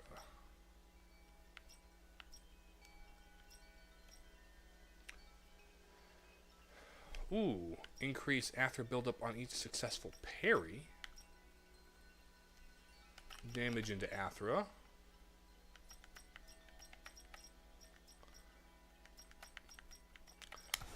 I do have the next video I kind of want to do is scripted. I kind of want to stagger Zelda and non-Zelda videos, so the next one will not be Zelda.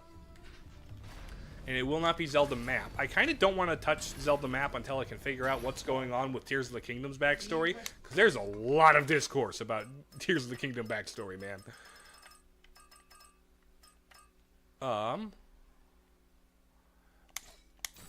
And I kind of want to have a full picture. There's also the, Tears of the Kingdom Masterworks. The Secrets of the Zonai is releasing later this year. That'll be something to look at for lore. I've seen, like, some of the fan translations. But I'm curious what, like, the Nintendo's final say on it is, you know? What Nintendo's official translation says. Which, technically, Japanese into English, it's like, not, whatever. Like, Nintendo approved this. Localizers can be very stupid sometimes, but like, So no, the next one will not be Zelda, but it should be a shorter one. As soon as I get over this cold, I'm going to record the audio for it.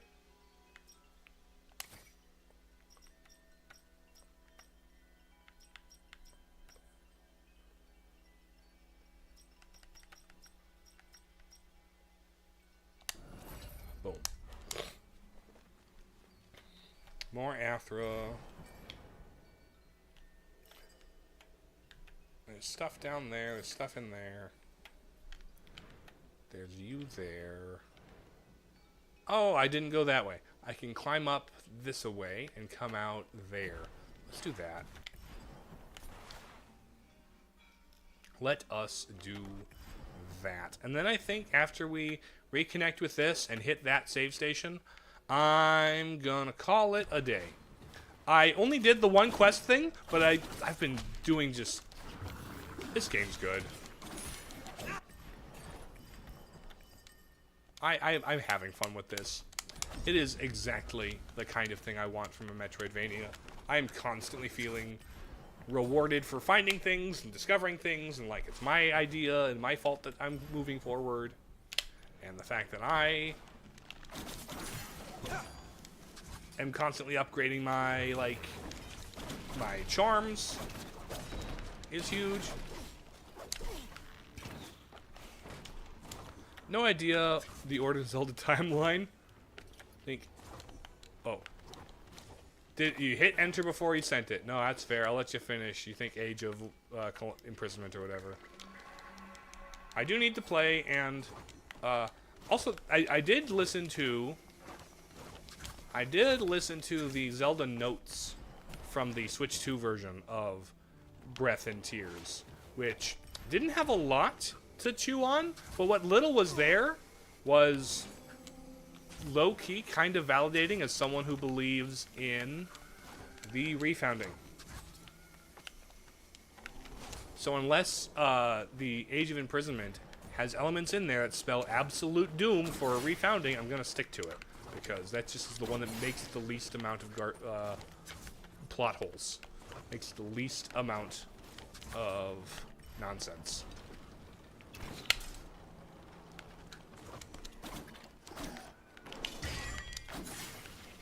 Jump, jump, dash. Okay.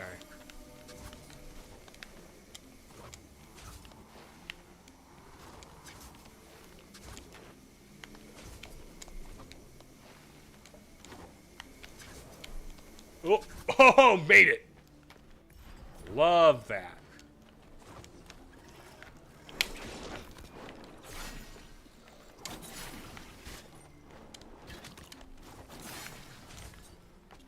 Okay, now this. Come on.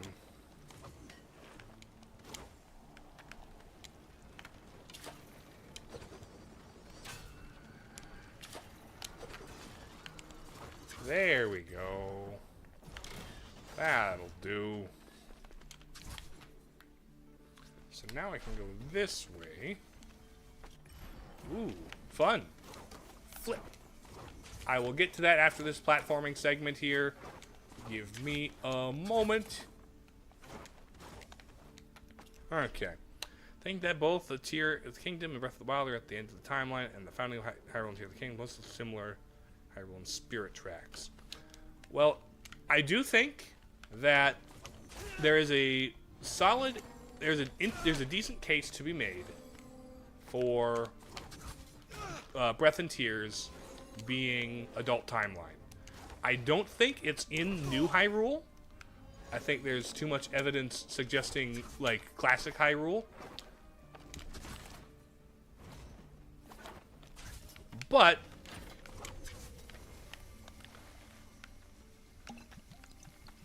I don't like making assumptions of things that aren't in the game itself.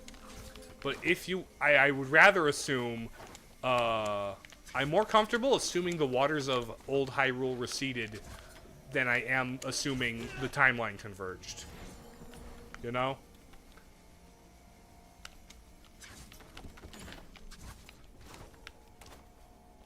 There's not all assumptions are created equal. Oh, right.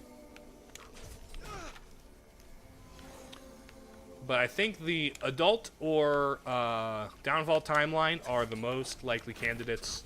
And I think the child timeline actually doesn't make sense.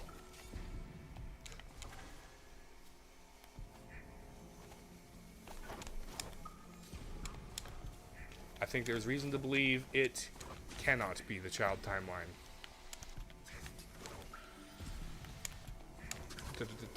Gotta go, peace. Well, thanks for popping in, Hotfire. I hope you will be able to make it in the future. Good to see you. Oh, okay, we got a tree here. Nice. I'll probably not do much. Oh, I want to go all the way in through here. Oh, man. These games are just They tickle my brain. Between the movement and the constant like upgrades and rewards and stuff.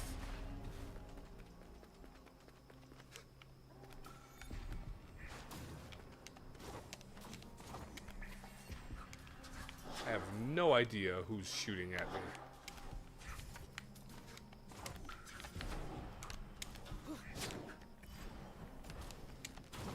Oh, hi.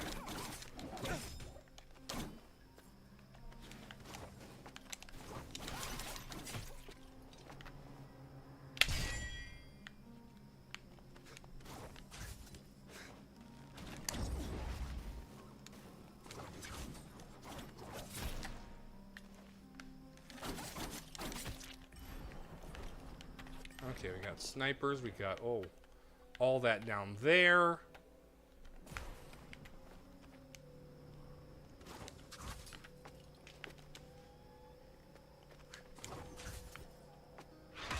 Oh, hi, buddy.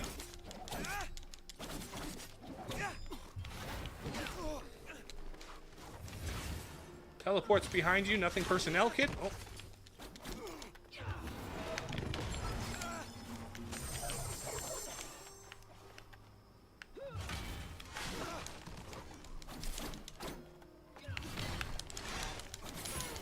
There we go.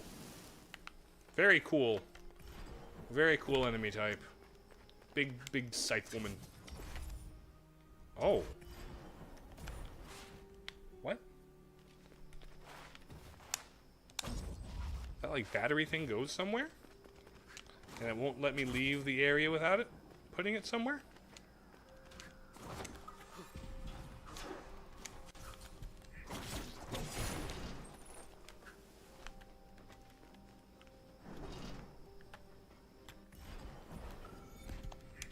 Oh, hold on. There. Oh. Oh. Cool. Secret. I got it. Oh, hi, buddy. Forgot about you. Forgot you were a thing. Let me out.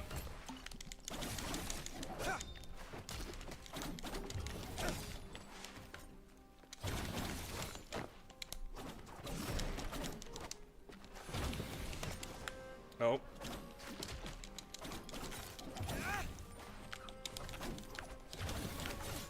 Okay, there we go. Give me the health up. Ouch, you exploded. Give me the health up. Ooh, full extra health. Let's go. I feel like I'm ascending so fast right now. Are you gonna wake up too? No, you aren't a trick.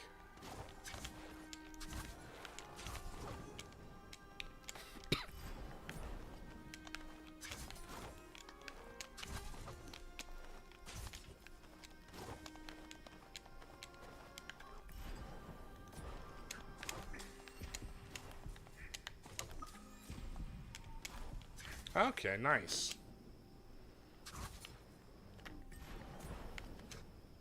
Very nice. So with that guy behind me, I can go through this door and open the shortcut there.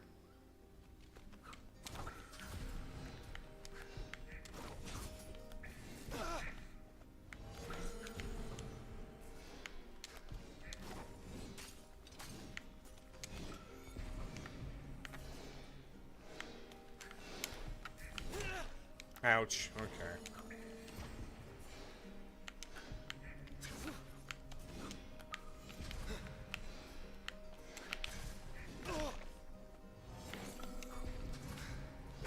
Ouch.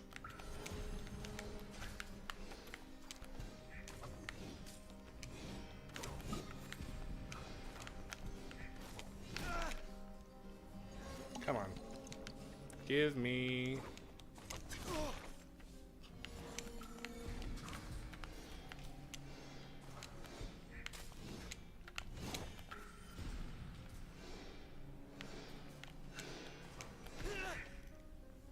You know what? I don't even need to touch that platform. Watch this. Watch this. I don't even need to touch that platform. Look at that. Easy. Upper City. Okay, so I've cleaned up a lot of past places. Oh, I need to do that one still. I don't know what's up with that one. But I've cleaned up a lot of the past places. I still have that door to go in. I have that tower to go to. This tower to go to. And then the wave. So yeah. Let me just make my way back down to the Haven, and I think this is where we'll call it. We'll probably have 2 streams of this left, especially since I'm just having fun getting detoured.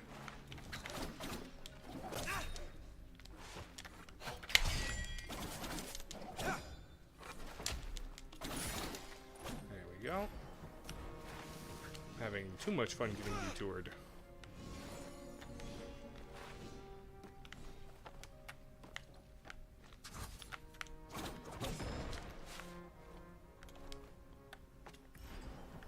Then we head down. Oh, I can't just jump down. I gotta wait for the elevator to come up. Then elevator go down.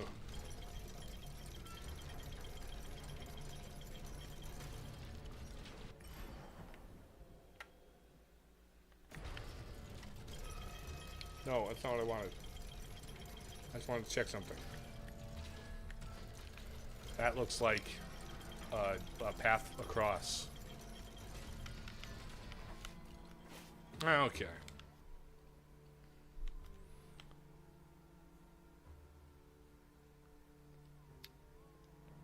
Let me... I guess I'll spend some more money so I can have more of this upgraded.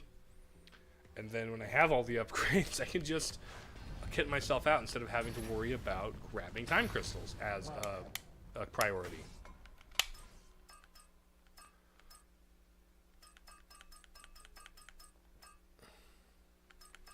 After build up per parry. Frost Charm. Well, a +2 there.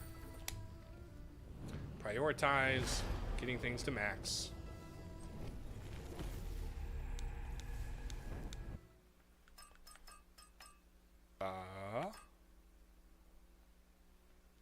Allows arrows to be burning.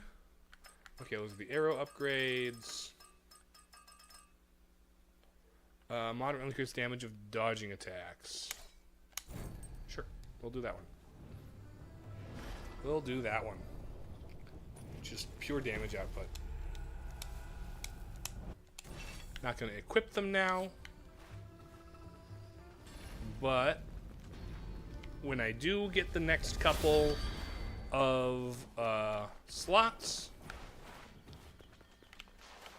Also, what have you got? Hi, Fariba. Treasure maps. Yeah!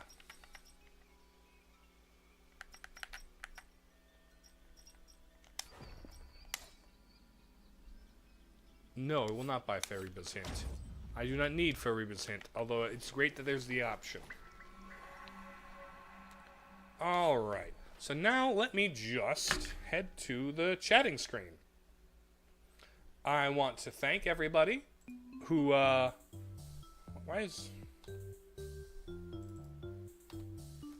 Oh, there it is. I want to thank everybody who showed up and joined. It's been nice to have you in chat. And if you only ever lurked, I really, really do appreciate lurkers. And to everybody watching from VOD land, hello. Thank you for watching the VOD. I am enjoying this game immensely. Tomorrow, assuming I still feel well enough for it, the plan is to play more Cobblemon on the server I'm on. And then, from there, I'll keep an eye out on my Discord and on my social medias for the schedule for next week, which will probably stay pretty stable, pretty much the same, because I expect this game to take 2 more streams at the rate I'm going, and for Twilight Princess to take 2 more streams, frankly. So I think we're gonna have pretty much the same schedule for another 2 weeks, which is fine. These are good games. But with that, I'm gonna hit you with that ending screen. We've already done the thank yous and the call to action, so I love you, bye.